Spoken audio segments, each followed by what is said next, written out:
All right. uh, Last we had left off, you guys had just um, returned to the Knee-High Forest and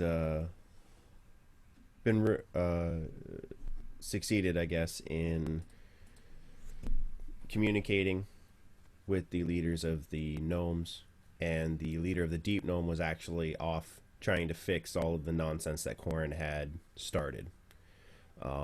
You guys had rested for, I'm guessing, a few days just to recover before you set off to head back to meet up with Raka. Um,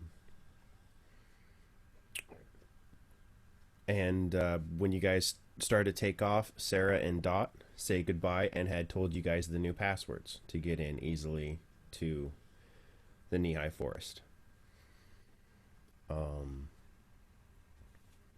So here we are. We set off to the forest, and you guys are set off leaving the forest, and you guys are heading back towards the swamp. Ooh, excuse me. Burp. Hard to breathe. Heading back towards the swamp. And you guys walk past the guards that were strung up in the trees there at that entryway to keep them away. And you continue on. Take it away. So we're heading back to the swamp then? Yep. Raka is waiting for you in the exact same spot where you guys had left off. Yeah, where you guys So you were guys, dropped off. yeah, where Taku was not. Taku snuck through the city. He braved through the guards and all that stuff. So you guys walk down that long pathway, and you pop up right at that same spot where Jalen had dropped you guys off. And the swamp is before you. What do you do? Well, I reckon we gotta trace back our steps to the lizard folk village. Yeah, and then just kind of continue on, Mm-hmm. headed back So, towards. who's got the best survival skill? I got +3. Beat me. I don't have any specialty in survival. Right. Okay, so Caprin, you guys are gonna try and walk back to the lizard folk village, That's correct? the plan. Because I think if Caprin. we could find a way to the lizard folk village, we just keep on tracing our steps back to get back to the boat. And you're tracing your steps in your head because there are no physical steps because it has been about a week. So this swamp has washed away everything. So you guys are just going by Yep. seat of your pants, I'm guessing. Yes. Yeah. Roll a d20 for me, Caprin. Awesome. And I'm going to add my survival skill. Mm-hmm. Cool. That was 9 + 3. That's a 12. Roll a d6. 4. You guys are lost for 4 hours.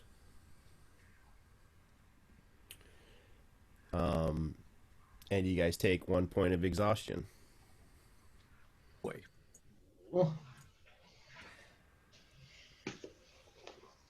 Hello, exhaustion, my old friend. Caprin, So when was that something you put down in like the temporary hit points? Like, I think it's just below the temporary hit points. There should be exhaustion points or something like that, or you can write it in your notes for temporary.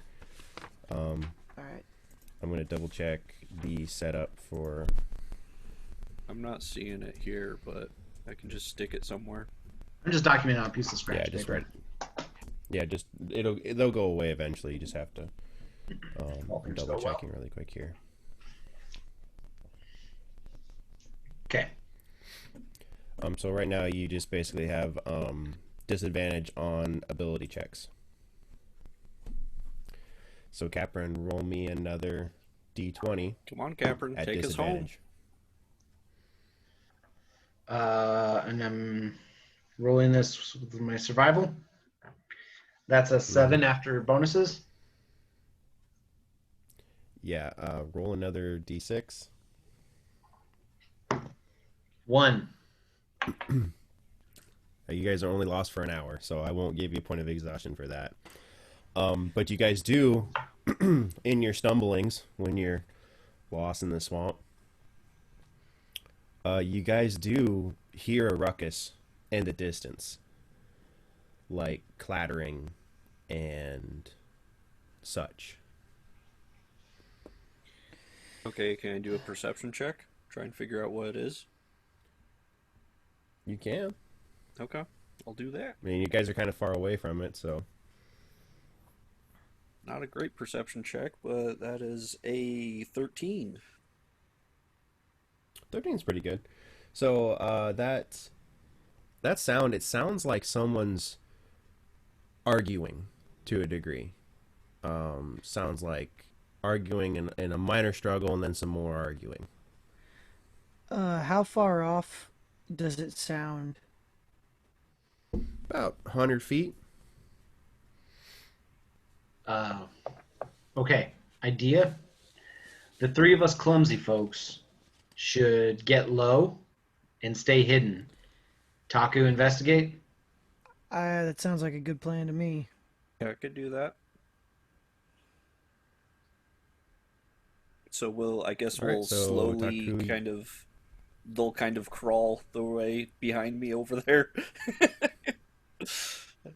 Well, you just stroll through naturally, just like. Go ahead and roll a stealth check. Okay. Is he skipping? He's dancing between photons. It's an advanced stealth technique. I actually am skipping because I just rolled a natural 20. Oh God! God dang it. Okay. Okay, so yeah, you stroll right up there. Like tap dancing in between the legs of the others as they are crawling. Oh, I thought you meant the guys Then you stroll arguing. right up. Yeah, and he walks up and he leans against a tree, like up on the hill, very like Wesley-esque, like from Princess Bride, where he's just kind of like leaning against the tree, looking down. But they don't notice him. Style. And you look up and you notice that some bullywogs have taken hostage a Yanti pureblood. And these bullywogs are dragging the Yanti behind, and the Yanti is fighting and trying to keep from being pulled. And they're pulling kind of in a westerly, or northerly direction. You guys are traveling east to west. They're pulling them in a northern type direction. What do you do? North. Okay, what's a Yanti? Yanti are the snake lizard folk that the guys had fought in the first part of the swamp, where they killed the snake god. Okay. I believe in the main chat there's a picture. I mean, we really don't care about those guys. Mm-mm. I was gonna say let him drag it off. Do we know what the motive is? Why are they dragging this Yanti? Like they're at war. Why are they taking it prisoner? I mean, can I hear anything? Do I have to roll another perception check or something to see if I can hear something? They're just kind of mumbling and just like stay quiet and hitting them, and then they're struggling and this will do you no good. This will do you no good. We will kill you all. Boom. Shut up. I don't really hear anything in particular. They're just fighting. As you say that, a Yanti ambush comes out of the brushes and attacks the bullywogs. 2 Yanti abominations appear and freaking lop off 3 bullywogs' heads instantly. Just slice, slice, slice. There's still 4 bullywogs left. 4 bullywogs, 2 Yantis. 3. Yes. And the 1 pureblood who's being carried. 4. Guys, we might need a guide.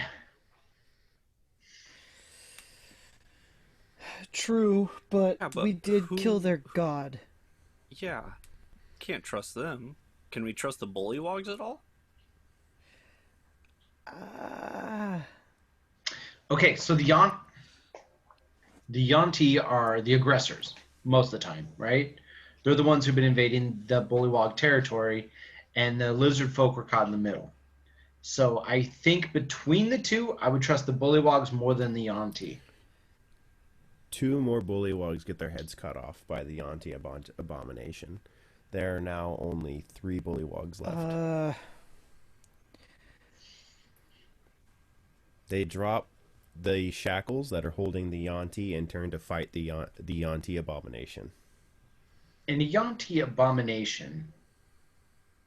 You want a yes, picture? please. I personally don't Forgot to feel say. any need to help either party. That's me.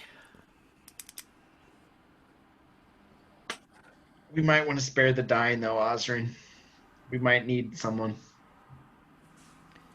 Okay. I can use spare the dying on other characters other than the party? I think so. But I think their heads are chopped off. That's kind of Oh, outside of normal that's- triage. That's dead. yeah. Oh, this is a cool looking dude. Yeah. All right. It's 2 of these guys. So, I don't know. What do you guys think? The last 3 bullywogs get their heads completely lopped off. Okay, then I'm not going to interfere at all. It's Yep, nope. Nope.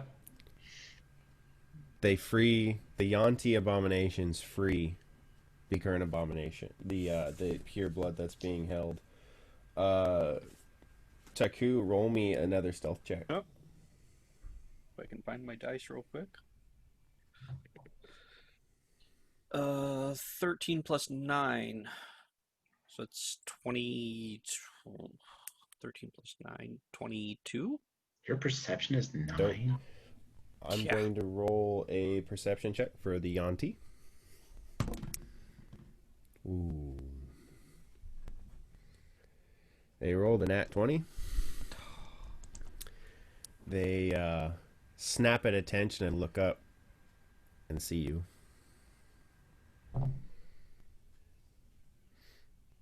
Little balls. Can I quickly use my boots of burglary to misty step out of their line of sight and attempt to hide again? You can. They are going to... So you guys are currently about 20, 25 feet away from them. Because you guys did sneak up on them. You can misty step away if you want. They are going to come flying over the top of that hill right towards the rest of your party. So there's not really any point to doing that then. All right, well, guys, they're coming. Yeah, okay. All right. Sweet. I guess everyone roll initiative. Because they are coming flying right over the top of this hill. 14. I got 6. 11. 18.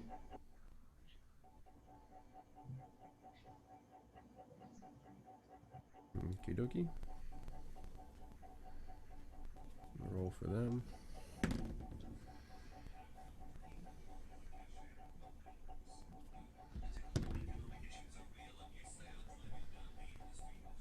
Okay. 20 and 6 would be the bomb and the PB. Okay. First in the order will be the abominations. I haven't played with these yet. So they come up over the top of the hill. There's only 2 of them. They're going to attack Osrin, actually. Actually, no, they're going to go after Taku, because Taku is the one who was standing there that they saw. They're going to go after Taku. They're just going to attempt to bite you. And they rolled a 18. Do I roll it all, or is it just based off armor? No, it's just against your armor class. Okay, so I got 15. Okay, so it hits. It does 7 damage to you, Okay. and then it's going to attempt to constrict you. Oof. And it's going to roll a 13, which will miss.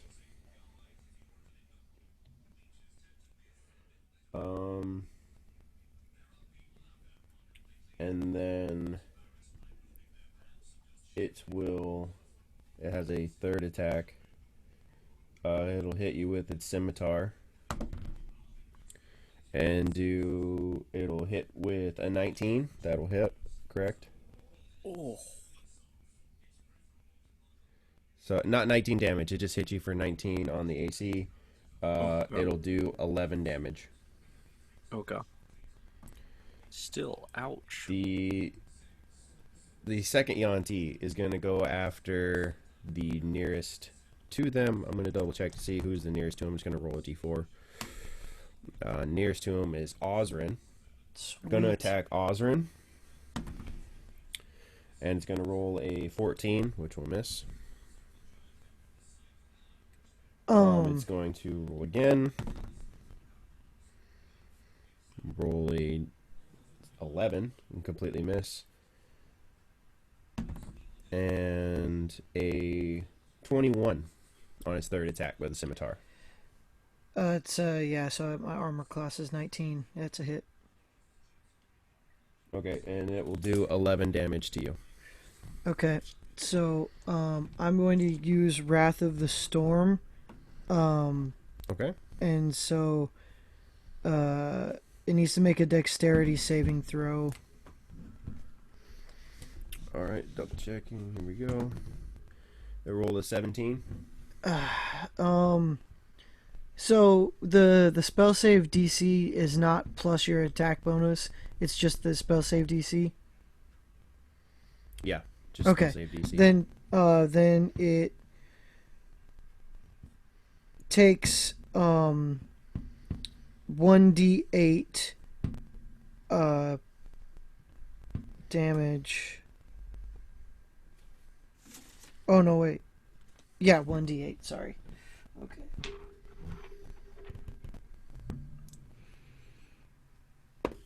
So it takes 8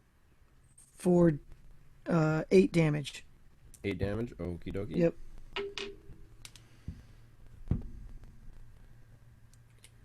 Alright, next in the order will be Caprin.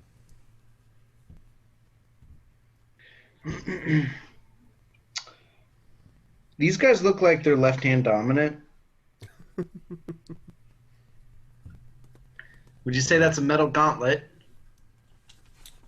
Let me see. I gotta see. The picture I have is cut off at the head, so hold on a second. The gauntlet's not metal. That's his arm. The bracer is, though. Ah, very good then.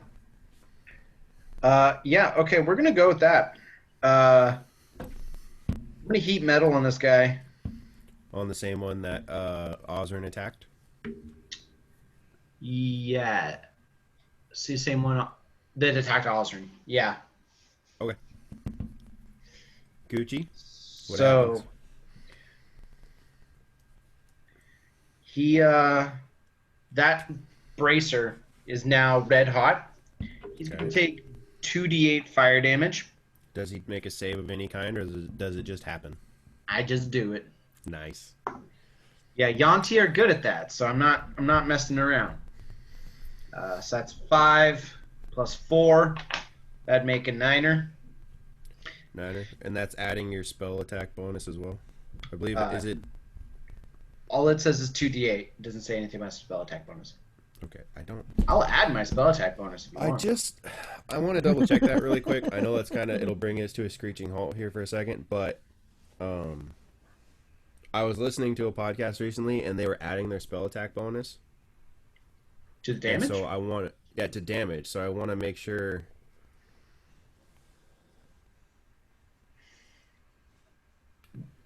I just want to make sure.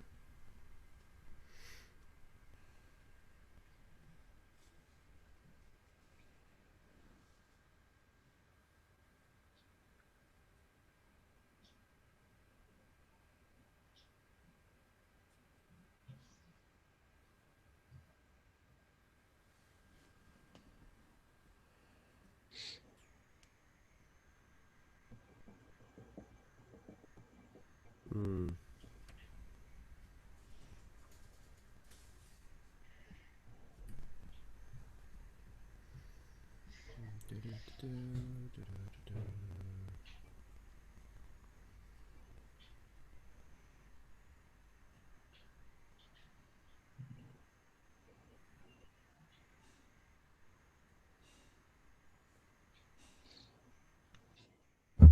Okay, yeah, if it doesn't specify, it just gets the dice Perfect. damage roll. So that's 9 He damage. takes some 9 damage. Okay. Cool. So take it down to here. Alright.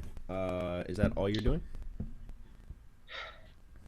Yeah, I'm gonna start with that. Okay, next in the order is Zane, the casty. All right. Whoever's closest. Yep. 14. 14. Just misses. I'm going to take my second attack. Same guy. I missed. How bad? 11. Okay, cool. As long as not naturally 1, I'm going to slowly implement not really bad, but if you guys roll a nat 1, I'm going to kind of poke you a little bit. It's a random encounter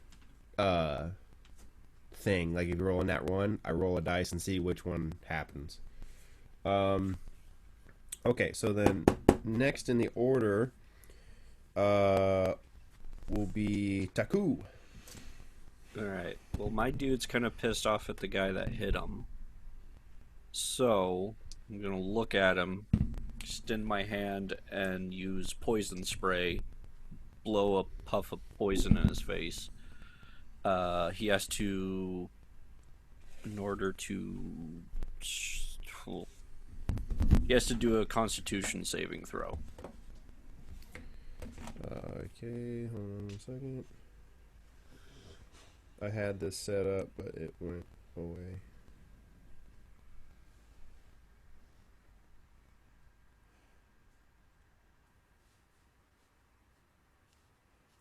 Cool. What does he make? Constitution saving throw? Yeah. Okay. 9 plus 3, 11. Sweet. My ability is 14, so it hits. So it's Okay. 2d12. Go ahead and roll them up. Huh?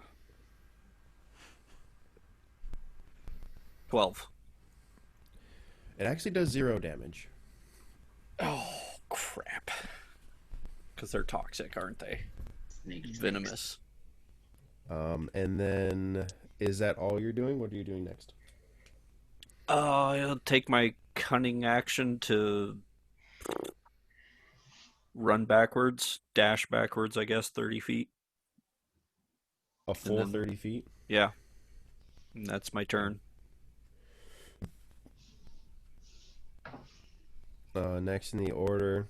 Osrin, what is your dex mod? +2. +2. Oh, crap. Okay, you get to go first. Okay. Let's see here. How's the one doing that I hit? Just fine. Okay. And that's one of the gnarly looking dudes with the scimitars, right? And there's 2 of Exactly. those guys? All right. I'm going to use guiding bolt on this bad boy. I have to ranged spell attack against the target. So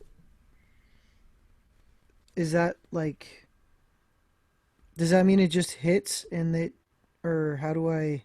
Range spell attack is you roll a d20, you add Oh, your okay. spellcasting modifier, and then I tell you if it hits. Oh, okay, gotcha. Sorry. You're good.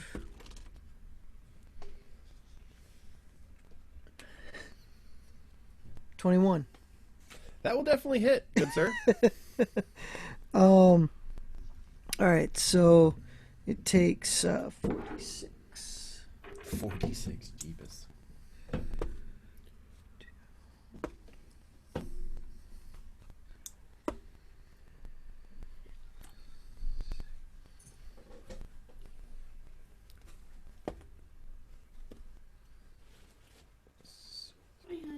Bye, love you. So it takes Yeah. 15 damage. 15 damage. Dang, son. Look at you, the little cleric, doing some damage. I'm like, yeah. The bad Mr. Snake, and I hit it with a stick. All right, it's not super hurt, but you guys are whittling it down for sure. I think next in the order is the purebloods, the snaky ladies with the dagger, those ones. Mm-hmm. See how cleverly I did that and didn't show you all this stuff.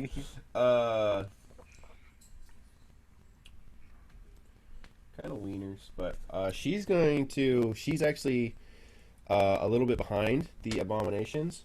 So what she's planning on doing, she's gonna run around them and stay about 10 feet back from you guys. And she's going to try and launch her short bow and launch the short bow at Taku from a distance. Okay. And she's going to roll a 15. Mine's 15. Okay, so it's like baseball. Tie goes to the runner, so she hits. Okay. So here's something I forgot to do earlier, and I actually want to ask you about too. Okay. I'm going to use my uncanny dodge as a reaction, Okay. and just half the damage of whatever I take. Okay, how often can you do that? It doesn't say. Okay. So I'm wondering, like, how many times can you use a reaction? Oh, reaction. Every time. I think it's once per turn or once per attack. For mine, it was for my Wrath of the Storm. It's once per wisdom modifier. So for you, it might be once per dex mod, or like, so like I have a +3 No. wisdom. I mean, this just says starting at 5th Oh. level, when an attacker that you can see hits you with an attack, you can use your reaction to Yeah, have you the can just do attack's that as- damage against you. You can just do that over Nice. and over again. Over and over Nice. again. I'm Okay, so just a nimble little dude. nimble little guy. So she rolled a 3, so it'll be 1 damage to you. Okay. How are you But I doing on really hit sh- points? Really should have done that earlier. Yeah, she hit you pretty good. Now we are back to the top of the order. Top of the order will be the abominations.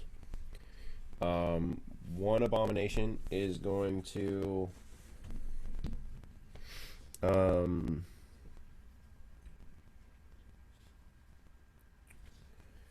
use its scimitar attack against Zane. Now, which abomination is that? The one that was damaged. Or sorry, the one that was not damaged, because Okay. that's the one that Zane was squaring off with. That was one nearest to him. Okay.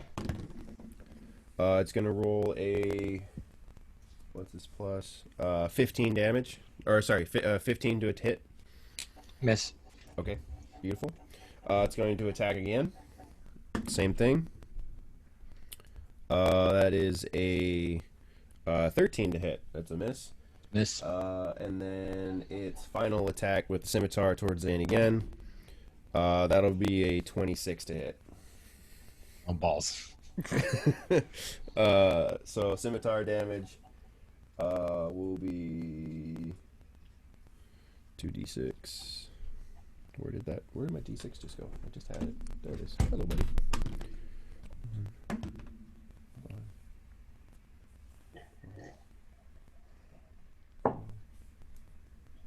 So it'd be 10 damage to you, Zane. Next in the order will be the second abomination, the one that Ozrin and Capron have been beaten on. Now he's got to make a Constitution saving throw, or he's got to drop the object if he can. DM question: Can he drop his gauntlet? He can rip off his brazier for sure. I would think he can. All right. So if he passes that Constitution saving throw, does that mean he drops it or doesn't? He passes it, then I believe then he can. Read me the verbiage on it. If a creature is holding or wearing the object and takes damage from it, the creature must succeed on a Constitution saving throw or drop the object if he can. If he doesn't drop the object, it has disadvantage on attack rolls and ability checks until the start of my next turn. Okay, so it has to take damage, I think, on this turn. So what's the damage on it? Not yet, I don't think. Because only it's if he takes damage, and he already took damage, correct, from the last turn? He already took damage on my turn, yeah. Okay. So he has to succeed on that Constitution saving throw, or he's going to drop it. Okay. Okay, I'm gonna say this. I'm gonna have him make a Constitution saving throw to see if he rips it off of his arm before he takes damage again. Because he can't technically drop it, he'd have to take his action to pull it off. Okay. So Constitution save. That definitely didn't do it. That was a 3. So roll your damage again for that one. Okay. That's gonna be 2d8s. 6. Okay.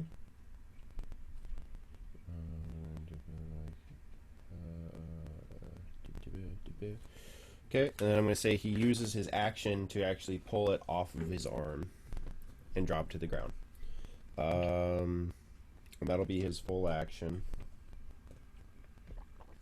Nice. And then I believe next in the order will be Capron. How close are these two guys? They're within 5 feet of you. Are they within 5 feet of each other? Yes. Perfect. You guys are all standing. They're like 10 feet apart. You guys are standing all like right in a little tiny bubble. Outstanding. Tiny little map. You guys are just all kind of blobbed together. Taku's way in the back. You are the 3 little blobs together. They're standing side by side, and the pure blood is behind them. Okay. I see. Okay, so then in that little triangle between the two abominations, The pure blood is about 15 feet back. So I she's see. a little bit farther.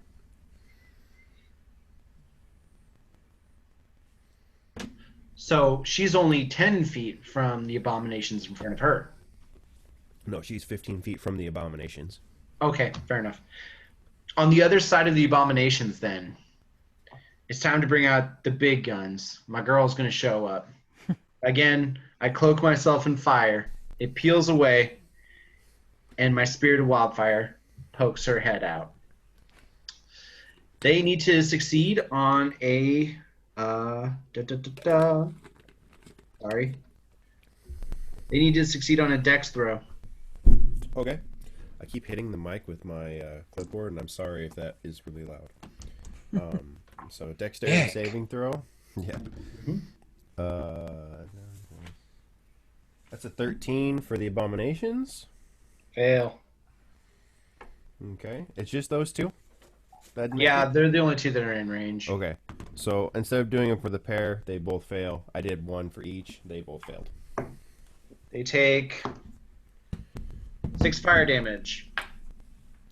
6 fire damage. Okie dokie. That's the first damage on the other abomination. Now, the one I've been whittling away on, I point at him, and with my bonus action, I tell my spirit of wildfire to go get him. To get him! Get him! She's going to do her flame send. She rolls a 14 plus 5. That will hit. And she's going to do 1d6 plus 3. That's 9 fire damage to it. Dang, son. Rolled max Okay. damage. Nice. That'll be okay. How's he looking? So, think like, whoa, you're halfway there. Whoa.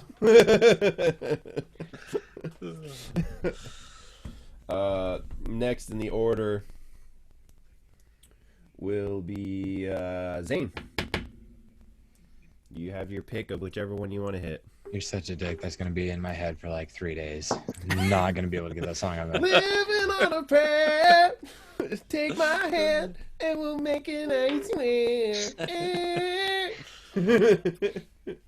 All right, I'm going for the same guy. The closest one to me. Got it. All right, that is a 16. Defo hits. All right, Nice. hold on. Anybody want chopped snake for dinner? Some sushimi. He's really good at that though. So like, Yeah.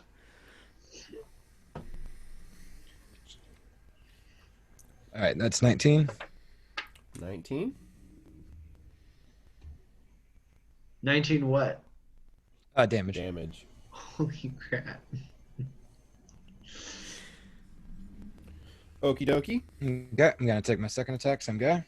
Yes, sir. Please. That's a dude. 20. Dirty. Do it.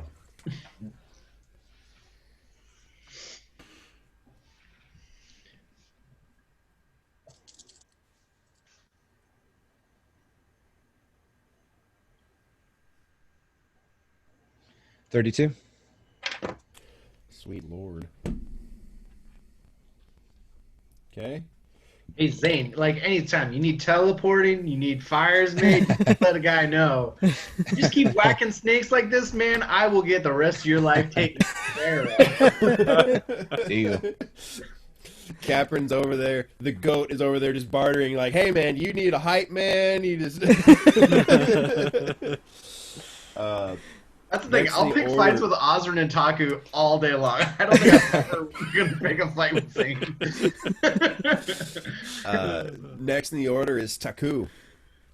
Okay, I'm going to target the lowest health guy, Abomination, Okay, and cast pick- magic missile on him. Pick one. Oh, the is there one only that- the two left? There's three. There's the pure blood, who's the weakest, obviously, who technically would have the lowest health. Then there's the two abominations, the one that Zane just hit, and the one that Capron and Ozrin have been beating on. So pick which one you want. I'll pick the one that Ozrin and Capron have been hitting. Okay. I'm gonna hit him with a magic missile. Beautiful. Roll your dice. Yeah, because there's no saving throw. Ha So it's a 4 plus 1 times 3, 15. Dang, son. 15 damage. All right. And then I'm gonna use my cunning action and hide behind a tree. Solid. Okie dokie. So then next in the order will be Ozrin. Nobody's hit that pure blood yet, right? Nope, still healthy as a clam. Okay. Granted, she's done jack crap this whole time. She's like Yeah.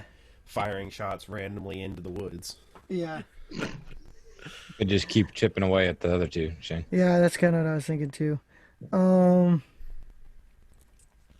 I am going to cast. How close? How close are those two? Are those two abominations still really close together? Yeah. Like about the same.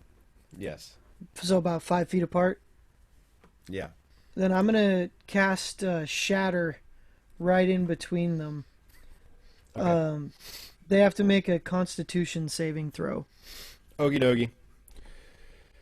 Oh, Macarena. Where did you go? I just had you. There you are. Like, Okay. was the Macarena ever cool? Like, really, was it ever cool? One misses. Dude, It the technically 90s. was. Oh my god. Yeah. It was So, bumping. A One lot of misses. stuff was cool in and the one 90s that passes. shouldn't have been. One misses and one hits. Yes. Okay. Could not go to a single wedding.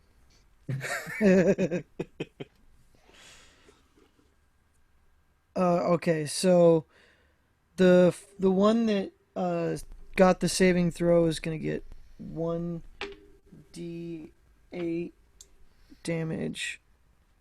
So that one takes 5 damage, Okay. and then the other one it's 3d8. So Dang.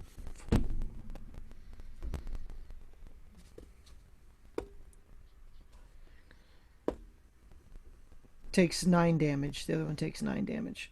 Okay. Is that your turn? Y- um, yeah, that's it. All right. Next in the order is the pureblood. She will use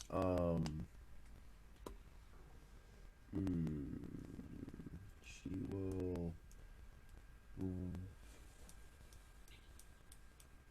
What does she want to do? I think she's gonna attack Taku again with her short bow. Even though he's hiding behind a tree. Oh no, it's right. He is hidden. Okay, so that won't work. Then she's going to run up. He's just gonna attack us now, man. She's gonna run up to. Hey, I'm the most hurt right now. Yeah.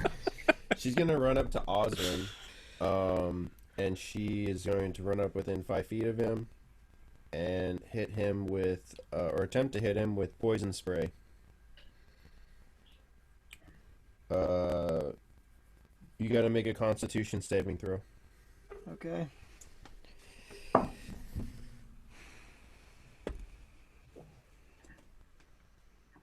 $18. 18 definitely passes. So it just sprays and doesn't do anything. Did anybody smell something funny? Just And the goat. then- So I did that, and then it will make a melee attack, a single melee attack against Osrin, and miss. It's back to the top of the order, which are the abominations. One is going to take a swing at Zane. And roll a 17. Hit. Okay, hits once. Then it's going to do. Yeah, it didn't do that. It just did the. It'll be 11 damage to you, Zane. It will attack again. Roll a dirty 20. And then it will do. Somebody save me. 14 damage to you, Zane.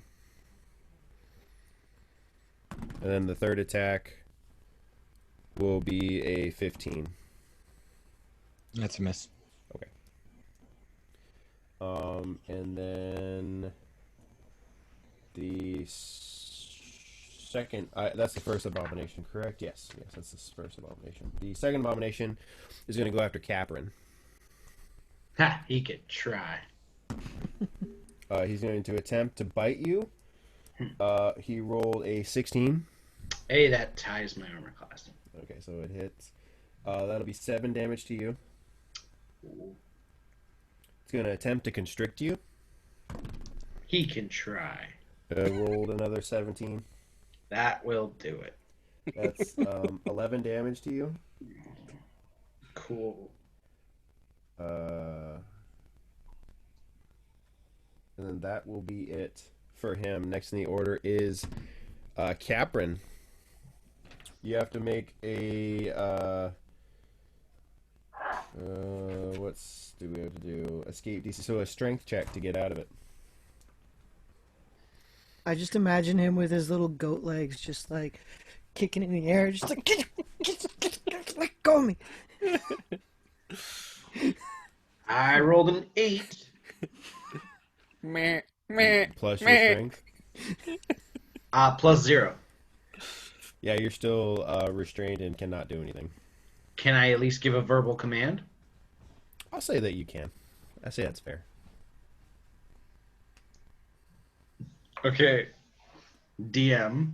Yes. Just supposing I had the capacity to order a certain familiar of mine to teleport Yes. with a willing creature, Yes. and I were willing, could it teleport me out of a grapple? I would say hell yes. Then I look over at my Osrin, how healthy are you? I'm at 22 hit points. Okie dokie.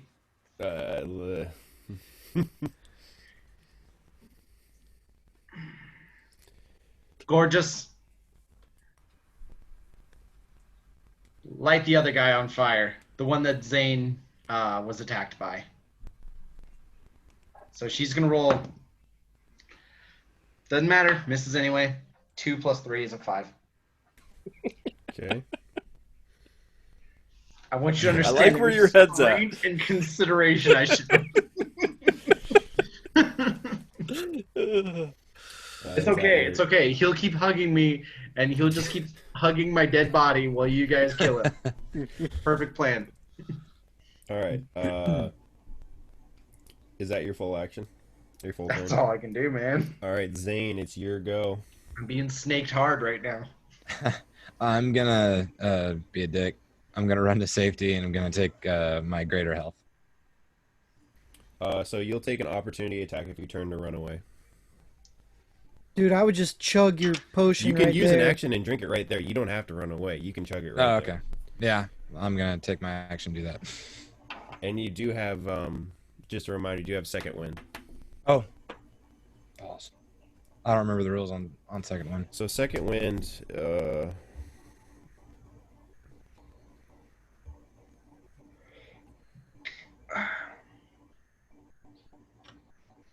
my god, stop it.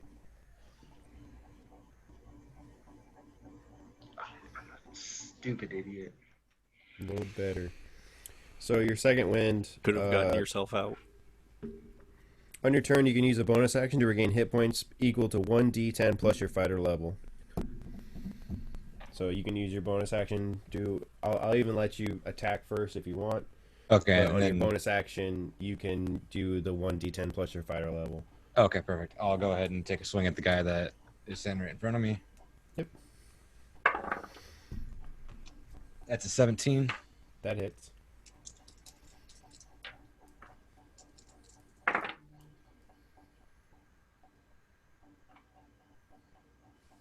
Damn it, Chris.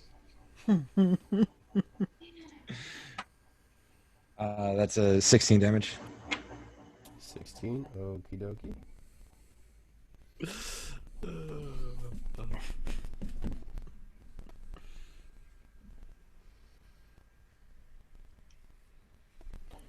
Alrighty then. Do you have a second attack that you want to Yeah, and then I'm gonna use my second win and heal myself 13. Your second attack does not use your bonus action. Your second attack is a second attack on your attack action. Oh, okay, fantastic. So you still get your attack action, which is 2 Okay. attacks, and then you get a bonus action. All right, I haven't had to take a bonus action yet. So. Exactly. All right, I'm gonna swing at the same guy. That's gonna be a 16. That will hit. And that's gonna be a 17. 17, okay. He's getting hurt. He's getting hurt real good. Next order is Taku.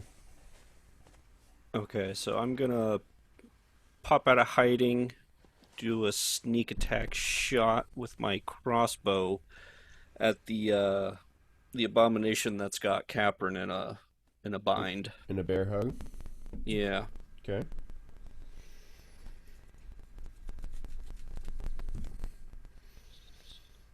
That's 12 That'll miss. balls. Well, I will use my cunning action to jump behind another rock or mound. Okie dokie. Then next in the order will be Osrin. Caprin, how are you doing on hit points? I'm all right. Zane, where are you at? Are you doing okay? I'm at 15. I'm okay. Okay. What about Taku? How much are you good or are you I'm dying? good. I'm at 19. He's also Okay. hiding in the bushes, just so Yeah. So how are the two abominations doing? Are they I mean, they're hurt, but they're fine. okay? You guys are definitely whittling them down. Like you guys are getting close. Then I think You also, no one has hit that pure blood. I know. I'm gonna do I think I'm gonna do hold person on that pure blood. So the pure blood needs to make a wisdom saving throw. Okay. Failed horribly. All right, so then that means that thing is paralyzed for the duration of the fight. So It's up to 1 minute, I believe. okay. It just says paralyzed for the duration on here, Oh, does and it? at the end of Okay. at That's what the it end of says. turns, the target can make another wisdom saving throw, and To get then out of it. yeah, exactly. All right. Sounds So perfect. that thing cannot hurt us right now. Caprin, I have a plan. Also, I do Taku, also. that thing can't move now. That means ranged attacks. That thing can't dodge. It's stuck. So if you poke your head out, or whoever has a ranged attack, get that thing so it can't, come out and help its people. Which one did you hit? The pure blood? Yeah. Okay. Is that It's your never full been tried. action? Is that your full action? Yeah, I think that's all I can do. Okay. Has to be the stupidest smart thing I've ever heard of. Next is the pure blood, so it'll make a wisdom saving throw. That's a really good. That's a really good point, actually. It failed. Next in the order, it'll be back to the abominations. First will be the abomination that was going after Zane. It will attack Zane again. Oof, it hit. It rolled a 19. So it will roll with that was with a scimitar attack. Actually, no. Take that back. It was with a bite attack. Same thing. Ooh. I missed something on Ozrin's or on Caprin's turn, but that's okay. I'll get you on the next one. The bite attack hits. I don't want to be God on the next. That's eight damage to Zane. And then it's gonna try and constrict you. And miss terribly. It did not hit you. That's its full deal. It did hit you with the bite attack? I said that. Okay. Yep. 8 damage. For 8 damage? Okay. So it's going to no, I can't do that. That's not fair. I won't do that one. I won't do that one because I didn't do it on camera. I'll fix it.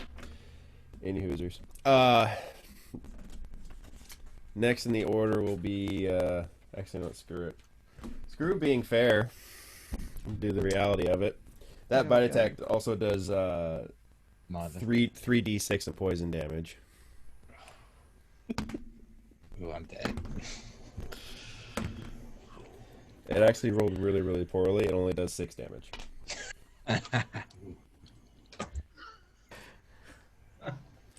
Next is the second Yanti, the one that has Chris constricted. Feel the Captain love. constricted.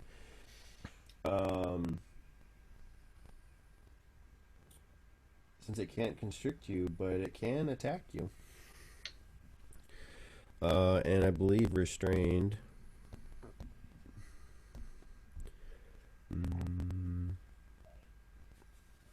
Okay. So it will attempt to bite you, And it has advantage on attacks because you're restrained and it's maw. He can try. Yeah, it hit a 16. Yeah, that'll do it then. That'll be 1d6 plus 4. That'll be 8 damage. Cool. And then 3d6 of poison damage.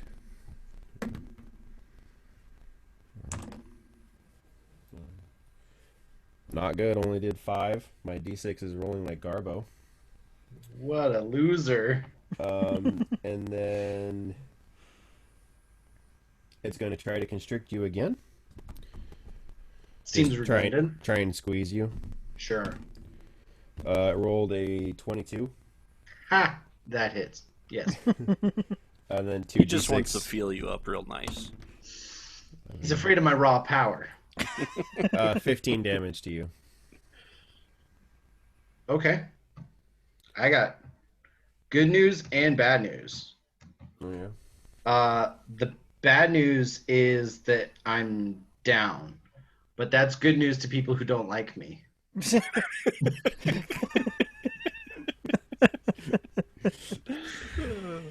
So next in the order, that's his whole turn. Uh-huh. Next, he drops you. He drops your limp body to the ground. Just saying that too, because as soon as you die, he just drops you. Caprin, it's your turn. Did you? Did you really? Did you really? I rolled Did a you do it? nat 20. You pop up. You're stabilized at one point and have a full turn. Holy crap. And when you dropped, your wildfire did dissipate. Does she do anything because when you go unconscious, doesn't she just go away? She just goes away. Does she do any explosive things, or does she just go Ah, away? that'd be dope, but unfortunately not. All right, that's perfectly fine. But so she's now gone. So, Luke, can you hold up the graph? What do these guys look like again? Yeah. So you guys are looking like. Okay, so So Taku, Caprin, Ozrin, Zane, Abomination, Pureblood. cool. That's ridiculous. You rolled a nat 20. That's so awesome. Dude, I'm telling you, dude. Like, I couldn't even hide my disbelief when it happened. Caprin holds up his Firestarter gauntlet, and it begins to glow bright red. And I'm going to cast Firewall. Specifically, I'm going to cast it in a 20-foot radius circle around these two abominations. Obviously, the damage-dealing side of that wall is going to be pointing inward. So, I don't believe there's any sort of special roll I need to do. All I need to do is actually do it. Do they And make then a save of any kind? Yes. I'm going to pull up my spell really quick because I had to change my plans pretty fast. No worries. Yeah, it is 20 feet high. It is a foot thick. It is a ringed wall 20 feet in diameter. It is opaque. And yeah, they need to make a dexterity saving throw. Okay. What's the DC? It's going to be my spell save DC, which is 14. They rolled a 12. Hey, not bad. Not going to help them, though. All right. Thank you for playing. Somebody keep track, okay? I'm going to roll 5 of these D8s. 5, 2, 6, 5, 4.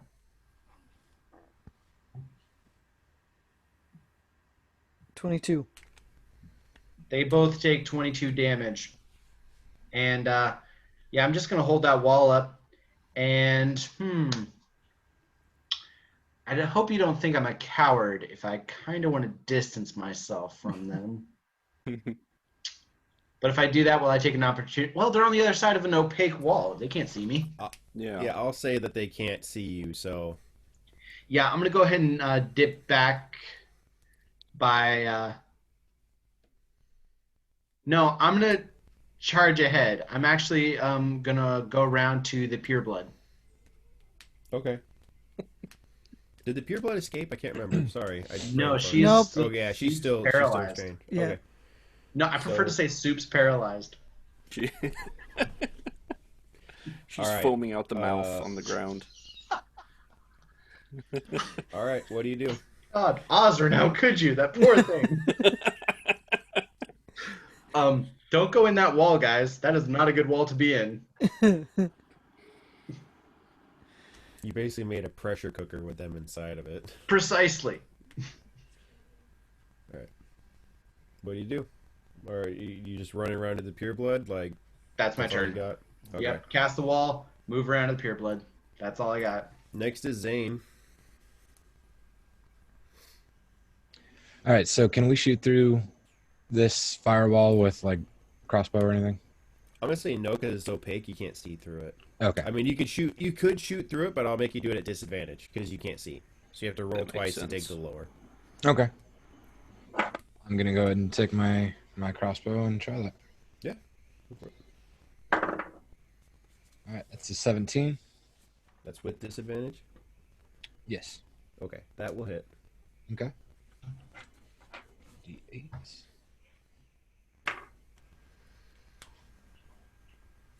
All right, that's a 7 damage. Same guy I've been chipping away at. Yeah. And that's 7, and that added your proficiency. Yeah. And your dex. I did not add dex. Yeah, you gotta add dex. All right. What'd I say? Was that a 7? So I that's think a 9. so, yeah. 9. 9. Okay. Okay. Okay, it is on death's door. All right, I'm gonna take my second. All right, that's a 14. That'll miss. Okay. And then I'm just gonna drink one of my potions since they can't attack me anyways. Yep. Sounds fine. Next in the order will be Taku. I'm going to actually. Ooh. What am I doing with my life? Hiding behind a tree.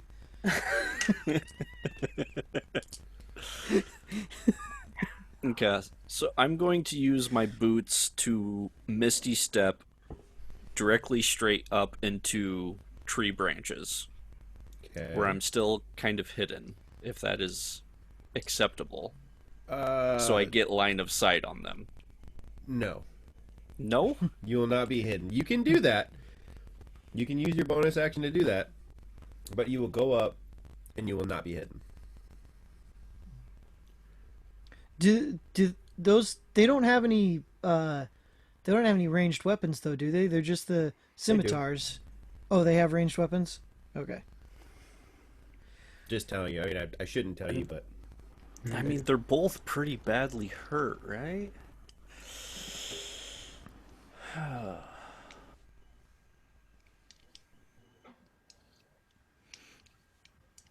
Do you have any area of effect spells you could just like drop right in the center of that circle? It's only 10 feet around, so like, if you have anything with a 10-foot radius, Yeah. I mean, I'm a rogue, man. I'll say There's- you still have line of sight on the pureblood too. So There's a couple things I could do, but they're both pretty dumb. I don't feel like doing dumb it's things. never stopped me.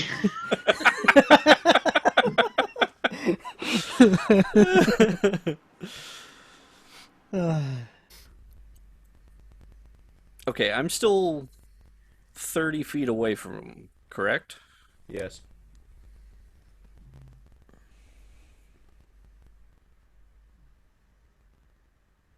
Ooh, hold on. No. Yes? No.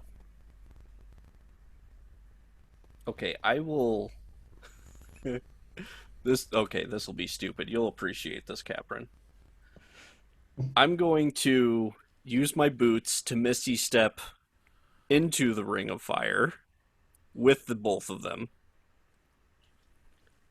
And Okay. I'm going to use my spell Color Spray to try and blind both of them.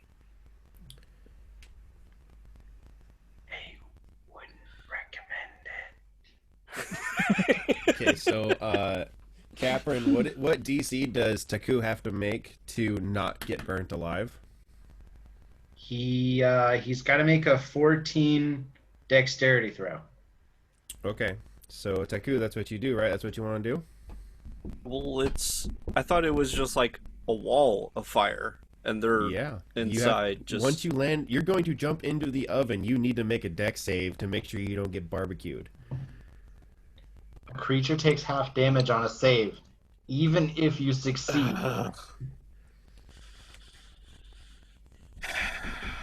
Fine. Okay. You I jump will in there. No. All right. Other fine. 5. I'll do 4. some other stupid thing.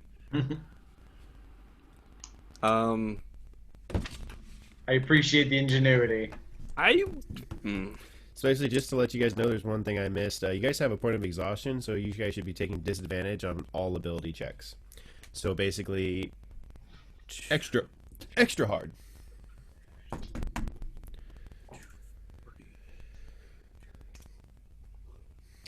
Taku, what are you doing? Trying to figure out what I'm doing.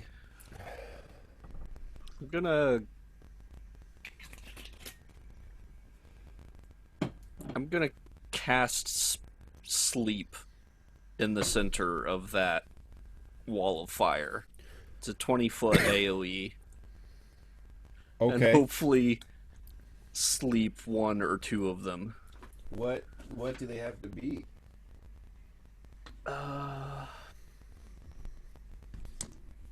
What's your spell save DC? Well, I have to roll 5d8, and it counts against the total number of hit points the creatures have, starting with the creature that has the lowest hit points.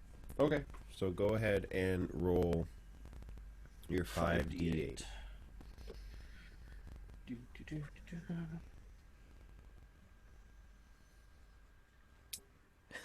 So well, that's interesting. Sweet. Even with disadvantage, I still have a +1 AC to my saving throws for my handy towel cape.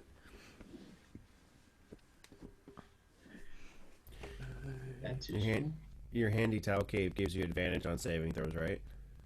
It says so. I was looking at the description, and it says What do you roll, Taku? 18. All right, you put one of them to sleep.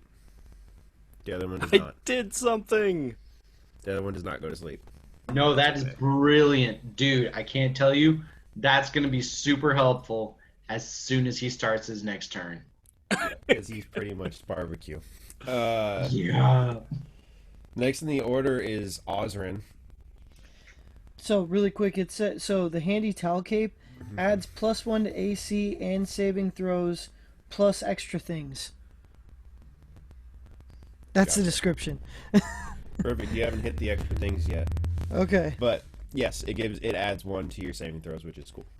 Yeah. All right, so Osrin, your turn. Okay.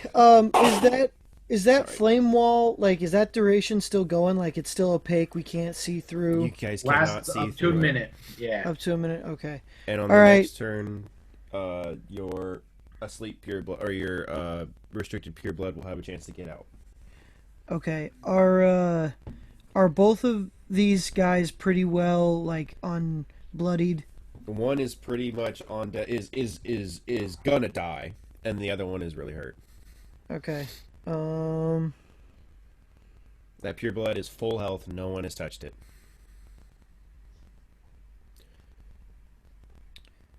One second. Overthinking. So they're still only, like, 5 feet away from me, right? She's 10 feet. You could. Well, I'm move and talking get to about her. the abominations. I say about 5 feet, but there is a giant wall that you cannot see through or cannot reach through. Okay. So Wouldn't reach I'm going to use Thunder Wave, and it does a thunderous force sweeps out. Each creature in a 15-foot cube originating from me must make a Constitution saving throw. Okay, And one fails completely because it's asleep. Okay, so all right, that takes And then the other one rolls a 16 saving throw. Okay, so that one misses. So that one will be. Do you do any damage to the one that failed Yes, at all? it takes okay, half. it's So dead. it takes. It's dead. Okay, all right. So then, the other one that failed is dead Yes. as well. Oh. No. Oh. Okay, so it's still got to do the 2. All right, 2d8. So 5. So it takes 11 damage. Okay, it's still alive. Dude, you put him to sleep, and then suddenly, like, thunder just cracked right on top of him. Holy crap, how jarring. While they're burning alive, by the way. They're in an oven, like, That's a bad day. Okay. Next in the order is the pureblood. It's going to make a wisdom saving throw to get out of your bound person. It's going to roll a natural 20 and get out. Yeah.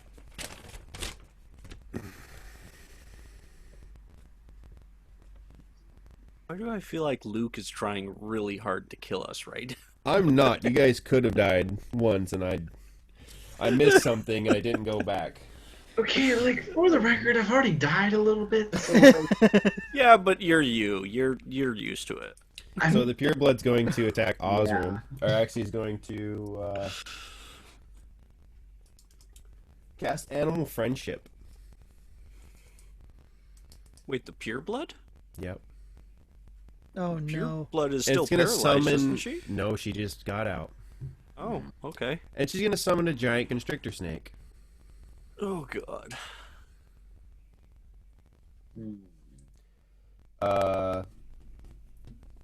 And then take a scimitar attack at Osrin and miss. She summoned a giant constrictor snake. Which we'll roll now and see where she lands. Actually, I'm going to say she lands after the pureblood in the order.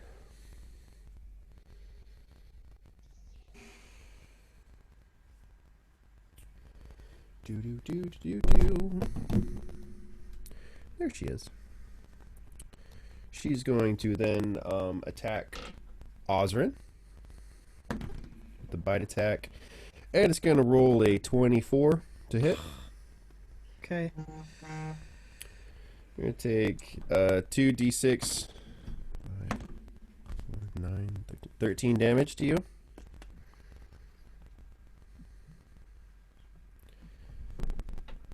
And then now that'll end her turn. Top of the order is the abomination that's still alive. What DC does he have to make there, Capron? he's got to make a Constitution saving throw. No, I'm sorry, a Dexterity saving throw. Completely failed. How much damage does he take? He's taking 5d8 damage. Just tell me when he's dead, okay? He could technically survive, so go ahead and roll it. Ooh, this is exciting. All right.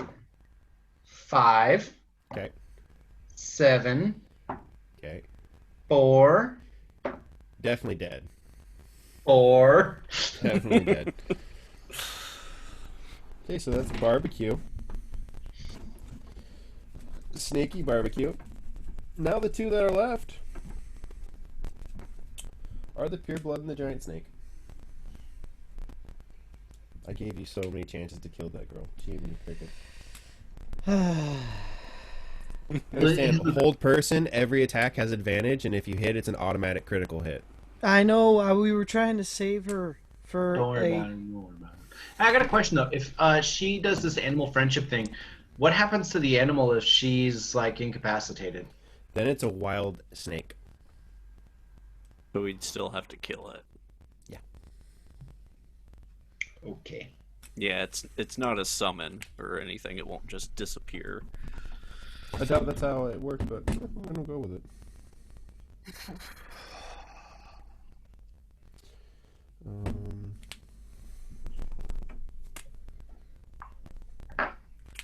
Okay. Next in the order is Capron. Okay. I'm trying to. Yeah, it's Capron. Capron's top of Talking the is a order. free action. Yes, you've established every single time.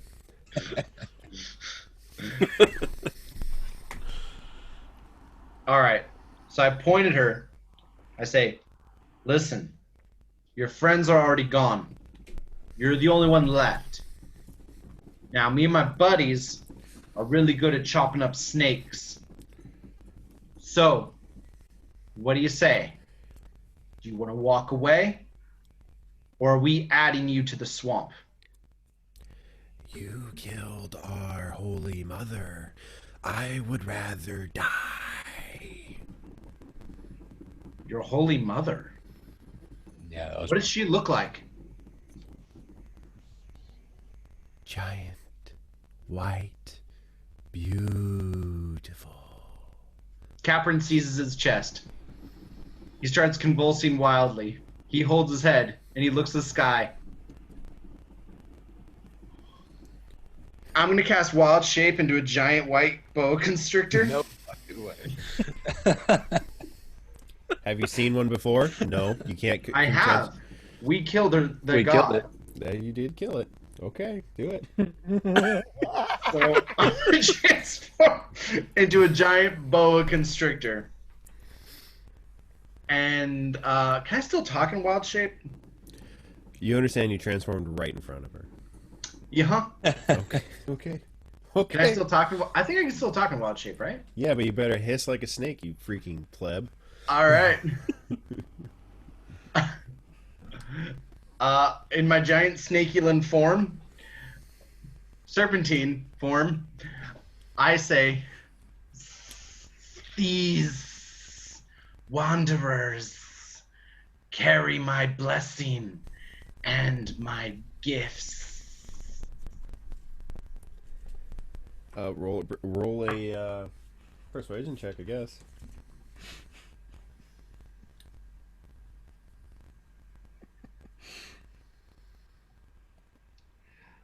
I rolled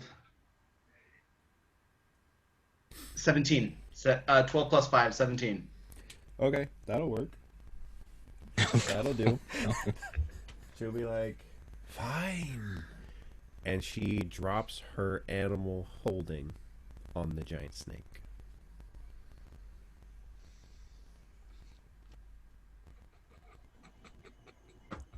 I look at her and I Damn say, it, Luke.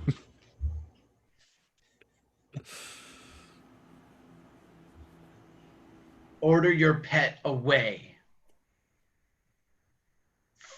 No. You defy the gods? I defy liars. Where's my power? Being called out for lying is kind of getting to be a trope in this game, man. Right? For one of us. I will follow you, Holy Mother, but I will not beckon and call to my snakes to do no such thing. Then you will die. I'm not even kidding. I'm about to attack this woman. Okay. I'm gonna go ahead and do that actually. Let's see, I'm pulling up the giant constrictor snake. If you just roll, I'll tell you what you had. I have it pulled up. Oh, I don't even have the character sheet up. Like, I don't know anything about it yet. It just does a All I- bite attack and a constrict attack. I will roll my d20 then. I rolled a 15. Oh, yeah, that'll hit. So I bite her, Mm-hmm. and that's going to be melee weapon attack, which I... See, how do I do melee attack? I, like, never do them in this game. You just roll a d20 and add on the bite attack is +6 for the giant constrictor snake. Excellent. So that's going to be 17 plus 6. Okay, it hits. Just roll Excellent. your 2d6 plus 4. 2d6. That's max damage. 12 plus 4, that's 16. And Fine. then I'm going to attempt to constrict her, I guess. You can't. Okay. Not with a giant constrictor snake. It's only with the ones that have the multi-attack feature. Oh, I see, I Giant see. constrictor snakes do not have multi-attacks. No, they certainly don't. That's okay. Yep. I bit the heck out of her. Yes, Also, you she did. doesn't command that other snake. That other snake could possibly attack her. That's Right? true. Next it could.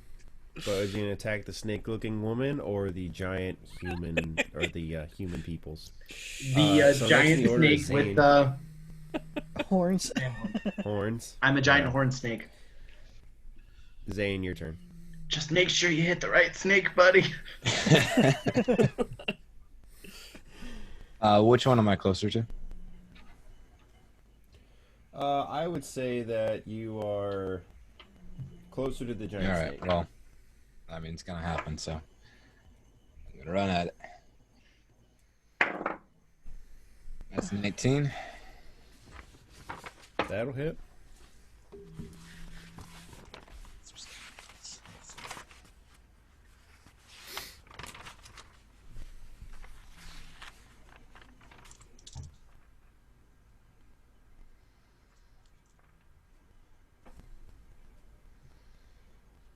All right, that's 34. Okay. Let me go for my next one. That's a 17. All right. That'll hit.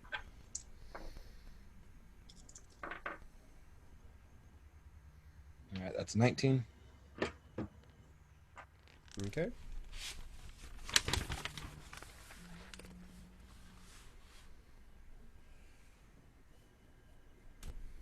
Alrighty. Next in the order is Taku. How? Ugh.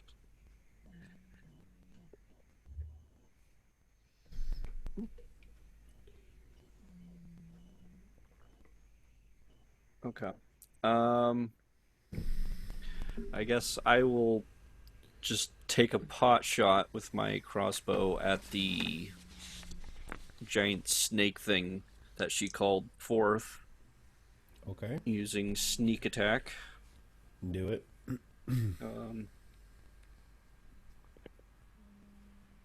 Oof. That is a whole 6. Do you add anything to that? You add No, dexterity, that's I with believe. no, that's with the attack bonus added and the disadvantage. Yeah, that defo misses, dog. Yeah. Next in the order will be Osrin. If I drink one of the potions, does that take my turn, or is that a free action and then I I'll can say still that attack? counts as a. I'll say that takes a bonus action. Normally, I think it's an action, but I'm gonna say bonus action. Okay, so how do I?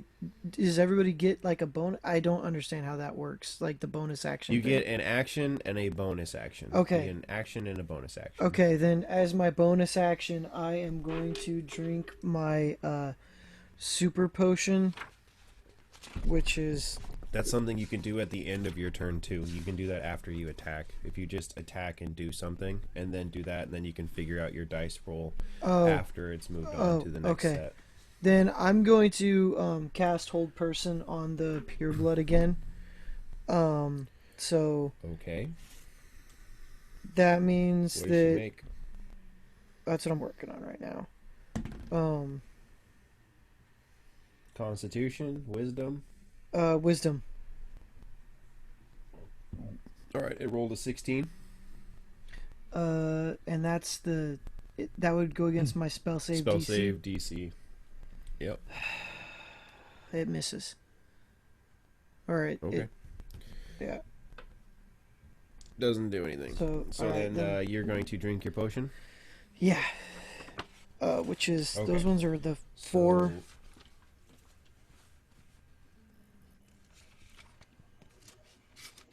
Depends on which one you want to drink. The super one. Yeah, 4d4. Those 4d4. Okay, 4d4 plus 4. Yeah. All right. So next in the order is going to be the pure blood. Pure blood is going to is really grumpy now. Um, No kidding. she's gonna hit Capron with the poison spray. I believe you have to make a. Oops, not the what I want to say. I'm gonna succeed a Constitution saving throw.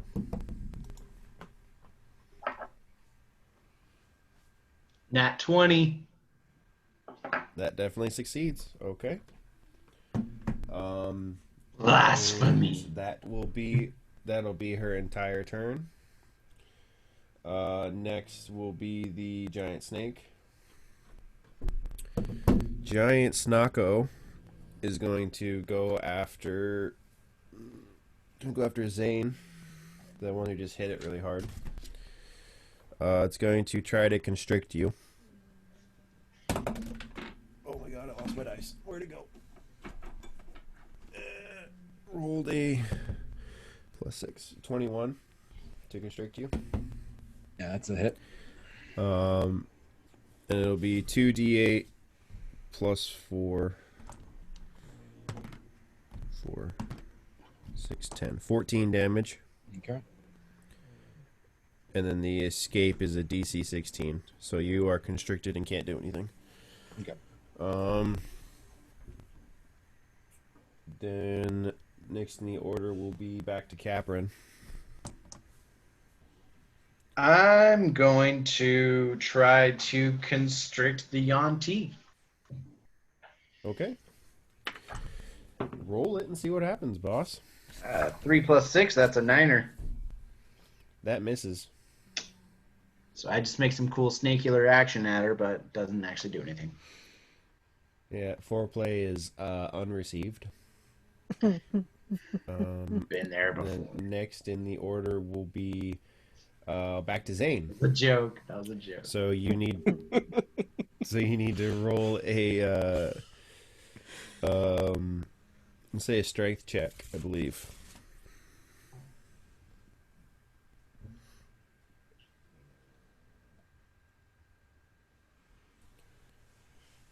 It's an 18. 18 does pass. You can break out of the constriction. I don't know how it works as far as getting out, but I don't know how that quite works, but I'll say that you can take one of your attacks instead of both of yours. You know what, take half. Yeah. Yeah. All right, that's an 18. That hits. And that's with your Great Weapon Master, right? Yes.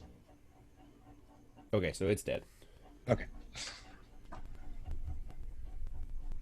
Do your damage though, and tell me if you could potentially cleave into the pure blood.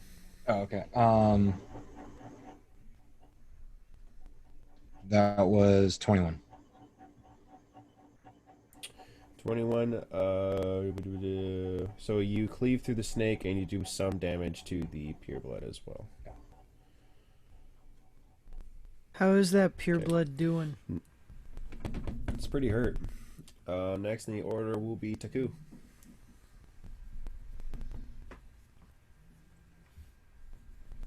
Okay. I say go with what you were planning.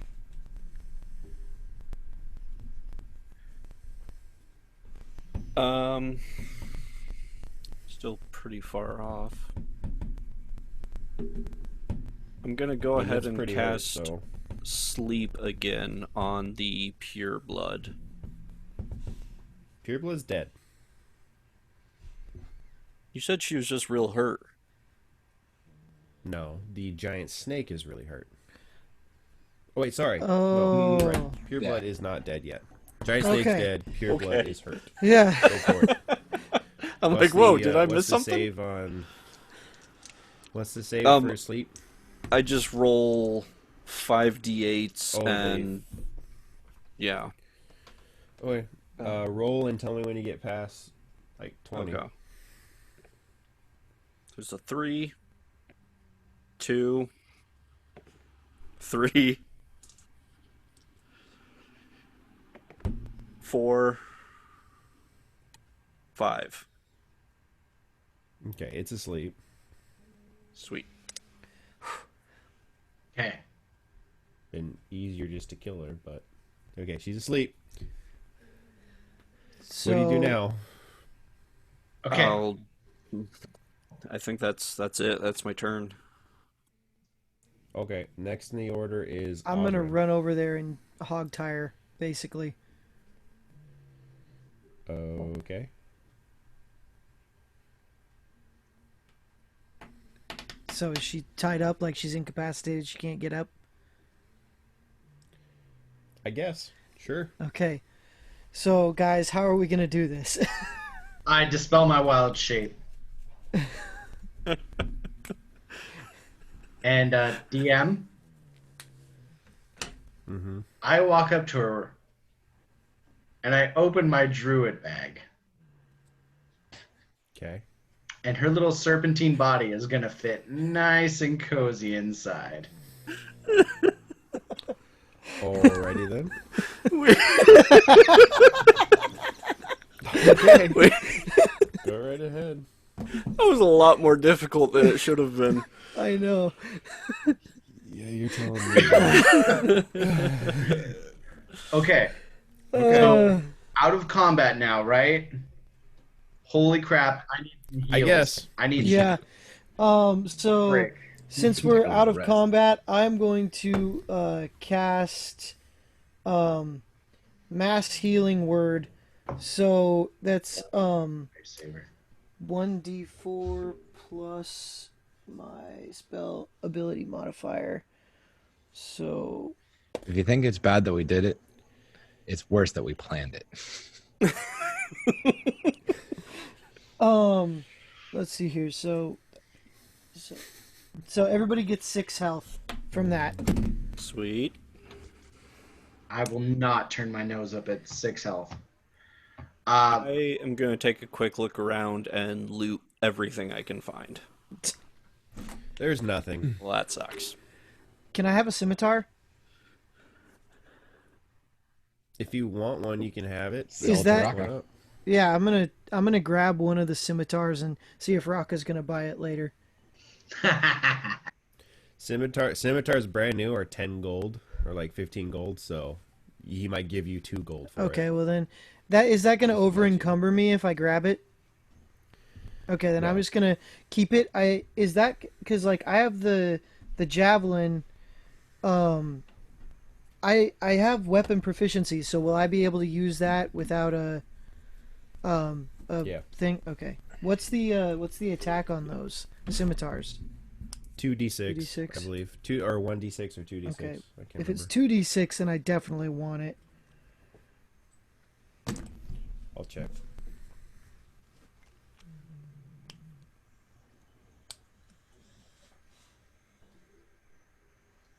Okay. 1d6. Okay. Well then I'm just gonna keep it and sell it to Raka. Fuck it. Okay, what Yep. you guys doing? I'm going to cast Good Berry, and I'm going to heal myself for 10 HP with it. Okay. Give me 2 seconds, guys. I gotta answer a phone call. Yeah, I gotta go to the bathroom really quick. I'll be right back. Take a fiver. And we're level 6 now, right? That's got to be enough.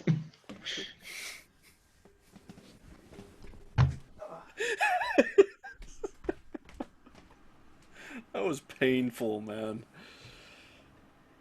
Ah, the shenanigans, dude. I'm a little offended that this snake woman has such lack of faith that she would attack her own god. Technically, you attacked her. She I was was testing against- you. She wanted you to command the snake. Was that? Oh shoot! That was Probably- totally it. Damn, you're right. Frick. All right. Well, shoot. You know what? I'm gonna take a leak. You Hey, do that. Christopher, when you're listening to this recording later on YouTube, because you listen to every one of these sessions like 7 times, we'll be back after these messages.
Yeah, Luke. So those like the Call Lightning, Thunder Wave, and Shatter, I wasn't using them because I didn't see them in the cleric spell list.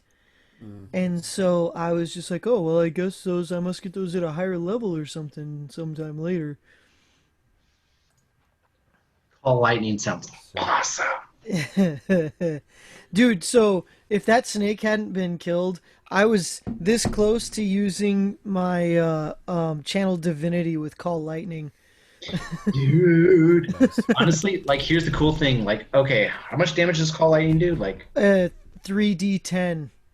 3d10? So 30 right there, just boom. And it's recurring for a minute. So every time it's my turn as a bonus action, I can call down more lightning and then do another attack. Okay, I'm not kidding you, dude.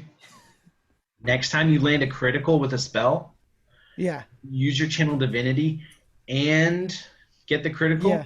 you'd be looking at a max damage critical Mhm. doubled. Yeah. Like, holy crap, dude. Yeah. Just Yeah. It's like the only thing is I was like, man, I really wish I could use that with Guiding Bolt. Because that is like, I think that's like, it's 4d8. that's really good. So you could just like imagine that with Channel Divinity, but it's radiant damage. So, but I do have this thing I forgot. My Ring of Pelor does an extra 1d4 of radiant damage. That's right. I forgot to do that. That's my bad. That's okay. I felt really dumb because when I was being constricted by the abominations, I realized they're like, oh, right, Wildfire can teleport any willing or as many willing creatures as she wants, like in that. I was like, okay, if I do this, I'm gonna like, there's gonna be collateral damage, and I don't want to like kill Zane trying to do this. But it's like, oh, dip! I could have brought him with me.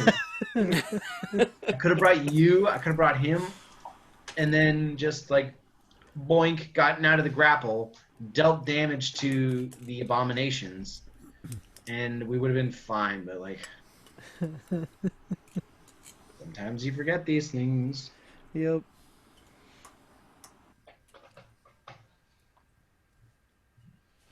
Oh yeah, so look what I got. Hey! Nice. It took me the longest time for me to get one myself, and then when I got one, I like didn't even like open it because you don't know how to read it at first. Like everything's like it's like another language. Yeah, I was confused. I was like, I put bookmarks in it. I know you made it really helpful.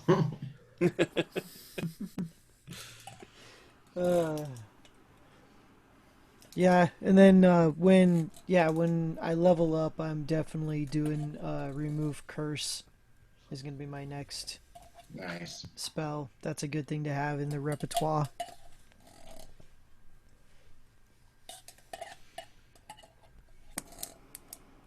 That was a long fight. Yeah. Yeah, it was.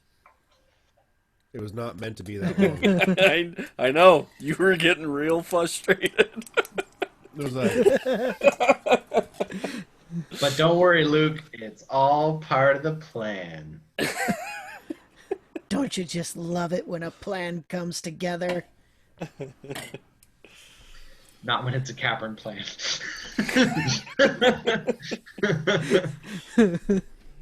Well, Capern plans rarely come together, though. So, like, that's the trade-off. Every Capron plan is a Hail Mary. Like it's one of those ones where you're like, if this works, it's gonna be awesome, but there is a very low chance of success here. If he was playing football, he would just every play, Hail Mary, Hail Mary, Hail Mary. Chris, come on, man. It's 4th and 2. You gotta just like Hail I got it, Mary! Coach. Don't worry. Sir, you are not number 3. Hey, Luke. Where'd Zane go? I think he hit up the bathroom. Not sure. Okay, well.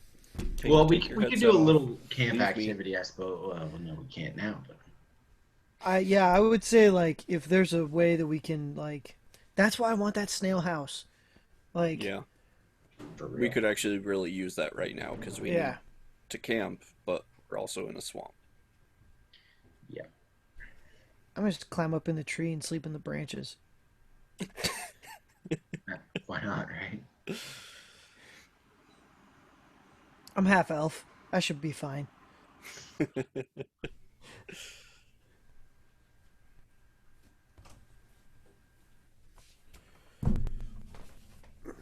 So am I missing something, or Luke? Are you the double D DM?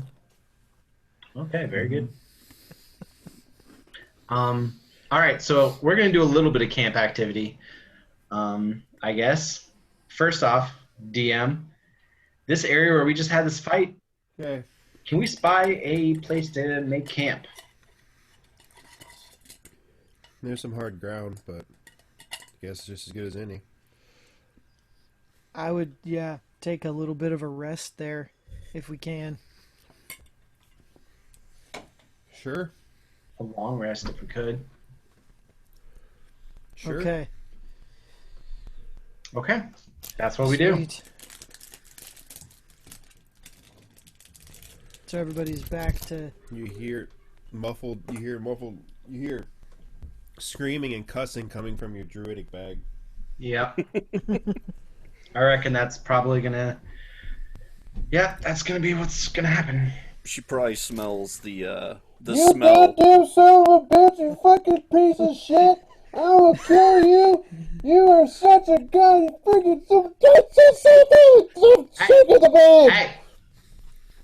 Hey! Look, What? I'm not the prisoner taking sort normally. Kill me. That said, I think you can see I'm quite gifted at it. I'll make you a Kill deal. me. Are you ready to hear Kill my me. deal? Kill We're me. looking to get out of this swamp. You're looking to get out of this Kill me. bag. I get what I Kill want. me. You get what I you walk up and Kill just me. punch the bag.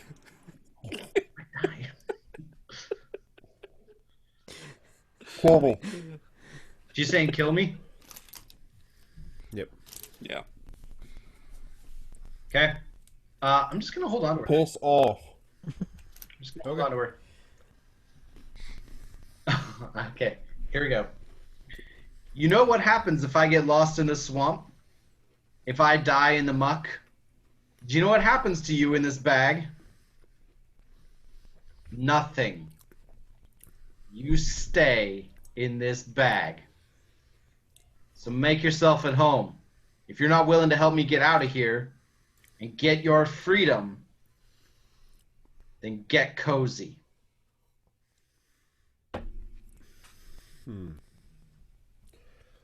All right. Let me out the bag. After I get out of the swamp. Sure. I can't see when I'm in the bag. How am I supposed to direct you where to go? Is she still hogtied in the bag? Yep. Yeah, that's how you put her in. Yep. I know. I just wasn't sure if she was able to get free of the bonds. So if we took her out, she's still tied up. We could just kind of keep her arms bound. And I'm worried she's going to call for backup somehow. yeah, it's true. I mean, she could probably Can I easily pull her call partway another. out of the bag? Can I just like grab her by the collar and just like, "Boop, what do you think?" No. I was gonna say that. I feel like Luke is really sorry, fed the up with visual. our shenanigans. The visual of just like grabbing her by the hair and just like, or grabbing her by the head and just like palming it and be like, see, look, which way do we go? And thus, the lore Capron's pocket snake was created. I don't want to hear about your pocket snake ever again.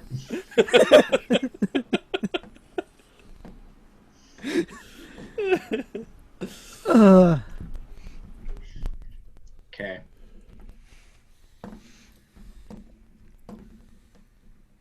All right, guys.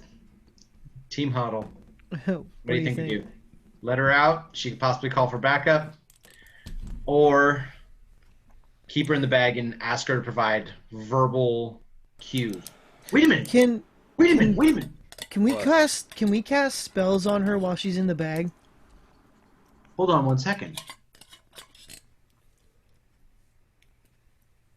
Jalen said there's a constellation. You look at the constellation, you will find your way out.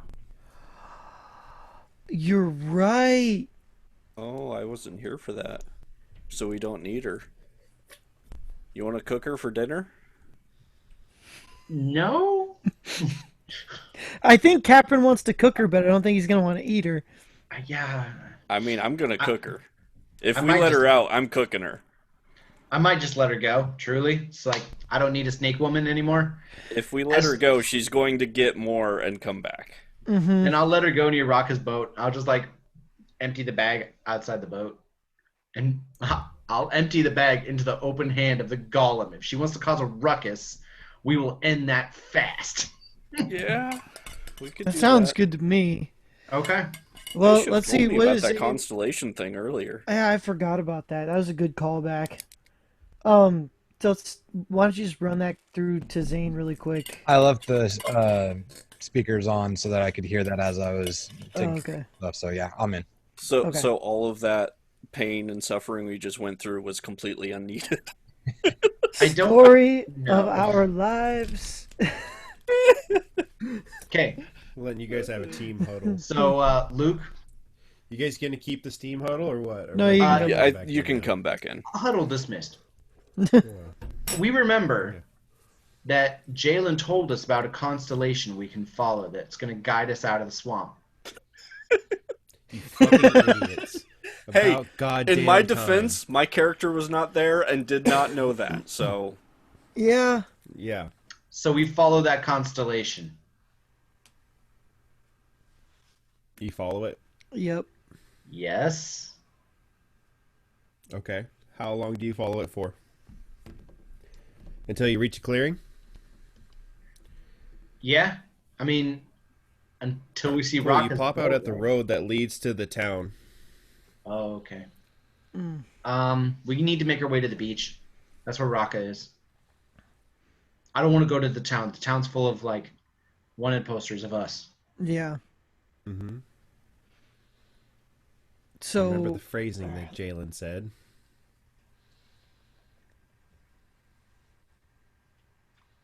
If this way led you towards the road that led you to the Near Forest, then maybe you should keep the constellation at your back to go back to Raka. yeah. So we realized that we were idiots and turn around and start heading the other way. Yanti's staying in my pocket. I don't care anymore. She's on for the ride. she's a prisoner. Is it the Could Okay. maybe the AA use her? I don't know. I doubt they're gonna get anything useful out of her. I like Capron's idea of just letting her go. Once I we- doubt anyone's gonna get anything useful from her, but like I sure as shooting ain't gonna just let her go at this point. Like Yeah, dangerous. she'll I bring don't more wanna- trouble to us. Okay. So you guys walk through the swamp. You get all the way to the other end of the swamp. And you pop out at the beach at Raka, and Raka's like, "What the hell? What took you so long? We're idiots. They told you how to get through the swamp. They told you exactly how to get through the swamp. What's in your bag? Why is it screaming?" all right? How do Hey! I meet Capron? Raka, do you want a Raka- pet? oh, we're all on Raka's boat now. I'm gonna say, Raka, can you Yes? please order your golem to put his hand out? I'm about to put something in his hand, and if it's mean, I want that golem to crush it to bits. Can he do What's that? in the bag? Oh, I'm yeah. about to fix that. And then he like stomps on the like does like a tap dance on the floor, and the golem reaches his hand out and pokes it set aside, just for you, like waist height. Like, here you go. I appreciate that. I reach in the bag. It's like, listen, I don't murder needlessly. And while you have been a useless guide and a rotten prisoner, I'm not intending to take you with me any further than I already have. I'm going to let you out now. And you're going to peacefully slither away. If you try anything or say anything, I can assure you of instant death. Do you understand? Deal. Okay. Deal. I turn out my druid bag so she tumbles out onto the palm of the golem. What She's does still she do, hogtied. DM? You set her up for death. Okay. She's hogtied. She's You set hogtied. her up for death. I reach over and I release her bonds. Okay. The golem crushes its hand and kills her. Tosses her body back to the shore, goes back under, grabs a boat, and starts to leave. Good job, Capron. Was I supposed to wait till after she said something, or before? Perhaps the person who speaks Gnomish should have explained it. Raka. Raka, get us as Somebody far away mute from him. the swamp as you can. What? I thought we were supposed No, to... I thought you no wouldn't thinking say. anymore, Raka. Just back to the AA, thank you. Thought enough, I think, for this day. Well, sometimes he just gets excited and...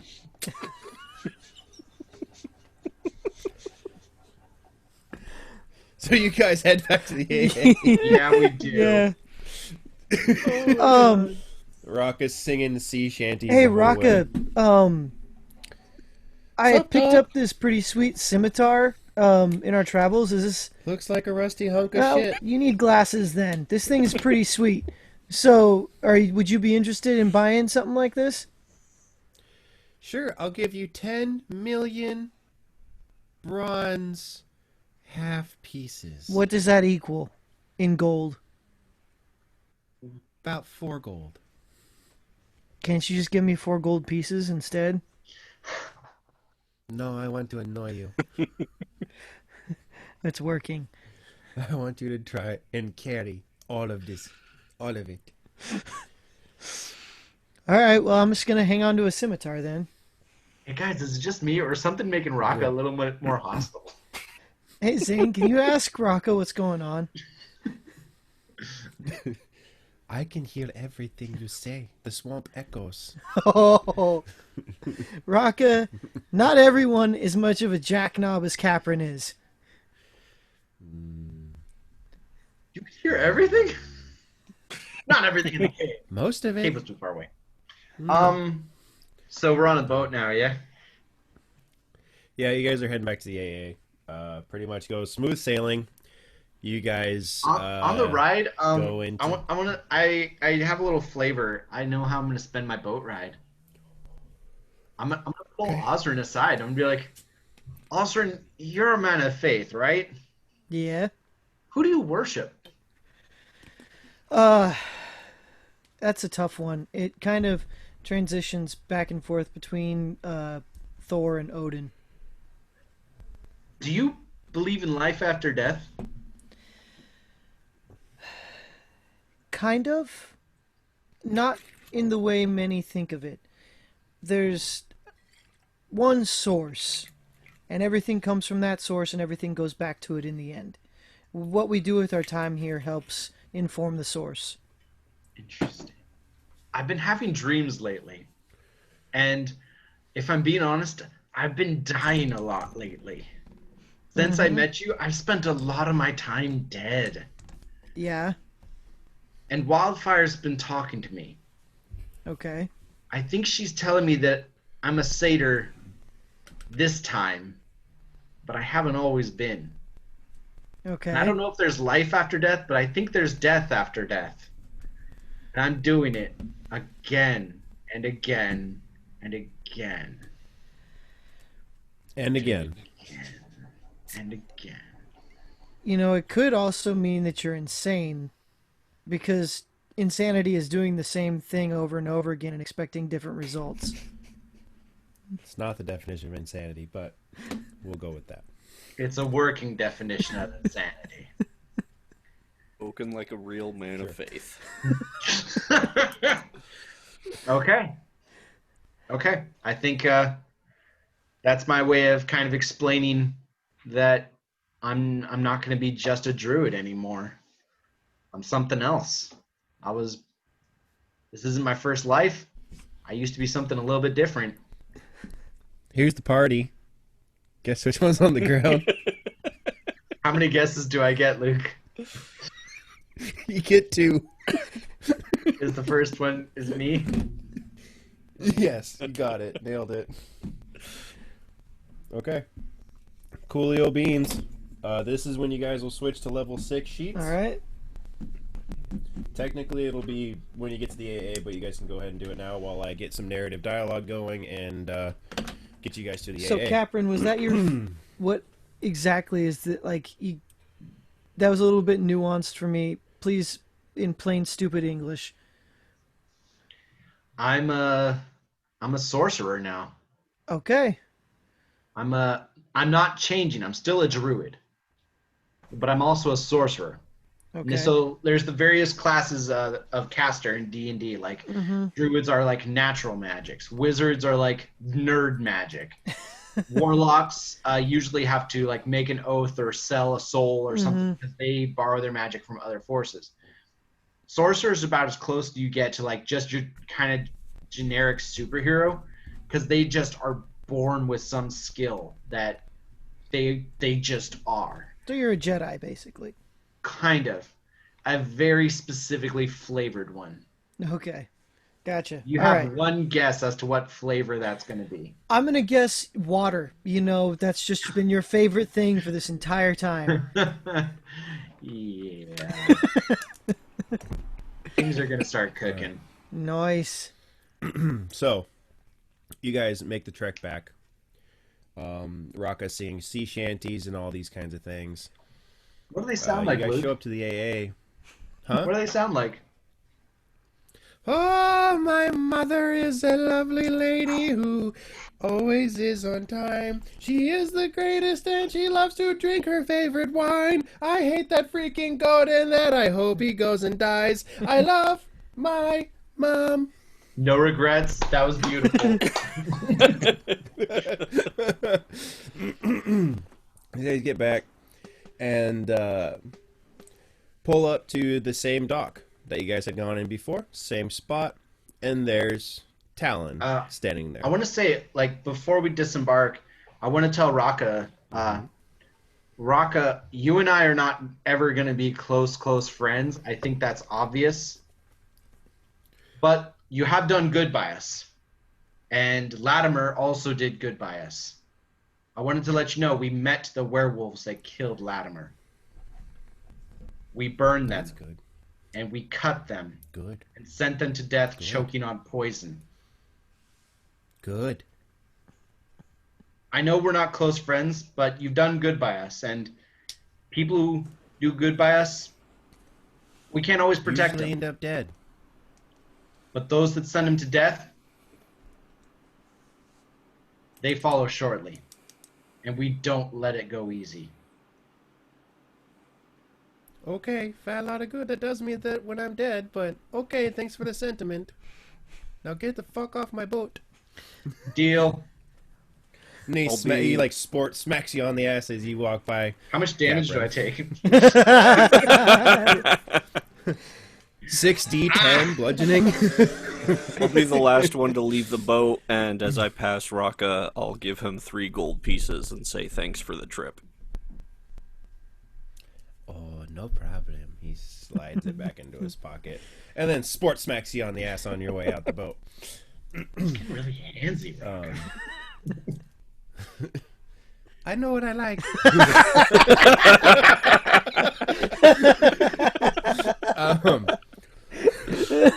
So Talon's standing there, and Talon flies over to Raka and slips him another pouch of gold, and Raka dumps off a few things to him. And Talon goes, "Oh, hey everybody!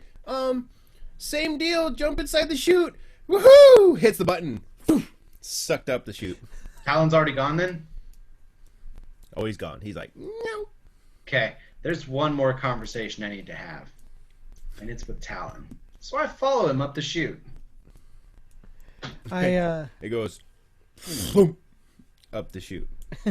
I just You guys go screaming up the chute at plus Capron's first goes screaming up this chute like 120, 130 miles an hour, like terminal velocity, just almost uncomfortable to the point where you feel like you're gonna die.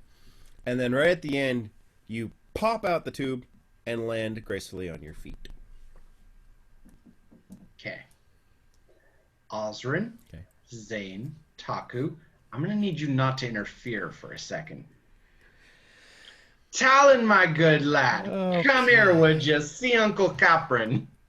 And I throw my arm over his shoulder. I think I'm all friendly. I think I'm okay over here. I throw my arm over his I throw my arm over his shoulder. My right arm. Okay. So that my fire starter gauntlet is inches from his face. Okay. And I cast Wall of Fire in a circle around us, pointing outward. And I say to him, Okay. Talon, do me a favor, Pumpkin. Next time you're going to give a man armor that's going to eat the hand off of his body, get consent. And then I dispel my wall of flame. Eat your hand. Huh? I didn't know it was gonna eat your hand. I dispel my wall of flame and I release him. And I say, it took my hand. I didn't lose my hand. I didn't give my hand. It was taken. Talon, you took it. Oh. So next time you're thinking, I'm really sorry. I just was given. you knew how to turn on the armor. Sorry. You knew Well, how yeah, to you have turn to it tune on. it, but that's pretty simple. Tuning is simple. That's like 4th grade Talon, magic stuff. I Spare didn't know me. that. We have lots of stuff that has lore. Okay. Remember. Just Barbara's remember my mom. this. Next time you're withholding information that could prove crucial to someone's withhold safety anything. and health, please remember my arm. Or remember I didn't my withhold fire. anything. I didn't withhold anything. But Can I see if he's fair lying? enough. Yeah, roll. He's not lying. You can roll it though. That was an 18. He's not lying. He's telling you the truth. He didn't know that your arm would get taken away. Well, hopefully I scared the shit out of this kid. He deserves it. You definitely did. He's like, you guys know the way back. Bye. And he leaves. Bye. Talon will no longer be your escort. He's got no desire flip to him a be gold around coin Catherine. before he leaves. Good news, guys. No one else is going to lose an arm because of some cursed armor. Capron. Look, you can judge me all you want, but I lost an arm. It's I'm that not kid's judging. fault. I'm not judging. I just would have handled it differently. He needs scolding. He's a young lad. He was being reckless. Capron, you're gonna get yourself killed if all you do is make enemies. Learn Okay, to make I was some actually friends. being really cool with Raka down there. So you guys go back to the AA and you see the Arbiter. And she goes, hello, my friends. How are you? We're doing okay. How about you? Kiki says hi. Oh, Kiki. I love that lady. She's doing well. She's doing well. She's here. She's safe. Good. Where's Talon? Where's my boy? We had our words with him. You had your words with him. He provided us with some cursed armor that caused some dismemberment. And Well, didn't we talk don't to us always ahead of know time. What happens with the armor? Did anyone else lose any limbs? How many people need to lose limbs before you take it seriously? Honest question. I'm just saying that we Okay, don't just always saying. know what armor's cursed or not. We hear rumors that it's good. Do you want it? Do you want it off? Do you want to lose the gauntlet? Ma'am, I'll be frank. If Talon hadn't scampered off, I would have told him. Truth be told, if he had told me what this armor was going to do, what it would take, I would have given it. But he didn't ask. No one did. So you can forgive me, and I hope can you appreciate understand my that. restraint. I'm trying my best to be a communicator these days.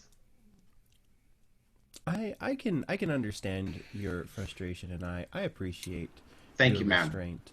I'll talk to Talon, and he'll And He'll might I still be recommend helping speaking you. with your armorer as well, because the cost was only one arm, I understand, but it could have been much more.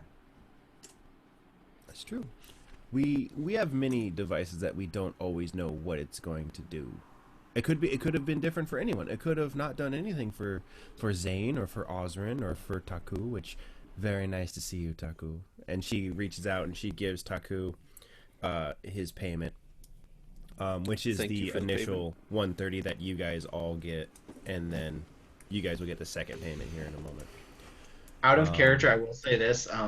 Luke did tell me what the armor was going to do, and I was cool with it, but nobody communicated with Caprin, so he's a little distressed. Nope. He's a little distressed. And I think I'm being pretty responsible. No, yeah, yeah. Oh yeah. So you guys are going to. She's talking to you guys, and she's like, so we have a new dilemma that has arisen, and I understand you guys just did have a long trek, but the sooner you can take care of it, the better. We're having issues with the half-elves and the humans. The northern humans, the fighter humans. They are causing troubles. One moment. Got a phone call again. Okay, well, this is going to be interesting. So, in D&D, like, are like the half elves and stuff? Is that like a common canon, or is it just like whatever Luke says, like for their culture and stuff like that?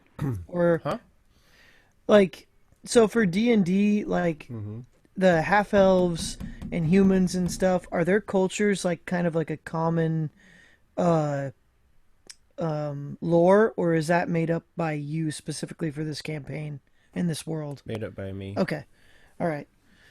Just curious. I just kind of wing it. Okay. I may base it loosely off of whatever's in the book, but I usually just wing Okay. it. We're having issues with the northern fighters and the half elves. There seems to be some dispute over some kind of temple or some kind of holy area that the half elves are protecting, but the humans are trying to push into it to farm and to log and to get resources. So, if you want, you can discuss it with some of the arbiters, but really they don't know any more than what we do. And the human arbiter is a small girl, so if you wish, you may talk. If not, we can point you in the direction and let you go. Half elves, you say? Mm-hmm. I don't do well with half elves. Hey. No offense. You're alright. Let's just say I've made a few enemies up north. Okay, well, More than a few. Okay. I would like to talk with the ambassadors if we could. I agree. Okay. Then go back and clean up at your rooms, gather your gold, and then return here. I do that, and I put on my diplomatic garb. Same here. I choose to wear what I'm currently wearing. Perfectly fine. You guys start to walk back towards the meeting room, and a imaginary force is keeping Taku from entering the room. I'll wait outside. You guys do the talking. No problem, mate. I'm good at this. Oh God. Enough, goat.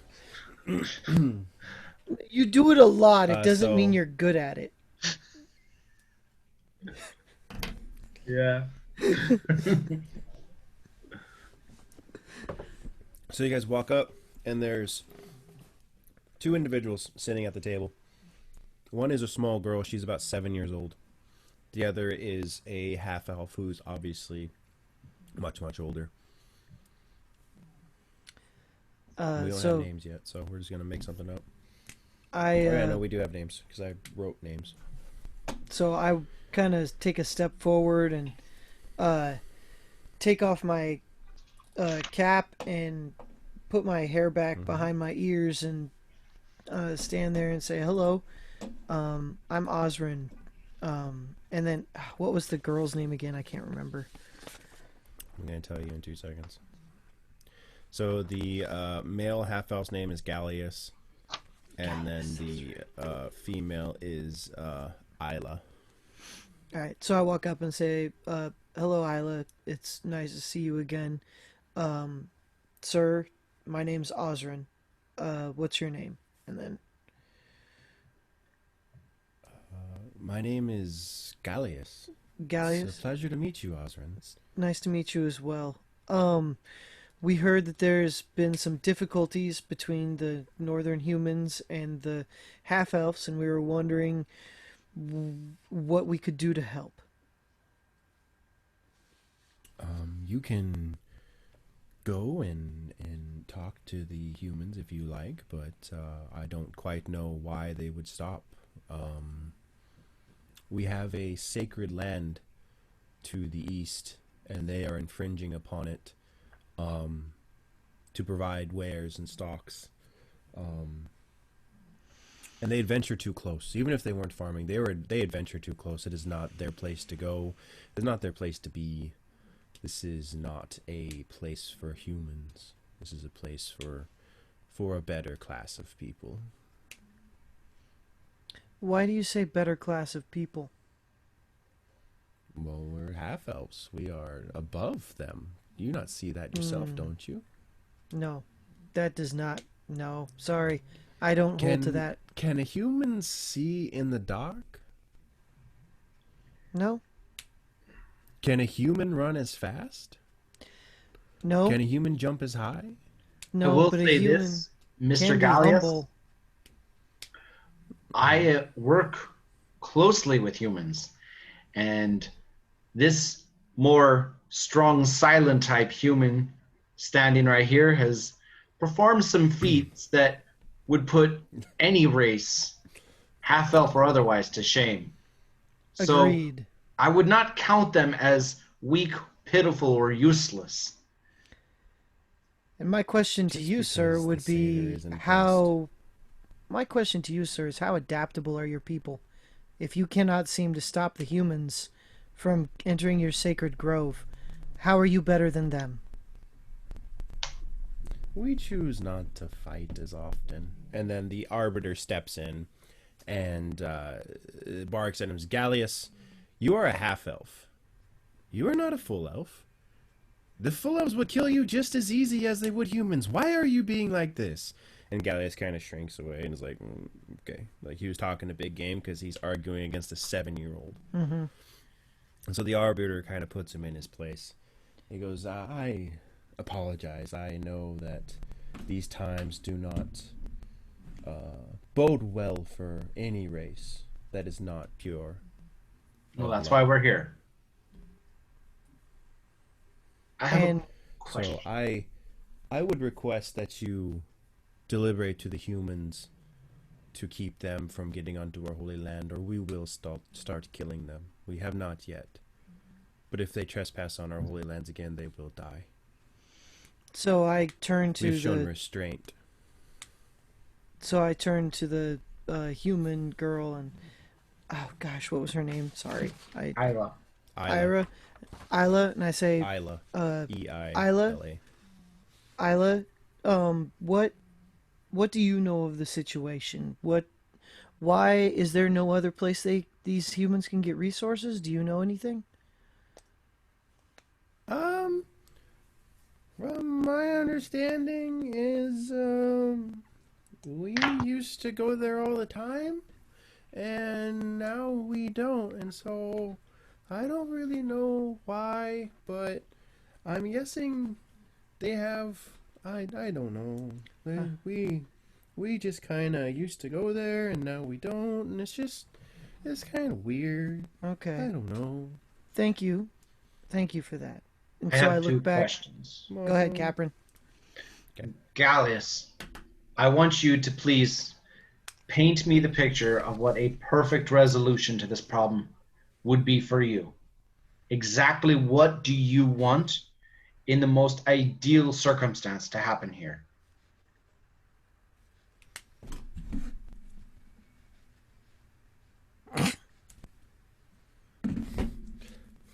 Kidding. Is that really the answer? No. Okay. Being facetious. No. I don't know what claim this little girl talks about, but as far as I can remember, we've always had claim to this temple. We can show the humans far more efficient ways to farm and to log that do not damage the world as much as theirs does. They tear up the ground, they destroy trees, they just come in and rip it all out of the ground and leave nothing left. So is your We goal work with partnership? the wood. Our goal is maybe not partnership, but it is understanding. They do not understand because they feel like we're trying to be too close to full elves, and maybe they're right. Maybe we do try to portray ourselves in that way. But our goal is for them to stay off of our holy grounds, and if they choose to worship these holy grounds or to enjoy them, then we can find some sort of peace. But they do not have tact, and they do not have consideration of the forest. Gaius, what deity or what sacred devotion is this temple or sacred place dedicated to? A very ancient god. It's something that's a tongue we have not spoken in a millennia. Is there any We writing? can show you pictures, we can show you drawings and writings, but we do not speak this name. Do you have any of them with you? I do not. It's actually forbidden to write the name. Or the temple. Yeah. But at the temple, is there inscriptions and writings that one can look at? Oh yes. Oh yes. Okay. I still have... So, I kind of turn to the others and say, I still have that glove of many tongues. That could be helpful. Yeah, so we should see what deity this is, and maybe I could talk to Thor and see if there's any kind of what this deity really is, and see if we can get some background information on what is going on. Sure. So I guess I do have a question for Isla then. yes. Isla, Madame Ambassador, Yes. Yes. what is it that you want to accomplish with the elves? What's the For best? everyone to be happy. What would make the humans happy? I guess we're making lots of stuff for like weapons and stuff. I don't know why, but we are. I guess they're gonna try and like beat up the king because he's a bad man. I heard he's really bad. You're not wrong. You're not wrong, lass. So, okay. So Isla, who's in charge of the humans in the north there? Who would we go to talk to and ask them a little bit more and get some details about what's going on? I think his name's Damien, if I remember right. Okay. Osrin, do you have anything left? I just would like to thank Gallius and Ella, or Isla. Isla. Sorry, we've had a long journey. I would like to thank Gallius and Isla for both being very helpful and giving us the information that they were able to. And I guess No we problem. would- So before you guys leave, they nod and they are let out first. And Gallius leaves a piece of paper on the table. I walk over and pick it up and read it. What does it say?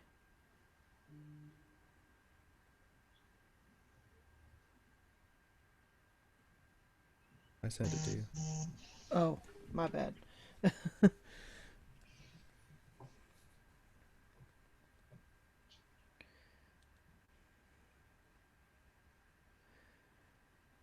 Pick it up and read it. And it says So you try, gibberish. So I so you try and read it, and there is nothing is translated from your gauntlet. Huh.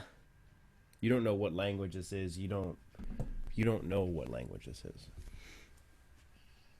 Well, that's interesting. Well, what do you say, lads? It's Go to bed? yeah, I would say let's It's part take a of the morning. nice long rest and get ready to head out. All right, you guys do that. And away you go. So you guys get a nice rest. I gotta write this down. And you guys are in your room, asleep. You walk out, and I'm guessing you guys fill in Taku because he stayed outside. Yeah, is there anything I missed specifically? Because I was kind of on the phone there for a little bit. Basically everybody's angry for stupid reasons. So and we're we gonna try and help. we have two ambassadors. One is Gallius, the half-elf. He seems motivated. He's not necessarily interested in expelling the humans. At least that's not what he says. What he wants is to have greater understanding with them. And he really dislikes how savage and harmful humans are to the environment. That's not the vibe I'm getting from this dude. Getting some serious. Also had some racial superiority problems. Yeah. Okay. Like he would have been at home in Germany in the 40s. And then there's the human Isla.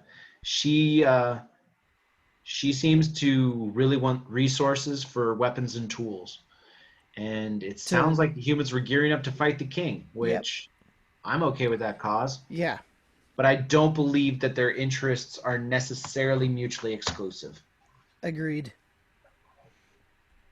Just so you guys know, this is going to get old, but I'm going to ask every one of these ambassadors what their ideal solution to their issues are, because I want to know what does success look like to these guys. No, that's a great question. That that's is fine. a really, really good question. Is there That's- anything else Sounds that great for me. my character missed in the meeting? There's a piece of paper actually the Gallius left, and I show him I show Taku the piece of paper with the words on it and be like, even my gauntlet, which is the glove of many tongues, it's supposed to be able to translate anything. It can't translate this. So, So either can this I actually read this? Nope. yeah. No? So it's this not is even jargon or undercommon? Nope. Okay. so yeah, this is either he's wrote gibberish down, or it's a language that's so ancient that it was pre-magic, I would guess. It ain't human, it ain't Sylvan, it ain't druidic. Yeah. Actually, is it? Because like I know primordial. Is it primordial? Okay. Nope. It's not even primordial. Not used to seeing scribbles like this and not being able to understand them. It may seem to have characteristics of each language. Is what it feels like. If you roll, how about I'm going to say that you studied it through the night, Ozrin, and you were just kind of staring at it and running your gauntlet over and over and over again. And I'll say that there's characters in each language, but nothing that makes sense. So it's like random words from different languages all jumbled together. Random letters. Random letters from different languages all jumbled together. That's jargon, right? I should be able to read that then. Is it So a jargon code? is its own specific Is it a thing, code? but it's not a code. Okay. It's not a code. It's jargon has its own specific thing in the game and all that stuff. This Okay. is something very different. So It's something since I'm a cleric, is this something like that I could like talk like go into a trance and like talk to Thor and ask him if he knows to give me guidance on this? If there's any could, guidance he can give me on this language. You probably could, but peek behind the curtain. I have nothing written, so it'd be a waste of time. Okay. All right. Let's head out. You know. So you guys take your gold. I believe I told you guys are each getting like 200 gold. Was it 250, right? 250? Yeah. Okay, let's call it 250. Okay, it's 250. On top of whatever you guys already had. And to break it down a little bit, it was 175 or 165 for the actual mission, plus how you guys handled it so well and finding the lizard folk and all those kinds of things. You got bonuses on top of it. So helping the lizard folk get back, bringing peace to the gnomes, all those kinds of things, bumped it up to 250 gold. Nice. All right. Maybe we don't suck So- after all. Just a little bit. So we are going to, you guys head back out, and you guys know the tunnel and the tube. You guys are going to meet up with Raka, Sounds good. correct? Raka's Modern Yep. Life. Really quick, is Jalen or any of the lizard folk on the island? Jalen's like walking around hoofing it. He's like he's just moseying around doing his thing. He loves it. He'd never been anywhere but the swamp, so he was just loving life. I walk up to that guy and like, my man, the Constellation. You saved us. Oh, did you use it to get back in the swamp? First try, no problems? Sure, we did. used it. We used it. All right, we did. But you didn't have any issues? Nothing like that? Nothing that was your fault, kid. Yeah. Okay, cool. And I give him like one of these like. Bye. Yeah. Dap him up. Yeah. And I He walks I around give like him Jar Jar Binks, kind of just like, I give him 5 gold pieces as he's walking away, Y'all like are before he giving takes away off. all- Oh man. Huh? sick! And he goes and he dips out. And he smokes the fattest blunt you've ever seen. I'm just kidding. What do you think they were doing in that swamp? No. Does Raka have any of those? No. No, he walks back and he waves and he heads back towards like where all the lizard folk are, and he kind of dips into an opening that you didn't see before. It seems like this mountainous area, it constantly changes. Like it's constantly getting new openings and new walkways and new pathways. So you don't know how big this place actually is. It's a magical mountain. So you guys are standing in front of that tube. And so I guess I just head on And down. Talon's standing there. Oh.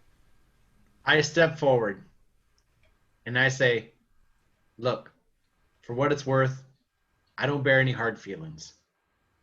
I sneak again- up behind Capron and push him into the tube. Talon dives for the tube and casts a spell really quick to reinstall the the feather fall onto the tube because he had disabled it and wasn't going to let you use the tube unless you apologized. And Taku almost sent you to your death. Good to know it works. You know what? I jump in after Capron, him. I'm going to roll a luck check right For now. what now? I'm going to roll a luck check. for you. Okay. You're extremely lucky. Am I? I You're don't often falling. feel I am. You're falling and you're getting faster and faster and faster and faster, and you can hear like this chung chung chung chung chung chung of the feather fall kicking on behind you, and it's still too far behind you. It's chasing you all the way down. You get within about 100 feet, 50 feet, and you're still doing terminal velocity as fast as you possibly can, to the point where you're thinking, I might die, actually. Not an infrequent thought for think Captain Brackenwood. Yeah, you're going, and you get within 20 feet, 10 feet, 5 feet, and it clicks on the last ring right in front of you, and just slows you down enough that you actually miss the platform and land straight into the water and go boom, and takes away all your falling damage.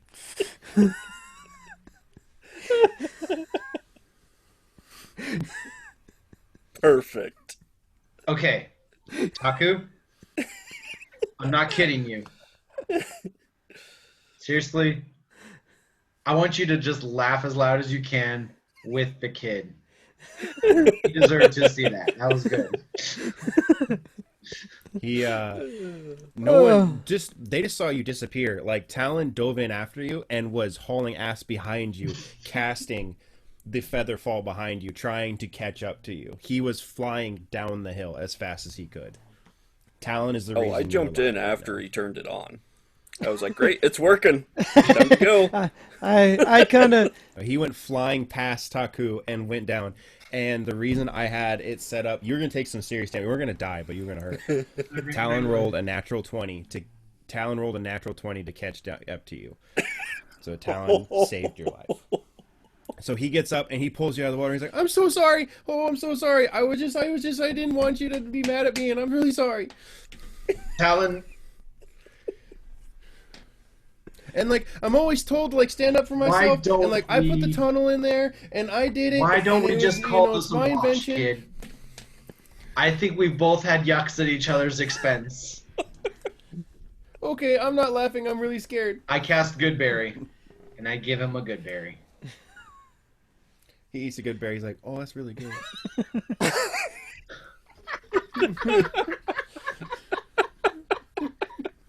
And, yep. Once I hit the bottom and I see Caprin's okay, I just give him a thumbs up and start walking to the boat. I kind I of just cast Scorching Ray on Taku. Kidding. so I just kind of am just like looking over and just shaking my head as I'm walking towards the boat. Just like, oh my god. Yeah. Shake your head all you want. Like, you "Hello, nanny." friends. Let's go. Let's go. We almost got rid of the annoying one. Hi, Caprin. Hey Rocket, how's it going? My mother's legs don't smell so bad now, do How they? did you hear about that? Like, really? I have friends everywhere. You think you're the only one that I Okay, your friends are transport? either a bee here, a Grick, or a dead dwarf. I need explanations.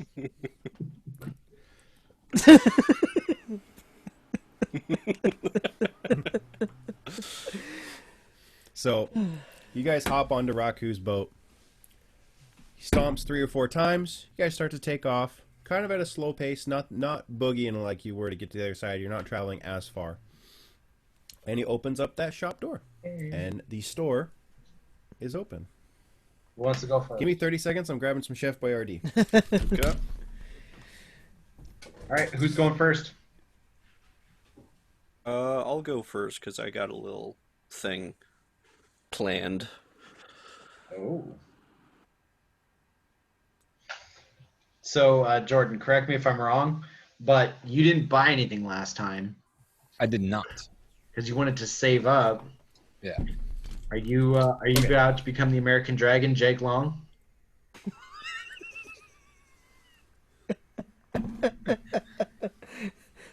I'll be honest, with all the driving that I've done the last couple days, I have not looked at this yet.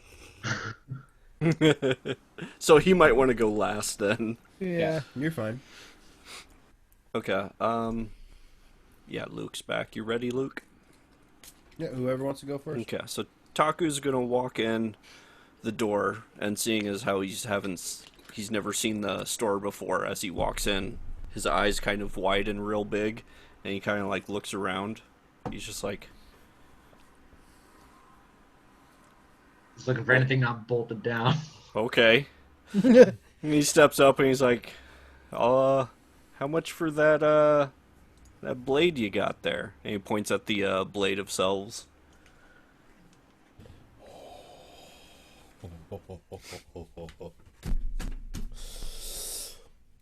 That'll be 300 gold pieces, my friend. 300? You know Yep. what, Raka? You're not so bad. I will take that. Hell yeah, dude. And he pulls it out and he hands it to you. Oh my god, that thing. I tried making the thing a little bit expensive because that thing is Yeah, sick. I definitely need the damage boost. So So as I buy that, I walk out with it, kind of admiring it, and I walk over to the side of the boat, and then you see me kind of scribbling something into the side of the boat. careful, Osrin doesn't like that. Okay. No, I don't. are Yeah, you what scribbling? are you scribbling on the side of the boat there, Taku? Jargon. We've had. All right. What does that mean? Because anytime Capron scribbles on something, usually something catches on fire. That's okay. That doesn't make me feel better. That's okay. Okay. Osrin, you want to go next? Sure. Um. So, I had a question for you, Raka. This portable snail house, is this like a one-time use, or can it like be shrunk back down and taken with you again? Over and over and over. All right, sweet. I'm gonna buy the portable snail house from you, bud, and the crossbow Delilah. Right on, dude. And I think I was hoping one of you would buy that before you went into the swamp. Would have made your life a little bit easier. yeah. So Delilah.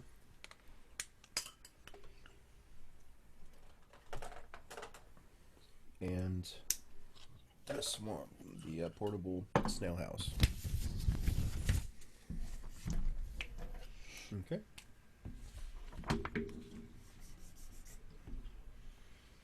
Do you understand how to use the portable snail house? Yeah, I think so. It's basically it's kind of like that cube thing that Capron has. You just toss it and it just goes. It also needs Exactly. a command word. Yeah. Yep, it needs a command word, and you can live inside of it. So Yeah, so the You can just command pop word it is up that and- just like is that like abracadabra kind of a thing? yeah, whatever Like you just want. pick a word? Yep. Oh, pick a pick word. a Okay. fun one though. Yeah, I know. I had to think for a second. Okay. Question. Oh, What fuck. happens if the snail house is open, somebody's in it, and Osrin tries to shrink it? They're immediately ejected from it. Okay, good to know. Zane, do you want me to go or do you want to go? I'm gonna do Ring of Regeneration. Sick. That's a really good one.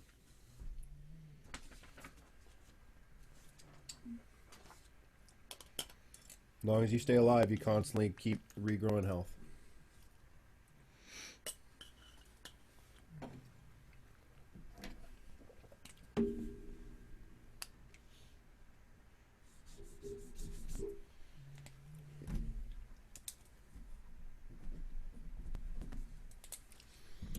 All right. Okay. Anything else? I am going to be getting the quarterstaff of striking. And I'm also going to be purchasing the feline agility ring. Okay. And let's see.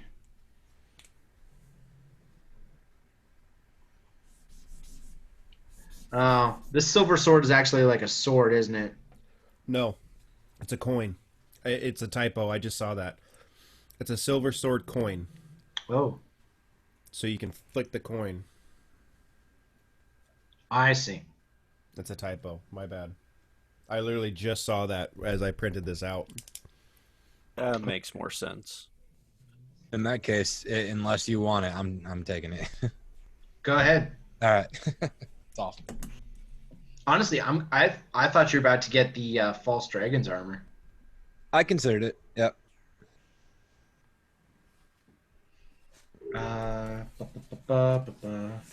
You know what? It is your bonus action. So You can definitely do that when you flip the coin. As a bonus action, you can flip this coin and add 1d8 to your attack roll. Your bonus action is what would replace your action surge. So, just a heads up. Okay.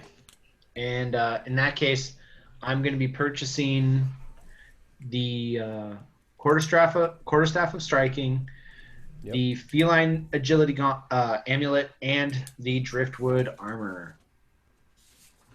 Okay, the driftwood armor. Okay.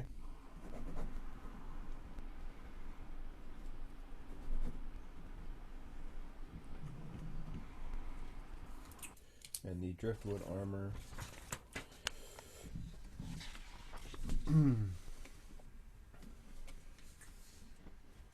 So that's an AC 16, and I'm still carrying a shield. So that'll be +2, so I'll be AC 18 now.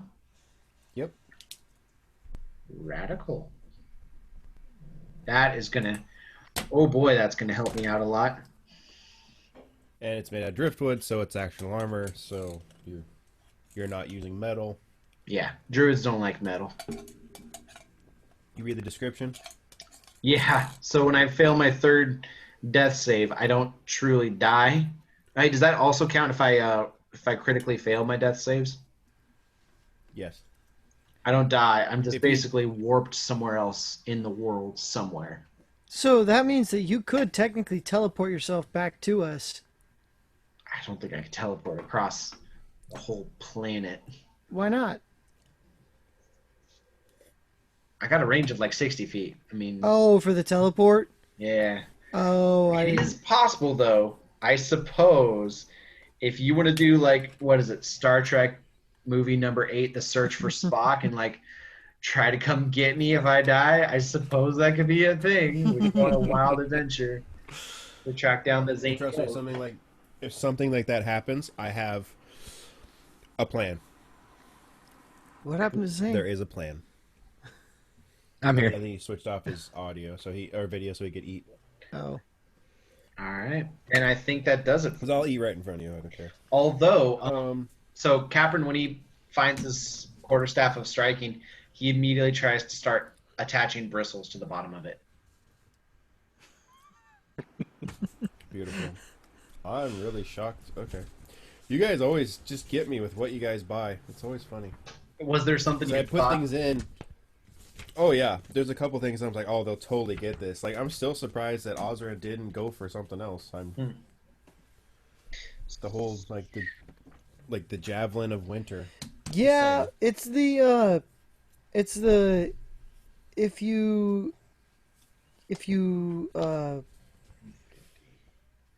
miss, you take the amount of damage yourself. Yep. Yeah, not a So that's why it's a plus 6 to hit though. And you're proficient, so you would get +3, so it's +9. And then you add your dexterity to it, which is plus whatever, so you'd be like +12. Question. Sorry. Question, Luke. Yes, sir. The Blade of Selves, is that a finesse weapon? I believe it is. I'll Okay.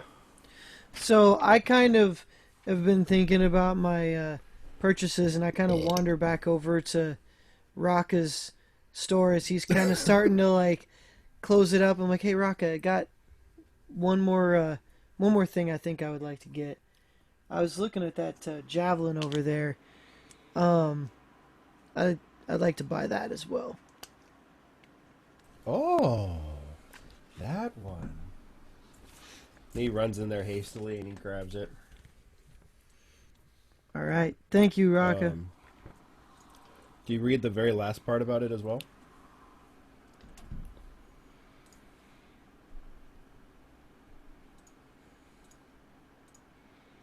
Oh, okay. That's cool. All right, I'm gonna have to. Yep. More research for later. But, Yeah. but I totally just like railroaded you into buying that. But No, I'm glad you did, because like I just read I take damage if I screw that. not read the whole. It's +6 to your attack Yeah. and damage, and since you're proficient because you're a cleric, which is basically a holy, like a paladin light, Yeah. you know. Okay, so your blade of selves, I believe, will be a. I'm double checking. I have it saved, and I'll send you guys pictures of all this later. Okay. I'm also going to get 3 healing potions. Oh, you just get 3 of those. I'm gonna say you guys just get a greater and a regular one from the AA when you guys leave. Okay. It's a short sword, so I believe that's finesse. Perfect. So, quick question. So, with the Javelin of Winter, is it the same thing as we decided for the other Javelin where it's Yes. 1d6 or 1d8? Yeah, if you use Okay. 2 hands on it, it's a D8. If you use one Okay. hand, it's a D6, and you can still use your shield. And Taku, it is finesse. It is a light finesse weapon. Yes. Dude, I'm gonna mess some people up with that thing. Oh, man. I know, it's really broken. That's why the next couple monsters are going to be really hard. Sweet.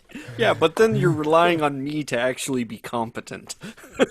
I'm just saying, bro. Not my fault. Oh, It's going to man. be fun. Okay. I definitely need to make another one of Can I So she those. roll takes you guys to- Arcana on this quarterstaff, Luke? Because there's something weird about this quarterstaff. You can go ahead and roll it. Roll Arcana. 7. It's really sparkly. Okay. I'm gonna. But I will say this. Power glows from it and feels warm. Like it feel not like warm like temperature wise, but like you feel it in your chest, like this comfort, but also power. Okay. So, I have a question really quick. Yo, dog. For skills, what is insight Yes. used for? I can't remember. So like investigation is trying to find something. Perception is if like investigation is when you're looking for a specific thing. Perception is to see what you can tell around in your surroundings just automatically. And then you said insight? Yeah, it's a wisdom. Insight.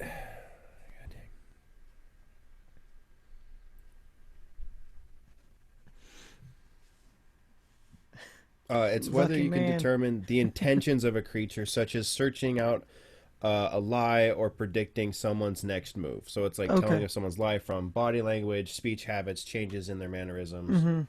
Okay. All right. Now, Hi, Jojo.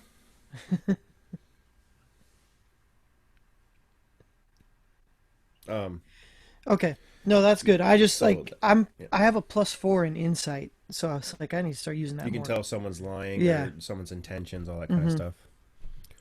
I gotta keep an eye out real quick. I think Ellie might be home soon. I gotta help her move some stuff in the house. It will take me like 30 seconds. All right. So you guys got all your gear. You're all packed and loaded out. Do you guys do any sparring for fun? I can't, unfortunately. I'm spending the entire boat ride converting my druidic focus from my broom to my shield. Okay, so Capern's the one I wanted to spar, but I'll let him do that. So I actually go up to Zane and ask him if he could show me or help me practice and get a little bit better with my hand to hand. Okay, and if Zane chooses to do that, him being a soldier, he would obviously be used to training apprentices and pages and things of that nature. Yeah, so I take it easy on him and show him proper technique. Okay, so Ozrin, I really like that, and Zane, I like that you did that. I know I kind of insinuated it, but I like how Zane reacted and the idea. Both of you take a point of inspiration. So basically, that's in that little checkbox in the top. at any point, if you really want to hit something and you miss, you can I'm going to use my point of inspiration to re-roll that attack. Okay. So, or if it's a stealth check where it's like you're getting sucked in by quicksand, or you're dying, or you're stuck behind a firewall that someone cast, you can, and you want to re-roll the Constitution save. You Subtle. can re-roll it. If you get put on the wrong side. Okay. So, any Hoosiers, you guys do that. Taku scribbles some jargon all around this boat. Like, hey, Taku, do you want to play some Yahtzee? I have a dice set. It's from the land of Yacht. So Let me see the dice first. So I hold out its six-sided die. No, let me hold them. I don't trust you. No, you're not allowed. And I'm not playing with you. So you guys go, boom! And you guys kind of a hard launch, or hard docking into it. He's like, sorry, we kind of have to get into the land here, the drift, the shore. It really kind of comes down into the water, so we got to get kind of a running start to stab it in. If you follow this pathway, can you see it? Can you see the pathway? And you can't see it. Yeah. And Raka takes a stone and wings it at the pathway, and it seems like it hits a rock and goes right through it. Oh. It's like, it's our secret pathway. We take delegates in and out of this way. Very secret. Don't let anyone follow you. Okay. But if you go through there and it's a single pathway all the way up, you'll spit out to the other side of the mountains, and then you'll be in the grasslands. And from there, I honestly don't know, my friends. I stay on the water because it's very safe for me. Okay. Thank you, Raka, for getting us here safe. I really Peace out, appreciate home it. dogs. And Gang, so, gang. Raka, here. This is a present for you. I know you said it's just a rusted piece of junk, but I have no use for this scimitar. You got us here safely. Here, I want you to have this. He holds it, and it's as big as he is. And then he goes and he does this. He goes, oh, it's a good size. And shrinks it and puts it into his belt. He goes, I'm glad "Thank you like it. I'm glad you like it. Have safe travels. You too, my friends. And As I get off the boat, I give Raka another 5 gold pieces, and again thank him for the trip. You guys just keep giving your gold away. he looks at you and he smiles, and then he keeps going. He's like, I will remember this. Don't worry.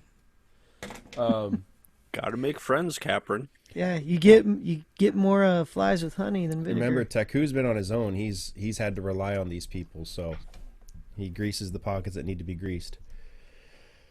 So you guys, with that whole exchange with Raka, I nudge Capron and be like a little kid, say thank you.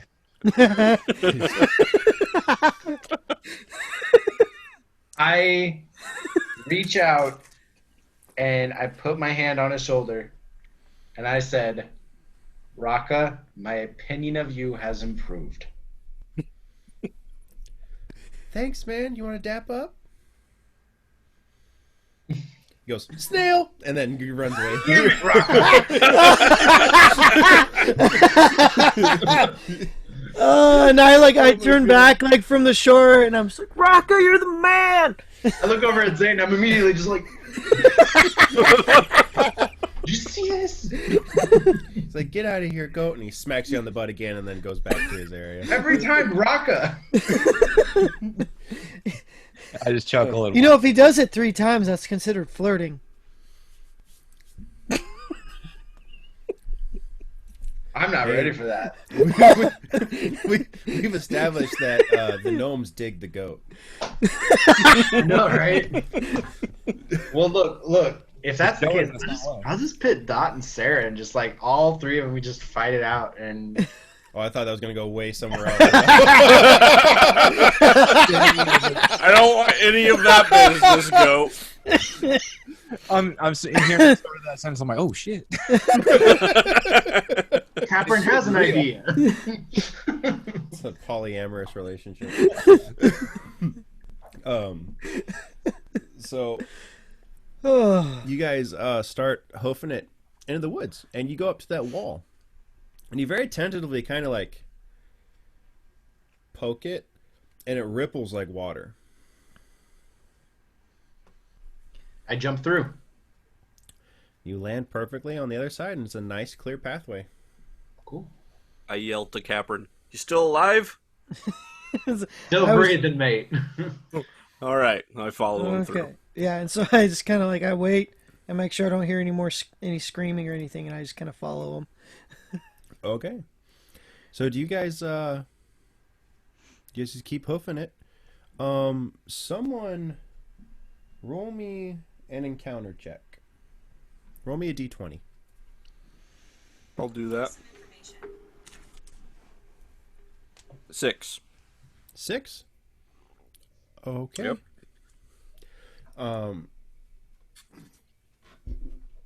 Oh Lord, I don't like that smile. Ah, he's getting it out. Oh God. So you hear this low growling noise echoing throughout the pathway. And you guys keep walking, and you hear that growling get louder and louder. Like, Can I roll a perception check? You can roll a perception check for me. All right. 6. 6? Okay, you have no idea what this is. All right. And then you hear winged noises. Knowing what Zane knows, I am going to roll a perception check Okay. to find out if it's what I think it is. 17. 17, you know that these growls, it's a weird growl, roar, bay? Like a goat ram noise Is this a mixed Frickin' with a griffin. roar and a growl and wing noises. You haven't seen one of these animals before. Yeah, I know what it is. Is this something that Zane has heard legend about? Not this particular creature, no. Take cover. Everyone- which direction is it coming from? farther down the pathway, but now you hear the wings. It sounds like it's coming from above. Oh, what's the terrain like? Is there It's bushes like, or anything? It's like a rocky pathway through the mountains. There's a couple brushes, nothing too crazy, but there should be enough for you to guys get some cover. Someone roll me a luck check. See if you guys have an opportunity to get to cover before this thing sees you. I used all mine today. Someone else did it. right, I'll Osborne. roll. Oh gosh. We actually I trip and fall and scatter a bunch of rock and make noises. All right, everyone, roll me initiative. I'm gonna kill you. And Oh, not boy. if this thing does first. 16. Good lord, I got a 1. Man, Hey, you I got- did as bad as me. I have frozen hands today. Got I'm 11. glad your luck ran out today. Okie dokie. I think I used it all up on that pass yesterday. Freaking semis. Hello? Are you actually in the spot? Hey, buddy, you're not muted. Say no.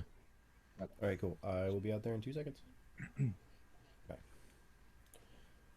Give me 30 seconds, gentlemen. I gotta go pull some groceries in. Go. No worries. All right.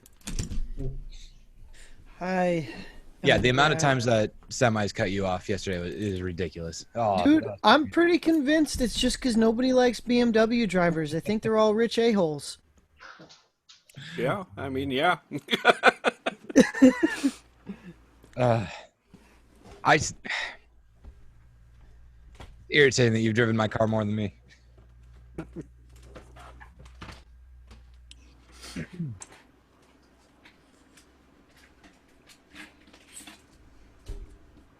You ever completed them? No. But I did get to level 65. Dang. And I have a pregnancy.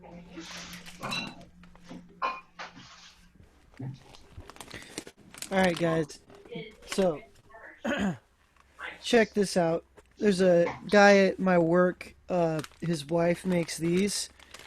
They are Asian chilies, but this one, like, she pan fries them, and this one is like bacon flavored. Like she put like bacon seasoning on it or whatever. So I take a small handful of these and throw them in the ramen water while I'm letting it boil. Oh, nice. And it's got the oils and stuff in it, so I'll throw these and the seasoning packet in and let it boil. And then I throw the noodles in. Nice. Makes top ramen worth eating. Good stuff. $8 for a packet. It's awesome.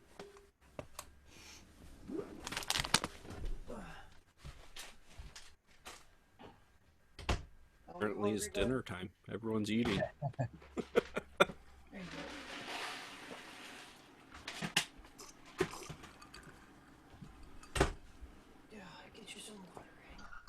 I like the whole dynamic we're getting as a group. The whole interaction everyone's having with each other and with NPCs turning out really good. Love it. It's been a lot of fun. Yeah. So you guys having fun? Mm-hmm. Yeah, we were just talking the whole dynamic with the party. I gotta let Huck out for just a second. I'll be right You're back. good. Sorry. Sure, you're good. and then the Take a try party breath. with all of the NPCs too. It's been awesome. Yeah. I'm trying to make the NPCs fun. Like, I really hate it when like NPCs are boring. No, I think you do a great just job like- with that. Like the standard guard in Skyrim or something like that. Just say the same things over and over. Like, go to this place and you will find Mm-hmm. them. Okay, bye bye. Feels like a trope that's really overused. And Yeah, I'm trying for some more dynamic interactions. Mm-hmm. Like, just when I was listening through to the other sessions, I'm like, Talon didn't tell me anything about that gauntlet. I gotta have words with that kid, man. he didn't tell you jack. I really like how you guys are doing, but this one, like, it's funny. This session, I feel like I got the encounters way more dialed in, where they're not impossible, but they're really hard too. I think so. But we also kind of shot ourselves in the foot a little bit with that first one. We definitely made that harder on ourselves. You did keep on saying Which is that she hadn't been touched at all. I mean, I was trying to do like a gentle hint the first I couple, know. like no one's hit her yet, and especially when he had hold person on her. If you hit her, it's a crit, Mm-hmm. automatic. All you do have to is hit her. It's automatic critical hit. But we had a plan. That's why I was like, and I was like, she's fine. And then I have it in my notes. I was like, if they don't remember how Jalen told them to get back, they're gonna get lost, and I'm gonna just start racking up the exhaustion points.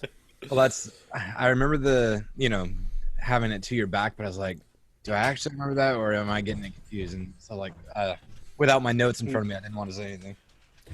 Exactly. But yeah, no, it'll be good. The only thing I didn't is I really didn't write anything of at the AA. I didn't get a chance. I read it at time. Like the whole thing at the AA with all of the peoples. That's Yeah, a lot of that's been perfectly on point, dude. yeah. I've been trying because I don't want it to be like too. I want it to be mysterious, not mysterious, but like you guys have to figure it out. I don't want to be like This is what's going on. Go Yeah. fix it.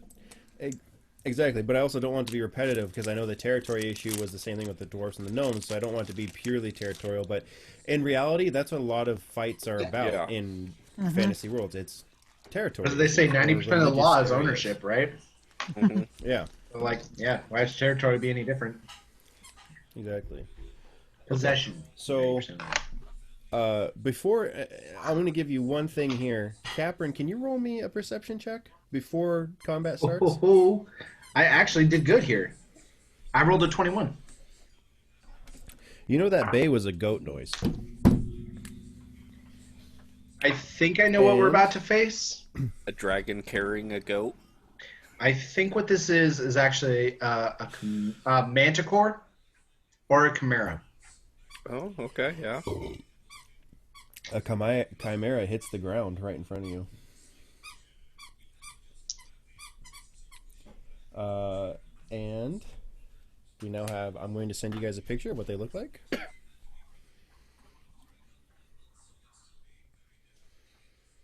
The fun part is just flicking through the monster book and being like, "Oh, that would be cool. Oh, that would be cool. Oh, that would be cool." Now I understand. What? Oh, why the noises were kind of different. Yep. Sending it over right now. All right. So, Zane gets first crack at her. Okay.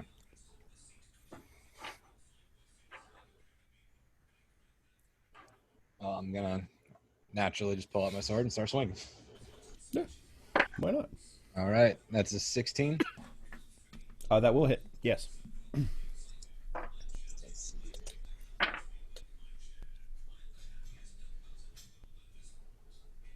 That's a 28. 28. All right. And You guys are all level 6 right now, right? You guys updated your hit points, everything, so you're all good. Yeah. all right, second attack. That is a 16. That will hit. All right.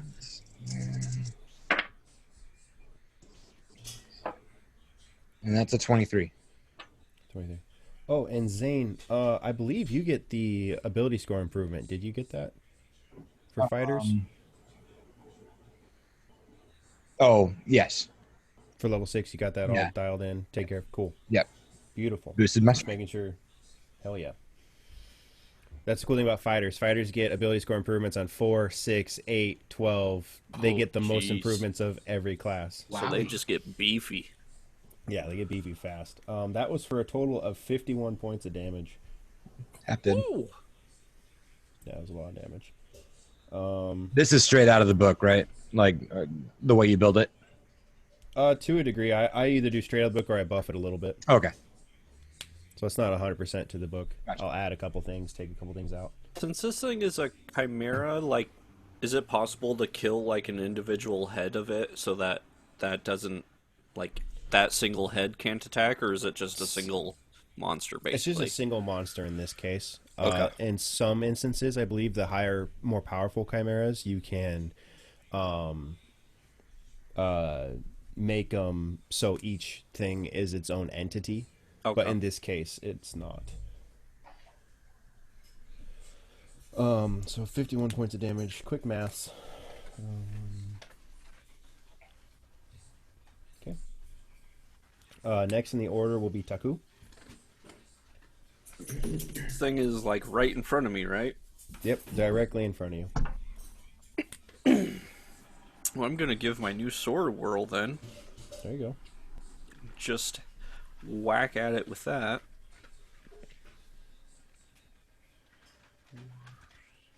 13 13 will not hit. balls. Just misses. Can I use my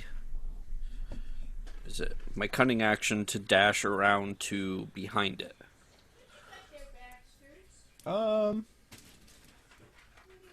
If you do, you'll take an opportunity attack.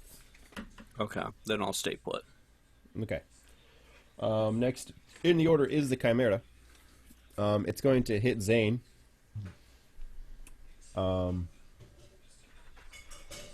Or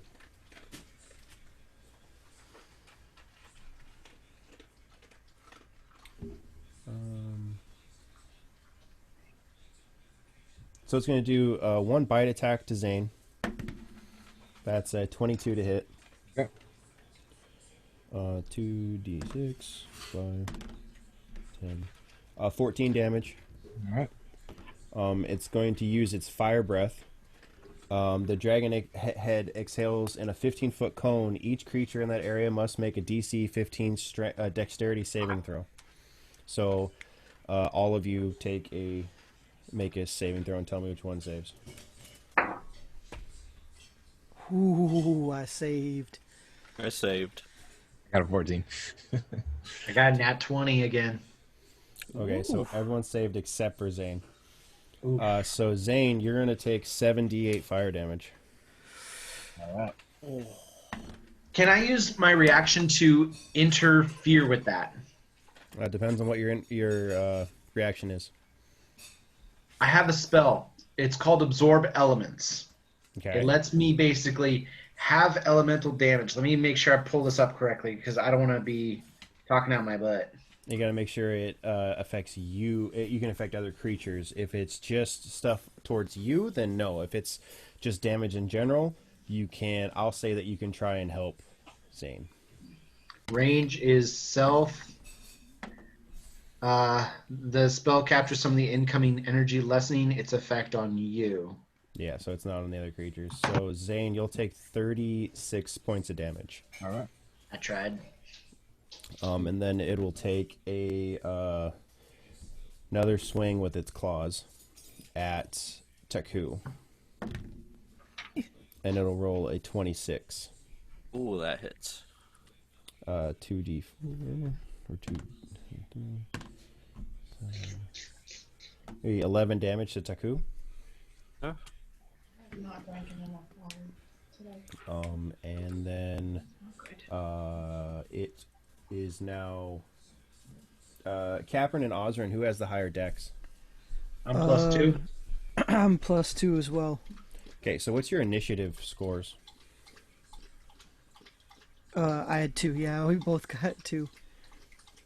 All right. We'll go alphabetical then. Capron, you go first.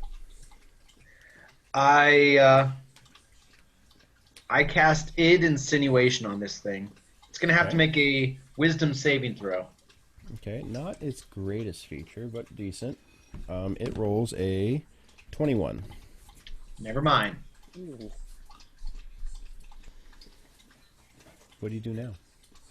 Well, that was my turn. What can I do? That's it. Okay, Ozrin, your turn now. Give it a funny look.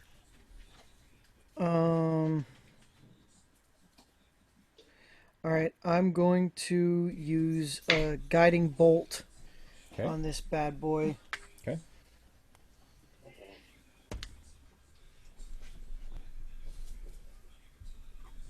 That is a dirty 20, my friend.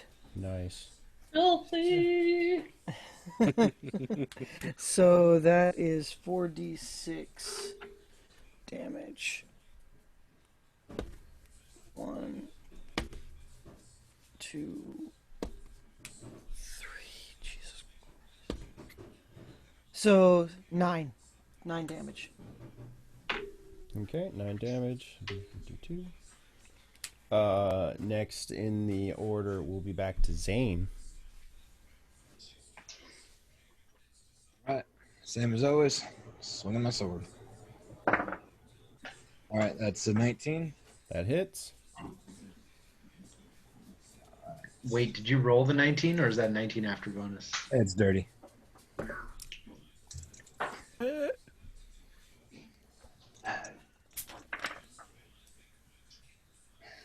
And that's 30. Nice. Second swing. That's a 16. That will hit.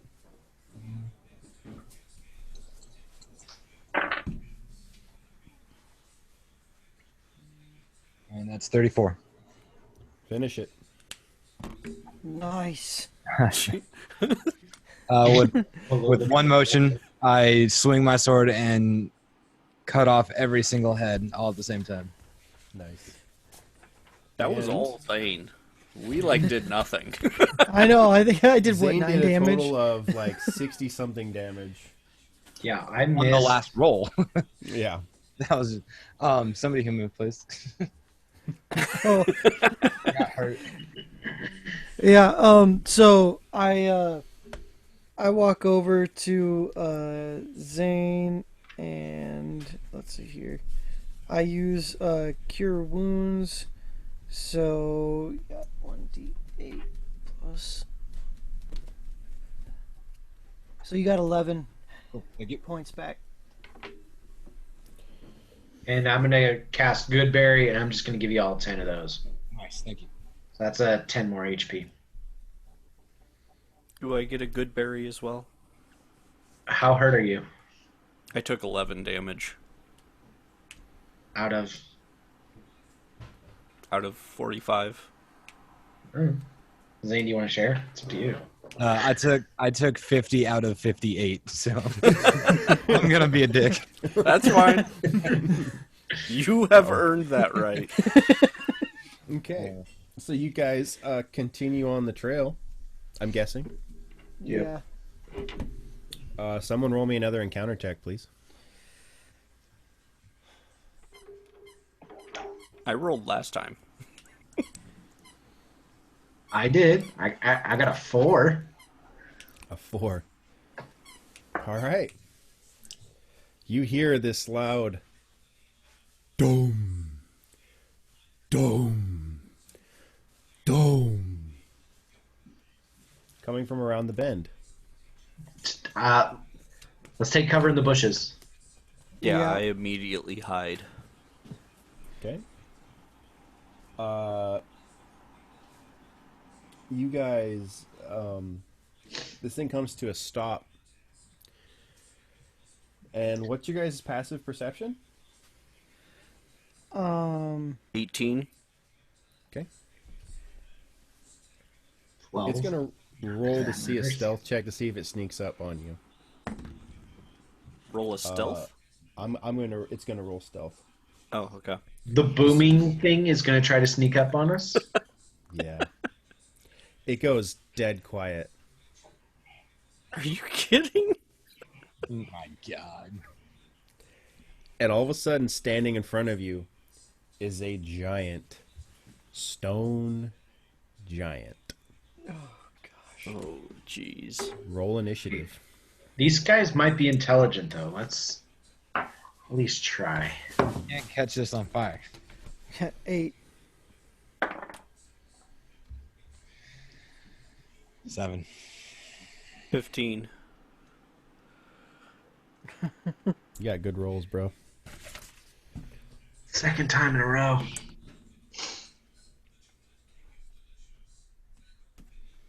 All right.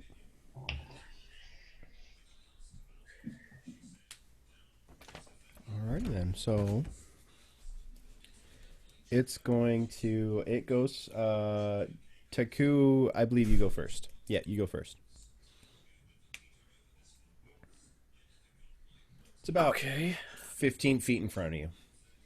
15 feet in front of me. Question. Does my new Blade of Selves... Yeah, that's capable of also stacking with sneak attack, right? Yes.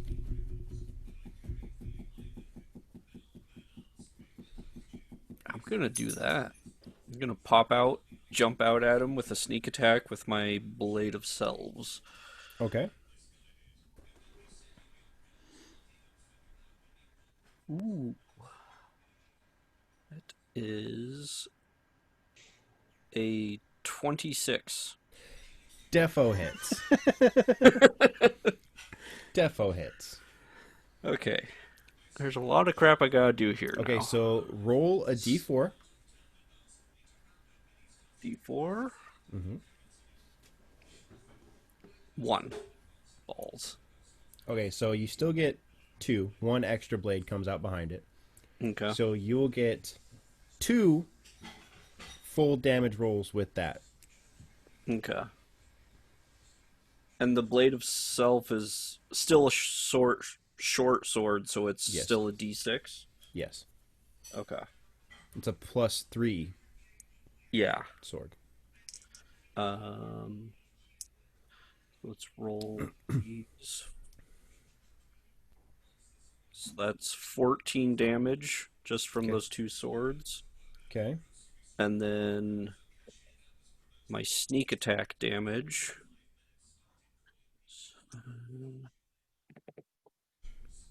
+8.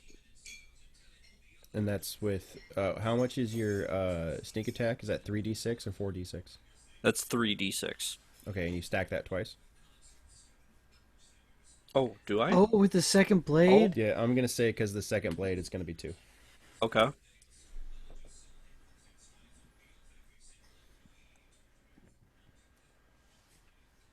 +12. Okay, so 12 on top of the 16.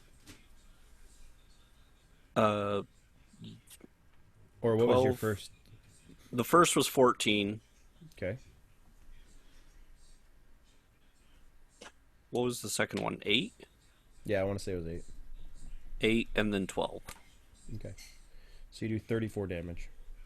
Ooh, there we go. And then is it possible, can I jump behind anything else with my my cunning action? Cunning action. There's a couple rocks here and there. I think you could you could try and get hidden. Or at least some cover. Okay, I'll do that then. I'll try and dive behind another rock or bush or something else close by. Yeah, I'm gonna say you jumped out, stab, and jump back away. Okay. Next in the order will be the stone giant. It's going to try and take a swing at Osrin. Sweet. With its great club, I believe. Yep, great club. That's a miss. And then that's a 19 to hit.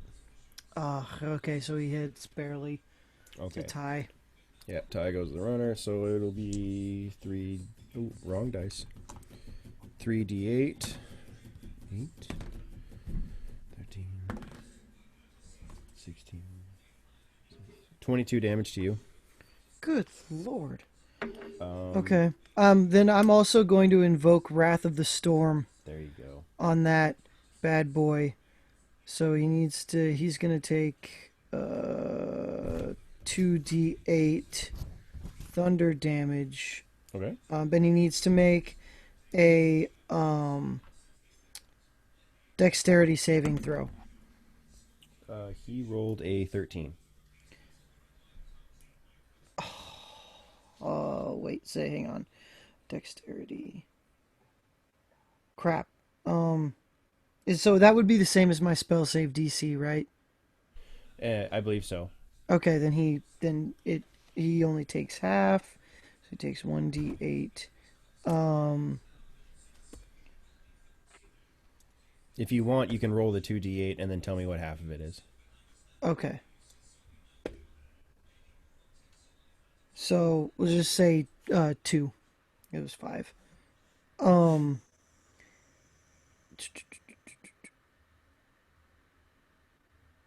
Okay. Yeah. Okay. That's And all then he how can much do. damage? How much damage did he do to me? 22. Okay. Next in the order will be Osrin. All right. Sweet. You said this is a stone giant, correct? Yes, stone giant. Are we? What kind of a terrain, a trail are we on? Are we? Rock. Because like, you said we're up in the mountains though. Like, are we Rocky. on like a trail where there's like a cliff on one side, or are we in a valley, or like? You're in like a small valley, like you're like walking through like a goat path almost, and you're in a small opening enough where you could hide in something, but it's a rock floor, rock everything. Okay, so are either of the walls, the sides, like how close are they? Like, how wide is the valley that we're in? I'd say it's about 20 feet wide. 20 feet wide, and it's 20, standing in 25. the middle. Yeah, it's standing in the middle of it. Okay.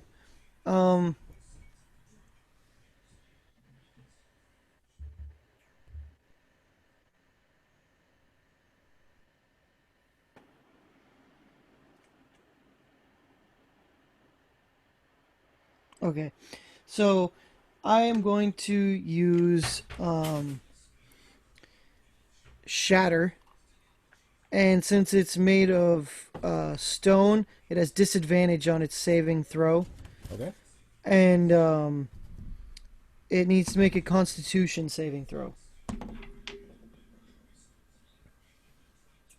It rolled a 17 with disadvantage.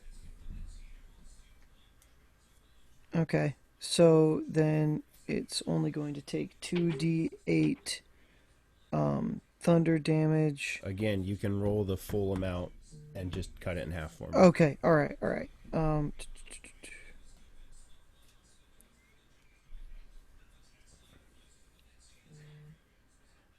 Does it have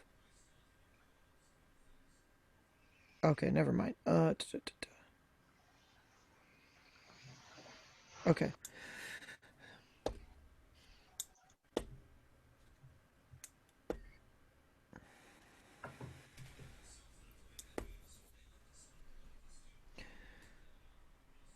So it takes 11 damage. Okay.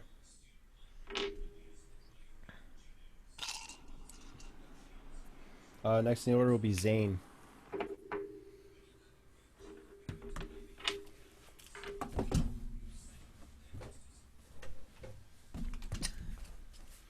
What'd you roll? You're muted. Muted. 16. Misses. All right. Second attack. 17. Hits. All right.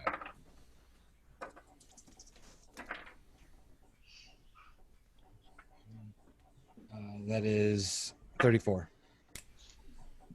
Nice. 34 damage. 5. 3. Okay. Is that all you're doing? Yeah. Okay. Next in the order finally is Caprin. Okay, let's get a read of the room, guys. Do we want to kill this thing, or do we kind of want to dip out? I don't care either way. Yeah. Negotiations are shot because Taku decided to punch it first. I think you're just jealous. He's taking over some of your job. It is hurt, just so you know. It is hurt pretty good. All right. Well, I guess we'll just keep on keeping on then. Okay then. What I'm gonna do is I'm going to cast Booming Blade on him. And I'm gonna make my melee attack against this guy. Okay. Freaking rolled a 1. God dang these dice. Well, a 1 does miss. It does it now. Next in the order is Taku. Okay. Gonna pull the same trickery out. Sneak attack with my Blade of Selves. Ooh, this doesn't look so good though. 3. That's 15. Misses. Alls. Next in the order is the Stone Giant. It will make a Great Club attack at Taku again. That misses. That was a 4. That's a 15. 15, so it hits. Okay, so then it will do 3d8 damage to you.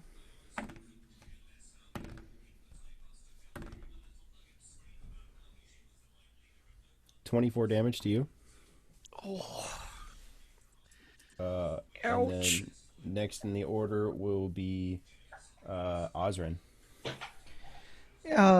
So is this thing like hurt, or is it just kind of hurt? It's hurt. It's pretty hurt.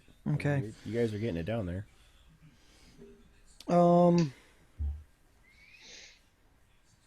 gonna use. Let's see here. 1 second. I'm gonna use. All right.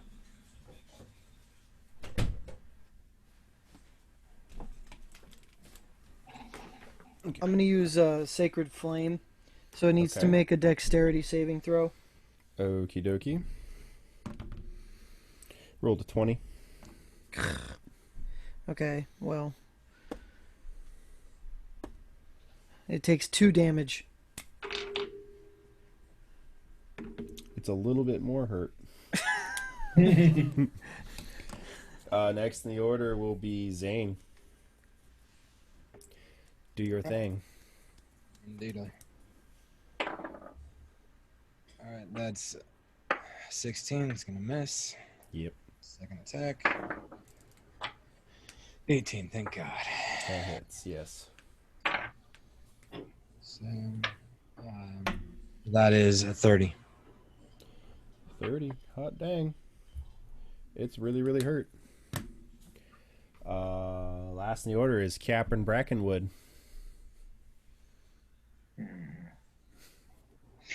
Does this does he have any like cracks in his body from the damage we've been doing? I want to say some like little things here and there, nothing too crazy. I mean, he's a pretty solid stone giant. You know what? He's hurt. I'm not going to do what I was thinking I was going to do because that would be really reckless. I'm just going to try to cast Booming Blade again. I think that's a good option. 20, nat 20. Nice. There you go. I only have 2 settings. Okay, so I'm going to do my melee damage, and quarterstaff one-handed is a d6. I rolled a 4 plus 5 for my And proficiencies, with your critical hit, you double it. making it a 10. I mean, you roll 2d6. Oh. Rolled a 1. So, what did I have before I doubled? 5. So it was 4 plus 1 is 5, plus 2 is 10, plus 5, 15. Finish it. I strike it with my magical quarterstaff of striking, and a echoing crack erupts from my staff as our giant becomes sheathed in a booming energy before he crumbles into gravel. Beautiful. So you guys Do are I huffing know- and Do I notice anything that my staff has done? Anything different? not yet. No. You're huffing and puffing. And congratulations, you killed the stone giant. Okay, So you they guys- might have been intelligent. We could have talked to them. So, you guys, I'm guessing, continue on the pathway here. Yeah. Okay, so Do you we guys want to continue on the stop to pathway. camp? Because Oh, I could actually- use some health. Yeah, no, let's you said it's a 20-foot wide area. Yep. So I am going to say, guys, let's all back up for a second. And so I take out this small ornate snail and set it on the ground and make everybody back up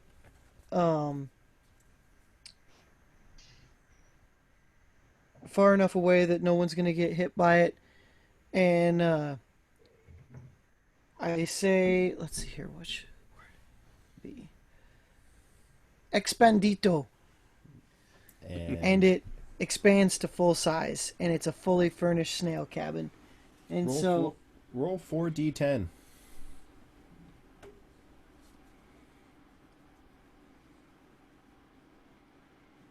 I had us all move back. I know, but roll 4d10. That makes me nervous.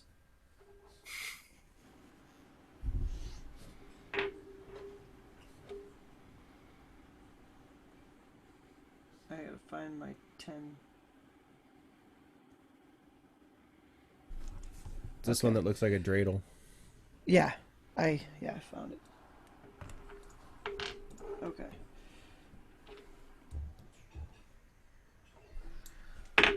$40, 10. All right. 3, 5, 9.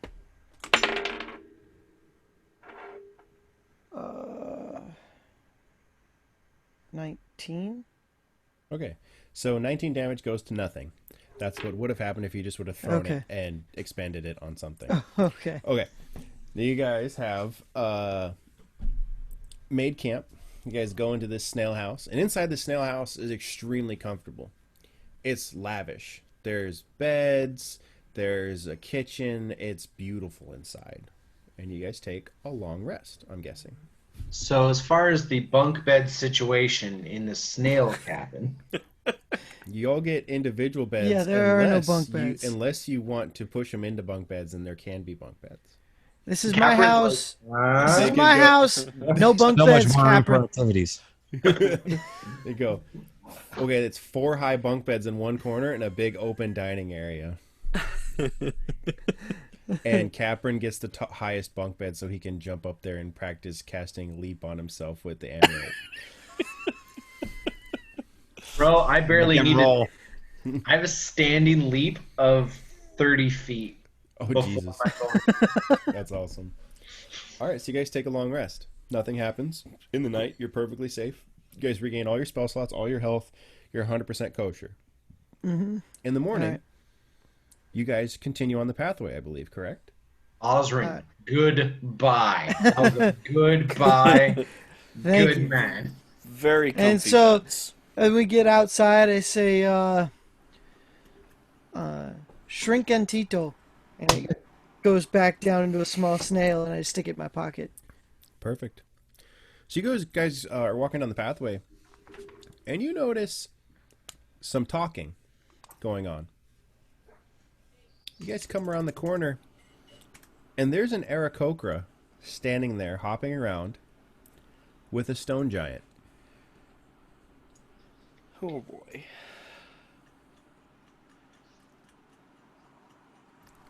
What do you do?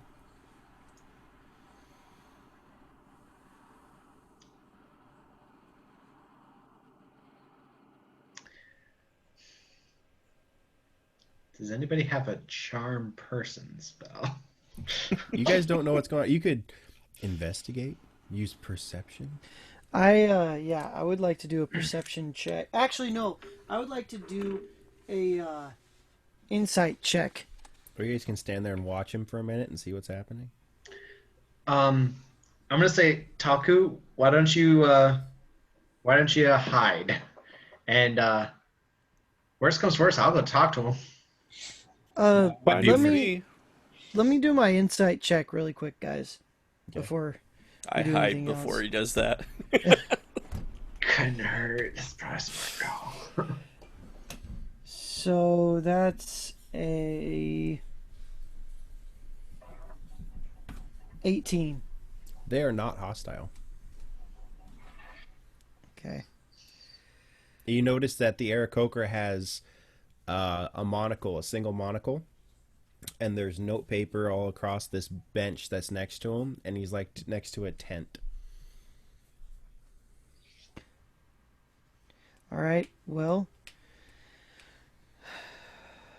Taku, why don't you just stay hidden for a minute, just to be safe, and then Sure. I'm gonna walk up to him and see what's going on, and see if they'll let us through without incident.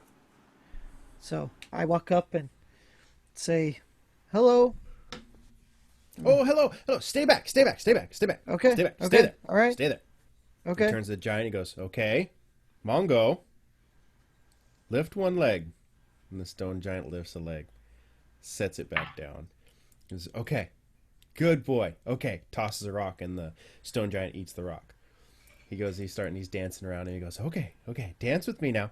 And so he starts dancing and flapping his wings, and the stone giant seems to kind of like shuffle, like do this like half like white guy at the club shuffle, like the shoulder shuffle, like nothing's happening. He goes, "Okay, Mongo, turn around and powered and rest. Don't listen to anything." And the stone giant turns around and goes, "Fine," and bows his head. Then he turns back to you and goes, "Hello, friend. How are you?" I'm doing okay. That was impressive. My name's Osrin. Who are you? It's very nice to meet you, Osrin. My name is Dirk. I love. I'm trying to find out how intelligent stone giants are and to train them and maybe domesticate them because they could be amazing warriors and tools for us to dig in these mountains. That's a very lofty goal. How are you keeping them placated? What kind of rock was that you just fed it? Stone giants just like to eat rocks. It's just a regular rock. I have been just trying. I've been trying to earn their trust and to get them to believe in our cause. And they do seem intelligent. They seem like they can understand certain things. So I'm trying to placate to their needs and to our wants. How many giants have you worked with here? This is my first one, first try. Oh, okay. That's awesome. Do they speak, or do they communicate back? Sometimes they grunt. Sometimes this one seems to have some kind of understanding. He can speak some broken common.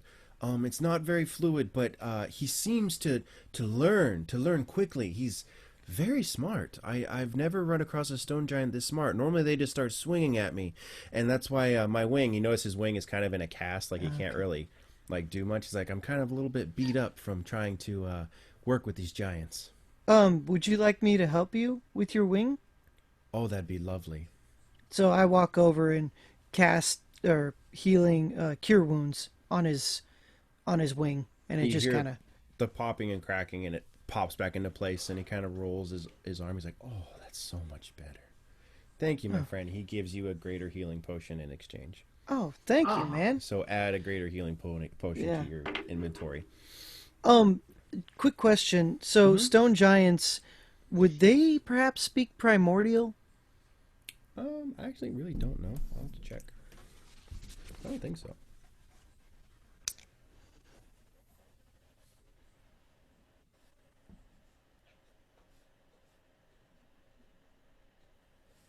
I'm so happy to hear that that's not like a giant who's like, have you seen my brother? And it's like, Dude, same here. I was just thinking that too. I mean, the giant might, but this guy doesn't. so I This think guy's just trying to train them. we just need to play it cool. And just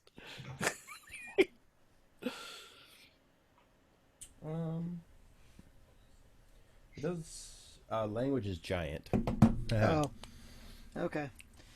I just figured because they were made out of rock, they might have been an old elder race or And, something. he's like, I don't speak giant. I probably should have learned that before I came out here trying to help them, or help us, or help them help us, and help us help them, but mostly help us.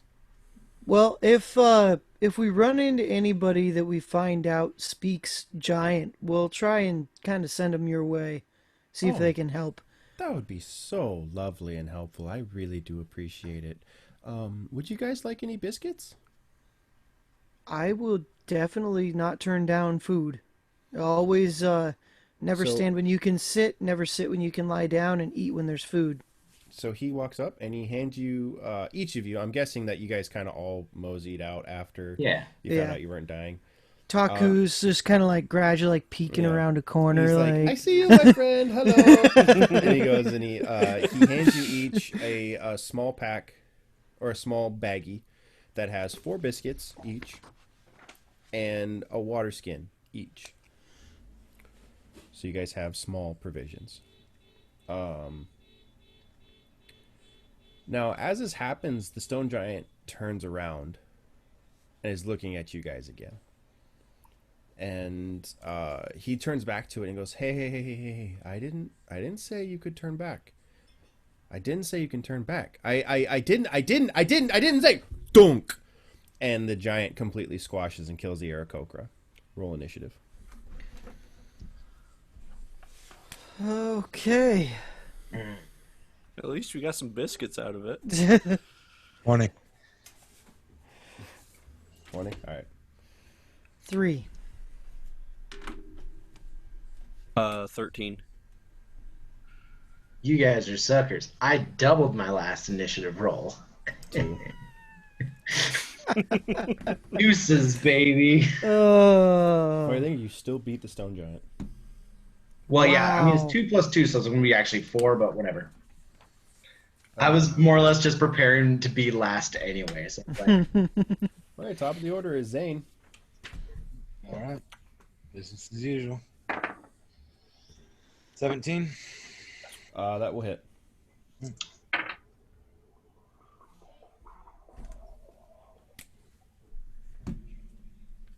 That is 32. Okay. And that's an 18. That hits. Or a 27. 27. All right.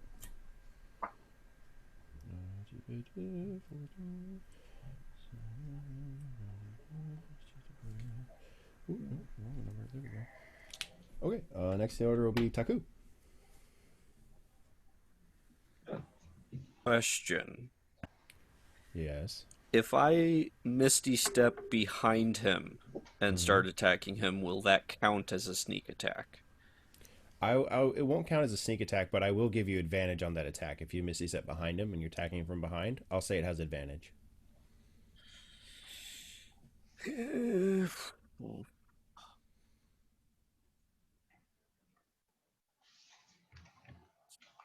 You're not going to get sneak attack going at his face, and there's nowhere to hide. Yeah.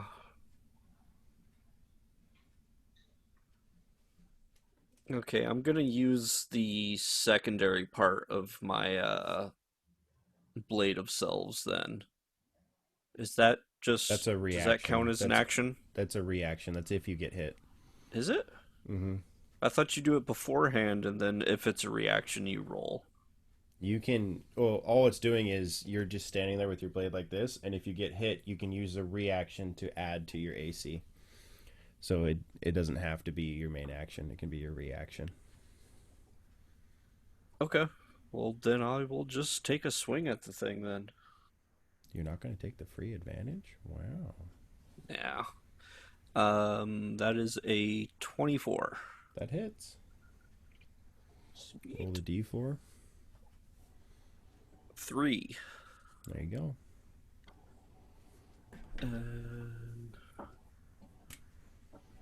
Let's see.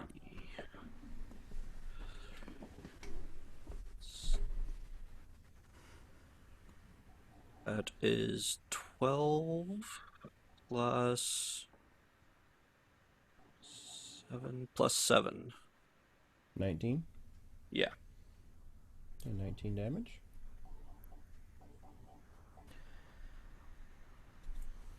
Alright, next in the order will be Osrin. So the terrain that we're in, this is just kind of a little Same clearing. terrain. Yeah, just a little clearing kind of a thing. Yeah, it's just a little bump Okay. out. All right. If I was to slam this thing up against one of the walls with force from a spell, would that cause any extra damage? I'd say it caused a little bit extra, but not much. This is a stone giant getting slammed into Okay. stone, so... Okay, that's kind of what I was thinking. I just also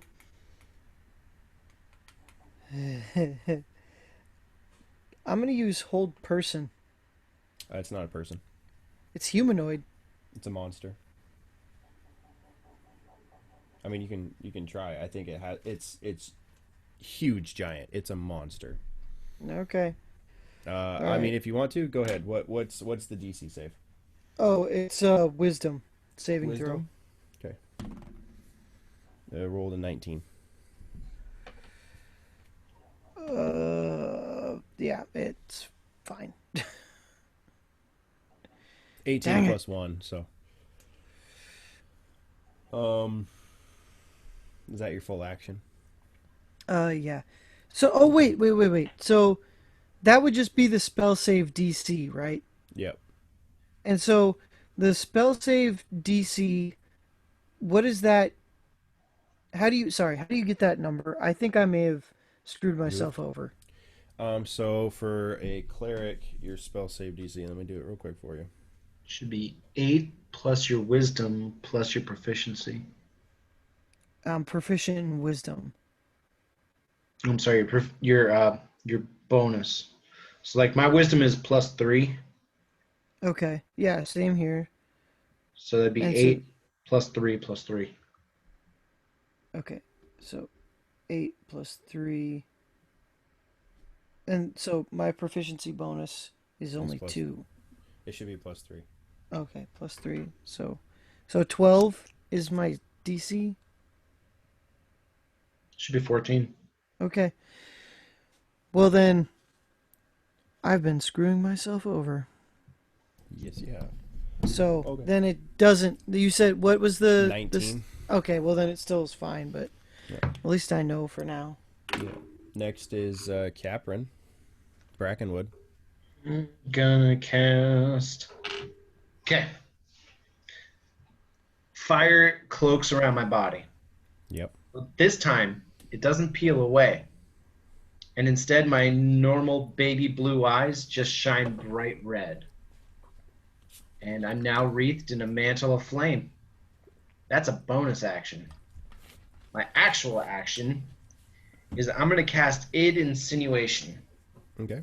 So let's get a wisdom saving throw for them, this guy. Wisdom save. Not its greatest stat. They rolled a 12. Needed to make a 13. Ooh. Cool. The target must succeed on a wisdom saving throw or be incapacitated. Wow. At the end of each of its turns, it'll take damage. Now, it can make another wisdom saving throw, and if it does succeed, the spell ends. Otherwise, it'll last a minute. Okay. Nice. Excellent. Sounds great. So it just can't do anything unless do it anything. saves. So does now saving throw. Its turn. So it's going to make the wisdom saving throw. And roll another 12. Oh, It fails, which means it's going to go ahead and take 4 psychic damage. Nice. We're back to the top of the order, which is Zane Picasti. That's dirty 20. Nice. Big hitter. That's a 33. 33. That's a natural 20. That's a critty. Too critty for this city. All right, let's get I think mathematically you're going to kill it, but go ahead and roll. All right.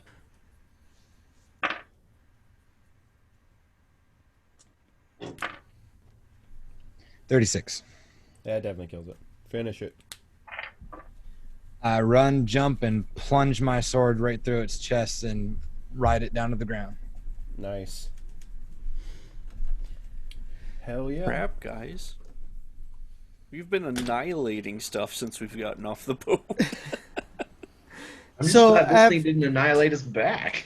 as Zane is walking down from the pile of gravel, I walk over to the squished Aarakocra, and I kind of am looking at him and kind of going through his remains to see if he has any letters or anything on him. Is there anything on him worth taking? There's a letter from the AA, and there is 400 gold pieces.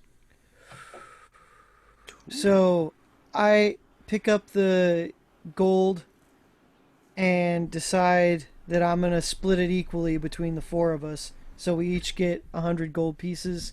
Yep. And then I take the letter, pick it up, and then I notice that somehow the monocle survived, and I just tuck that into my pocket. Perfect. Do you put the monocle on? I just like kind of hold it up to my eye just to see if what the difference is. Does it make me see anything special? It basically gives everything a blue tinge, and everything seems extremely clear. So as I turn and look at my party, do any of the party look any different? Does that blue glow change? They don't. They look. You know what? They do. I got an idea. Oh They do. gosh. I got an idea. So you look at Caprin, and he glows red. Okay. You look at Zane, and he glows blue. All You right. look at Taku, and he glows green. Do you look at Okay. yourself? Yeah, I hold my hand up and I look at my hand. It's where the Also- Powerpuff Girls. You also you also glow green. Green, huh? Okay. So guys, looking through this monocle, this is mine. You can't have it, but I want you to look through this and see if you're looking and see if you see the same thing. What do you see when you look through this? And I hand it to Caprin. I'm like, you're a druid, you know nature. This seems like you're seeing something. What do you see when you look through this? Osrin, you look green. You look green. Okay. What about Zane and yourself? Zane, you're looking blue, and I'm the most perfect shade of red. And Taku, you're also green. Can All you right. Hand it see back. it real quick? Yeah, you can take a look at it, and I'm watching him very carefully to make sure that it doesn't disappear or get switched out with something else. It's fine. Just want to take a Okay. look. So I hold it up and I kind of look at each one of them. And Osrin is, of course, green. Mhm. Capern looks red. Zane looks blue. And I look at my own hand and I kind of drop the monocle real quick in shock. So I like, hey man, what did you see? What made you drop it? I want to talk about it. Okay. So I walk over and pick it up. I'm like, do you have any idea of what this thing is and what it's seeing? It's got to be magical. Thank you, Sherlock. Uh, hey Zane, you want to take a look? I take a look, and I'm assuming that I see all the same things. You mimic the exact same thing. Taku Yeah. and Osrin are green. Capern is red, and you are blue. And it seems like an I'm aura. yeah, that's kind of the vibe I was getting. I'm gonna roll an insight check on this monocle.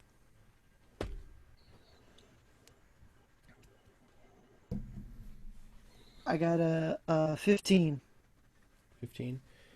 I won't tell you exactly what it is, but you assume. Nah, it can't be it. Can't be. The only thing different amongst you all is your race.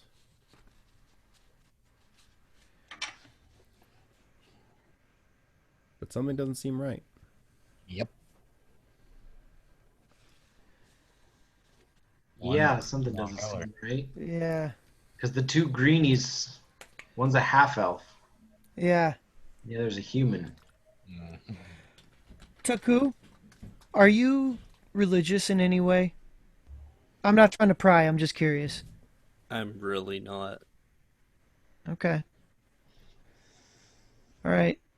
Do we Taku. Zane, what about you? No. Okay. Taku? Huh. How old are you? 26? I'm gonna roll perception.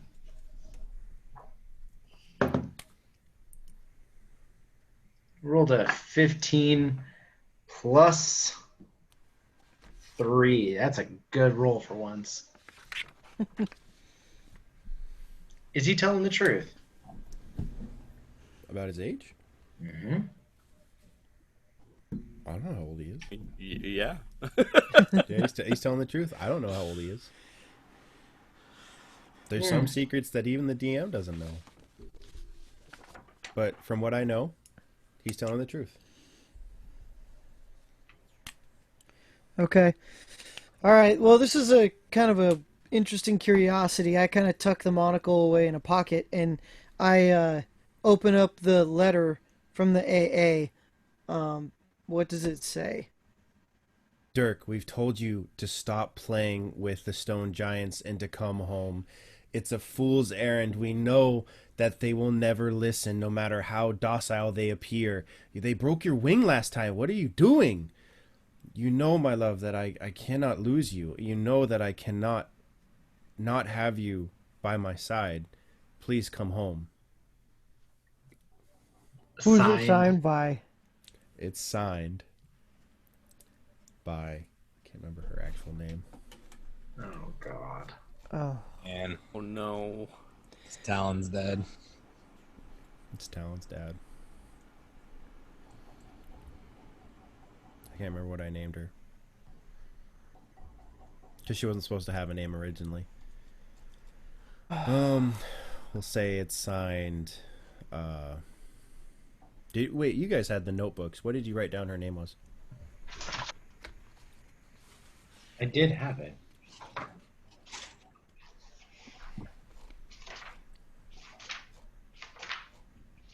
Aristrad. Aristrad. Okay. Ah. Signed, Aristrad. You know her as the Lady Arbiter, but you guys Yeah. know her name is Aristrad. And Zane, we also know that she's single now, so. I repeat, dibs.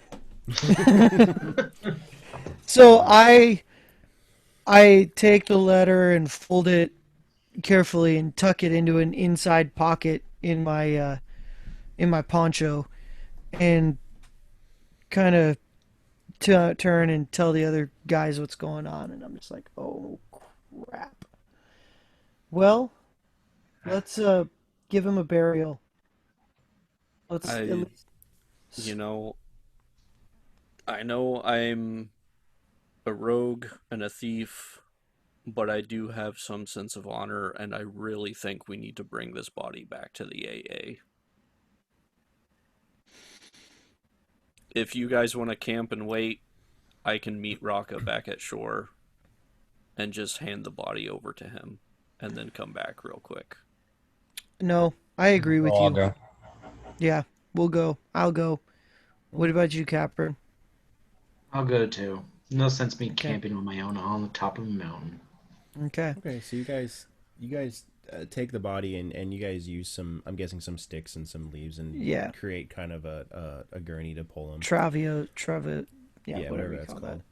And you pull him back, and you're not far from the shore. It just felt like forever because you guys got the crap kicked out of you. Yeah. Yeah. You guys go all the way back, and you bring the body to Rocka, and Rocka's like, "Why are you back so soon? That didn't take long at all. I just started making marshmallows."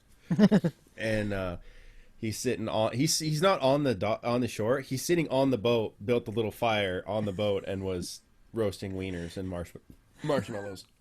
And he drops his marshmallow in the fire and runs up and grabs the body and is looking at it, and for a split second he cries, and then he shakes out of it. He goes, put the body on the boat. I'll take it back right now. Go on your mission. That's what's important. But thank you for bringing him back. The Lady Arbiter will be quite distraught. So when we put him back on the boat, I kind of try and lay him out as nicely as I can, and tuck the letter kind of inside of, his shirt, just so that it's there, and, close his eyes and say a prayer to Thor to usher him into Solengard safely. And yeah. as we go, I just, tell Raka to tell the Lady Arbiter how truly sorry we were, but that he was enjoying his work and felt that he was accomplishing great things right up until the end. It all seems like everything we do is the most important that we enjoy. Good luck, my friends. I'll be here. Don't worry. When you need help, Raka will be here. And Thank you, Raka. He hands you guys something extra. He's like, "This is something that the Lady Arbiter gave me to give you, and I never did because, well, you guys said some things, and I heard some things. But here you go." And he hands you 4 sending stones. So basically walkie-talkies. Communications. That you guys can communicate with each other. That's gonna be helpful. He goes, Do they and I have a one as specific well. range on them? This plane of existence. So Okay. If you're anywhere in this world, if you're huh? in this dimension, you can communicate with each other. You say, you see the little switch? See how it glows green? And you flick to blue? Green is the party, blue is to me. If you Okay. need to get hold of me, flick to blue. Is there any way to turn it off and then turn it back on? Red, stupid. And he Thank He you. turned it all the way to red. Sorry, this is my first magical rock. Oh, it's your first time I'm popping your cherry? Okay, here Oh, you go. yeah. I do it for you. He turns it off and on a bunch of times really quick. He goes, "I'm sorry, this is not the time or the place. Now get off my boat. I gotta go deal with a crying giant bird." And he pushes you guys towards the edge of the boat. Hey, DM, I kind of want to buy one more thing from Raka's shop. You can. He's right here. Cool. I want to get the Ring of Teething. Hell yeah. So it's just, it's basically going to give me some big old shark fangs. And I don't even think I'm going to use it for a bite attack. That is purely an aesthetic choice. I'm just thinking of the next time you shapeshift into something and you'll have these big horns and these weird shark teeth and you'll look nothing like what you're supposed to look And I'll like. look kick ass. I think that's how you're finishing that sentence. So that Watch will him like add- transform into like an eagle or something. And you've got this eagle with like giant freaking weird teeth coming out of its beak and horns. We're gonna take that false dragon armor also. Oh. Alright, Okay. I gotta grab a drink. I'll be right back. Okay, false dragon armor. All right. So that is you're- +2 plate armor. Yeah, that's why I took it. I don't even care about the rest. Yeah. So How could you not, dude? It's so cool. I believe that makes your AC an 18. Yes. Okay. We will make that up. Where is that? There it is. Wow, you guys bought up a crap load of the store. I think it had some pretty decent items. Nothing too OP, but also nothing that's just like garbage. I went through a lot.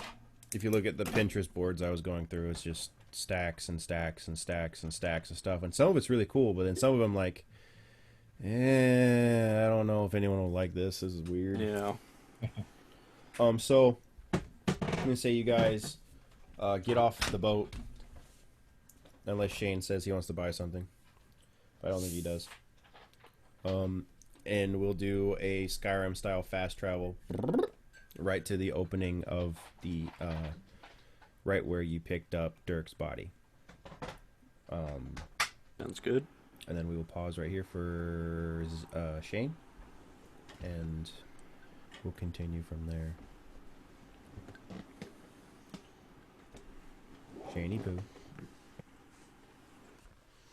Shanus. Shane, did you want to buy anything else, or are you good? I think I'm good, but because I am almost broke. You I did have get an extra $100. 100 gold, so. I know, but there's nothing really I need. Cool. All right, guys. So we are telling them we did a Skyrim fast travel right to where you guys got Dirk's body, Okay.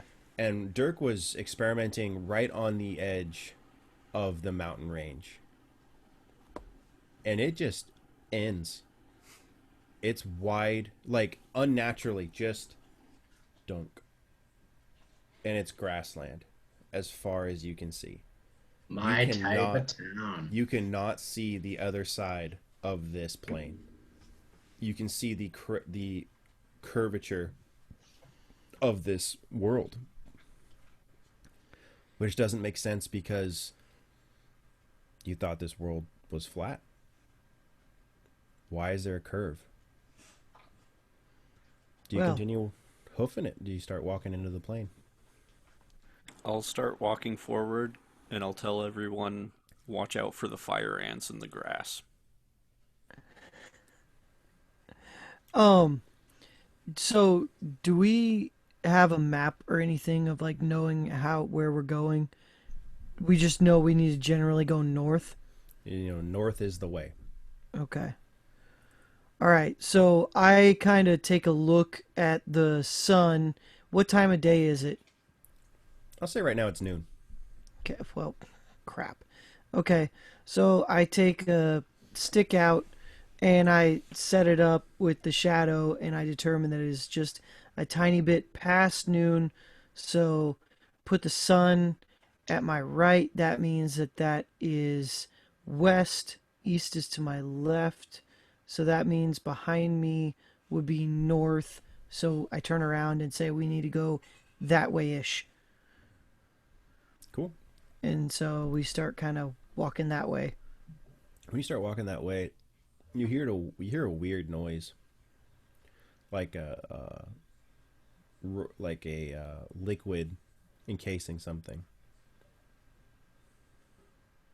If you look behind you, You don't see the mountain. Okay. I What's jump You jump where? up. Oh, Yeah, okay. You jump up in the air. I'm jumping How up in high? the air because high? I think there's something How behind high? me. How high? Oh, you jump. He's just scared. You're just scared. He's scared of tall I'm- grass. I'm just gonna go 31 feet up. I'm not gonna use my amulet of the frog on this one. So when you jump up high enough, the mountain reappears to where you were, and then when you land back on the ground, it's gone. So I kind of take my javelin and hold it out in front of me and walk slowly towards the where the mountain was and see the javelin kind of It goes disappear. into the. It disappears. Yeah. I shouldn't say the mountain's necessarily gone. That opening is gone. Yeah. That So- pathway's gone. Okay, so we know, and I'd say, hey guys, let's take a look at this and remember what this place looks like. Are there any distinctive landmarks anywhere, kind of, that So would let there's us?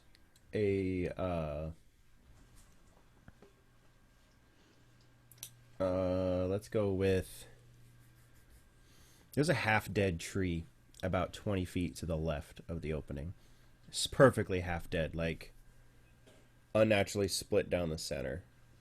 Half of it's beautiful and green, half of it's completely dead. Speak, friend, and enter. I'll walk up to that tree and just start kind of etching some marks into it. Okay. You etch the marks into it, and the marks grow back over. Well, that's not going to work then. I would think that directly, like down the center, half-dead tree is probably a pretty good way to remember how to get back into the mountain. So let's just try and remember where this is and start heading north. There's some magical tomfoolery here. Oh yeah. So you guys start hoofing it, and the wind's blowing hard. It's like an open plain. Caprin's right at home. It's grassland. There's no cover for miles anywhere. But the grass Osrin starts getting a little twitchy. He doesn't like it when there's no mountains. you notice that the grass starts getting a little bit taller and a little bit taller. It's about waist height as you're walking through it. For 2 days, you guys see nothing. You guys travel as far as you can, make camp, wake up, travel as far as you can, make camp, wake up, travel as far as you can. On the third night, and during these nights, is anyone keeping watch or anything like that? I would say we have a rotating watch. Yeah. You're keeping a rotating watch. That's perfectly good. I would expect no less.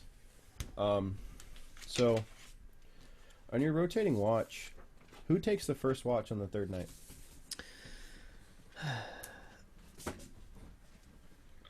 Everyone Who has roll the a best? D6. Who has the best perception?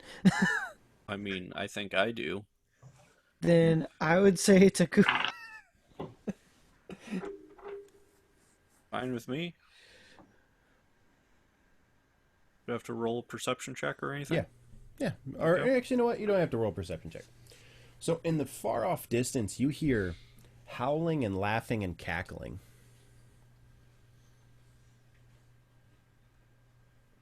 I've heard that before. I don't like that sound. Yep. This is during the night, so the other three are still sleeping? They're still asleep. Okay, so I'll slide down whatever tree I'm perched in, or whatever. There's no trees. There's no It trees, is just you in the grassland. Okay. grassland. So I'll just walk into, I'm assuming, the snail house Mm-hmm. and wake everyone up and just be like, hey guys, I think we're being hunted again by more werewolves. Oh, sweet. So question. With the snail house, can somebody break in if they try to, or is it pretty much... They can, but you can do your shrinking command word, and it'll forcibly eject anyone who breaks into it. Okay. Did they take damage when it shrinks on them? No, it does not. Okay. Only when it expands. I was thinking it could be a trap. What do you guys do? I mean, the sounds still were pretty distant, but whoever's taking next watch, I'd say stay extra alert. DM, I got a question. Yes. Are werewolves, are they classified as a type of beast? They're a type of beast. And no one said that they were werewolves. This sound, is it coming from behind us? Is it trailing us? Or is it in front of where we It's want to just go? Off in the distance, and it's so echoey you can't tell exactly what direction they're coming from. It appears like they're off to the left of where you want to go, or to the east, I should say, to the east of where you want to go. That's to the right. Okay. I know, yeah, it's changed. Yeah, I know. We're going, and you guys stay up most of the night, and nothing happens.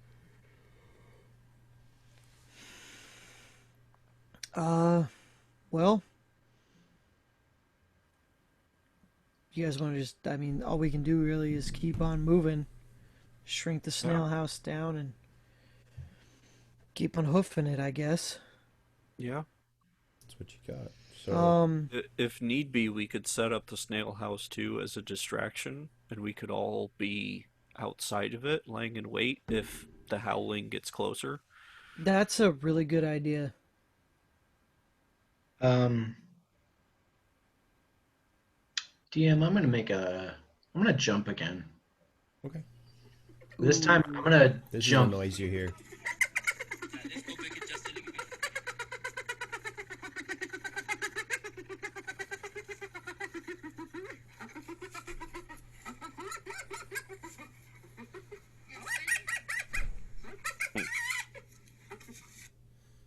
That's what you're hearing in the distance.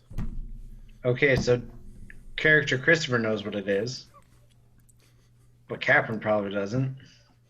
No. I gotta let my dog into the living room. 1 second.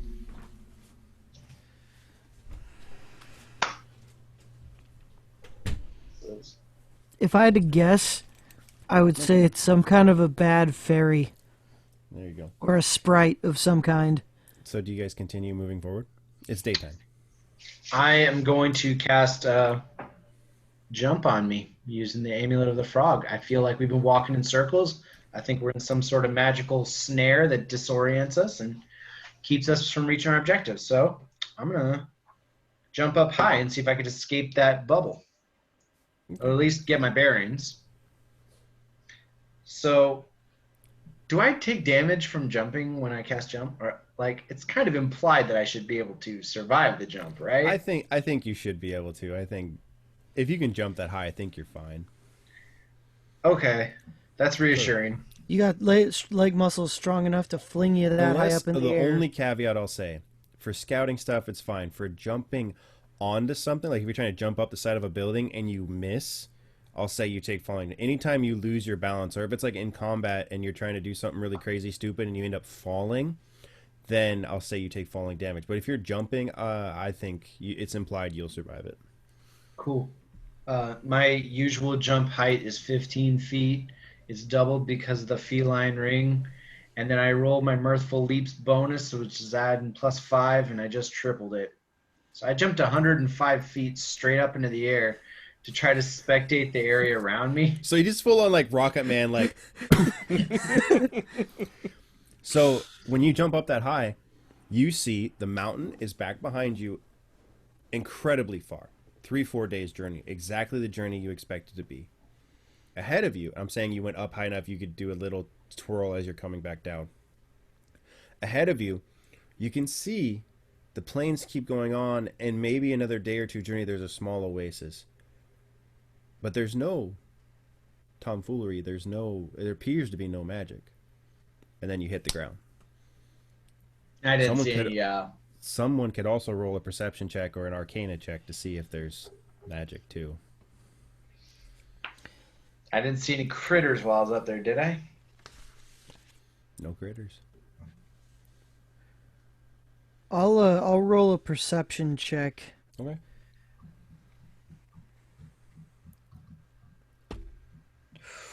Nat 20, my friend. There's Nice. no magical means that is keeping you from doing anything like that. There's no magical means keeping you in circles. You guys are heading in the direction you want to go. And that's what I convey. It's like, I got a good look around. I know it looks like we're just walking in circles, but we're heading the right direction. There's an oasis ahead of us. I saw some trees, and I think that's a good base to keep going on. I guess. What do you guys Alright. think? I'd say we Let's just keep keep going. moving then. Yeah. So you guys start to head out and to push forward, and nothing happens. Come to at night, and who takes first watch? So was that Taku? Was that your idea to use the snail house as a distraction? Yeah. I like that plan. Let's do how tall is the grass? About Is it still- waist to chest height. All right. Somewhere like So So berries. everyone pull out your bedrolls, hide in the grass, but we'll have someone keep watch on the house all night. yeah, I agree. That's fine. So as that happens, you guys hear off in the distance again, just a very strange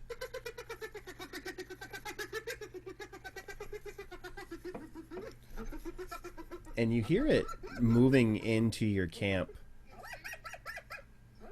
and they take a couple stabs at your house and then run away. Did I get a good look at him or You anything? did. Roll What? roll a history check, see if you know what they are. History check. That is an 8. I think it's well enough. You know that these were gnolls. Knowles, okay. What's a knoll? GNOLLS. It is a hyena humanoid demonic hybrid.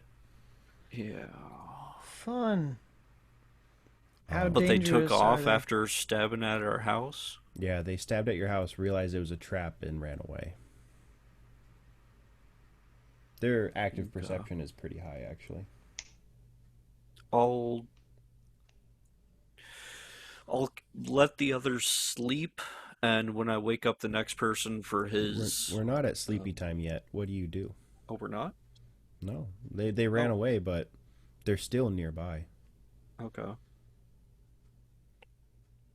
Everyone roll a stealth check for me.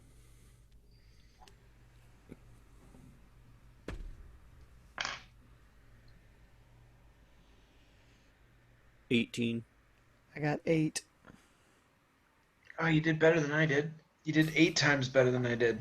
I want to buy So- Capra new dice. Someone needs to buy Capra new dice. So Caprin's sleeping there.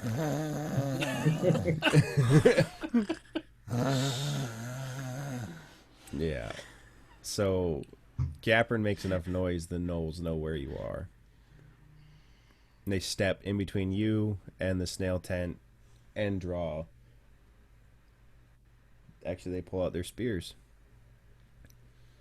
I'm assuming I see this happening, though.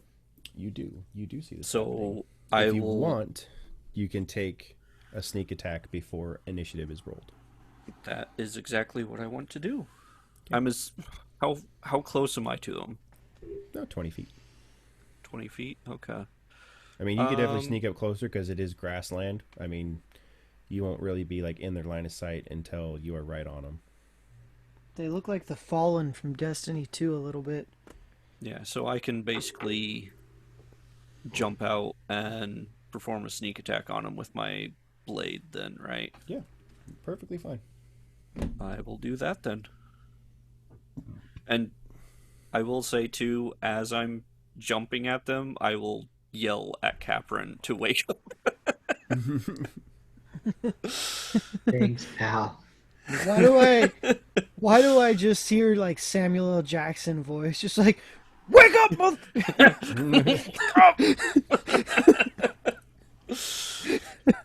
That is a 26. That hits for sure. We're all back. Like we've had long rests and stuff. We're all back up to like full Yeah. health and all that. Okay. Yep, Just you're double good. checking.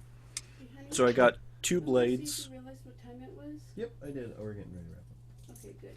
Right, bye-bye. Or no, I rolled a 2, so that's 3 blades Yep. technically. Okay. Yes. 4, 6.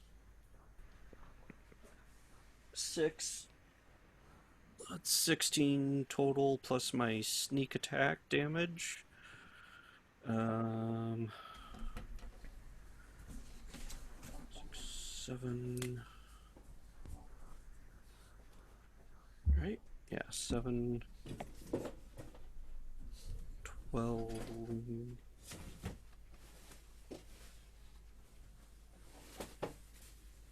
22.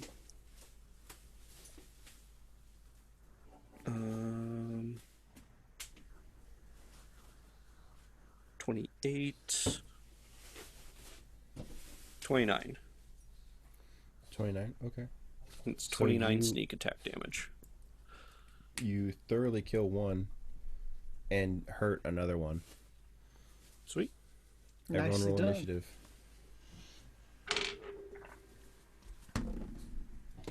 16. 18. 17. 14. Okay, top of the order will be Osrin. How many more of them are there? There are 3 more. Are they all grouped, like clustered pretty close together? Yes, they are. Okay. Um.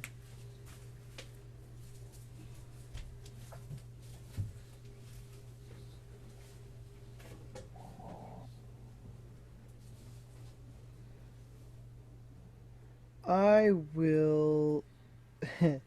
I will cast Shatter, and I'll put the point right in between all 3 of them. Okay. And so that's they need to make a Constitution saving throw. They rolled a 2. Okay, so then that's 4d8 damage on all of them.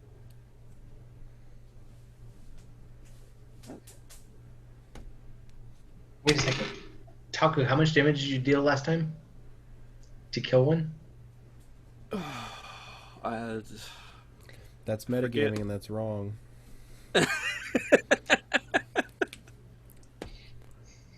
A lot. So 14 damage to all 3 of them. Okay. One is on death's door, and the others are hurt quite badly. Next in the order will be Taku. Yep. I will just. I'm not hiding, so I'll just target the next closest guy. Or I guess whoever's hurt. We have another guy that's hurt, right? I mean, they're all hurt. All 3 of them hurt. are Oh, hurt. okay. Well, then I guess I'll just target the closest guy and take another swing at him. That's 18. That'll hit.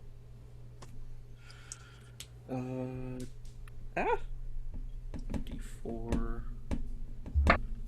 3, so I got 4 blades.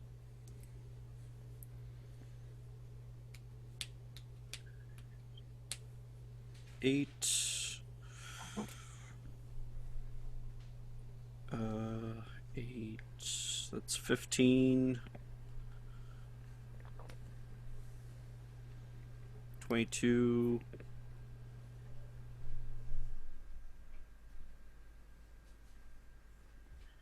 30. 30 damage. Alright, so Yes. you finish all 3 of them. Oh, jeez. Super weak.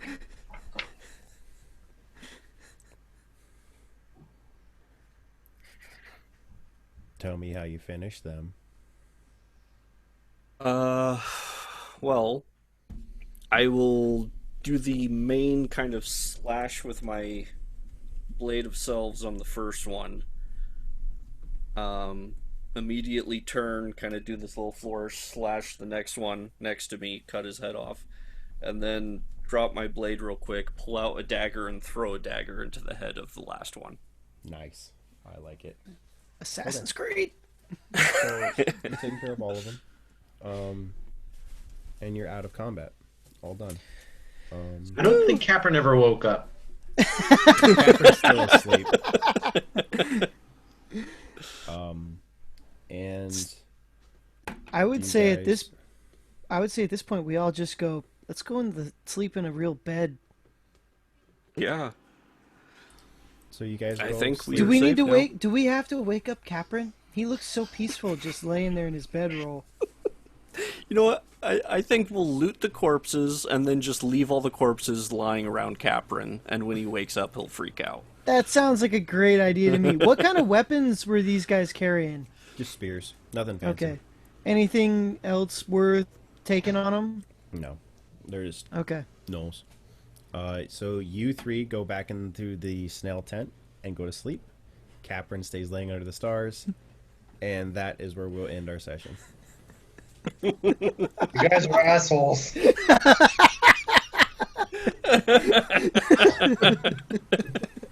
I yelled at you.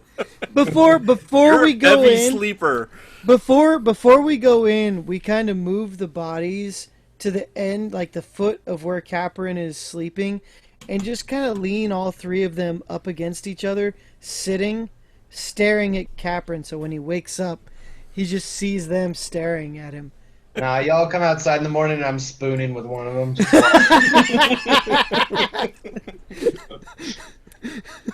All right, guys. That was a good session. Oh yeah, it was.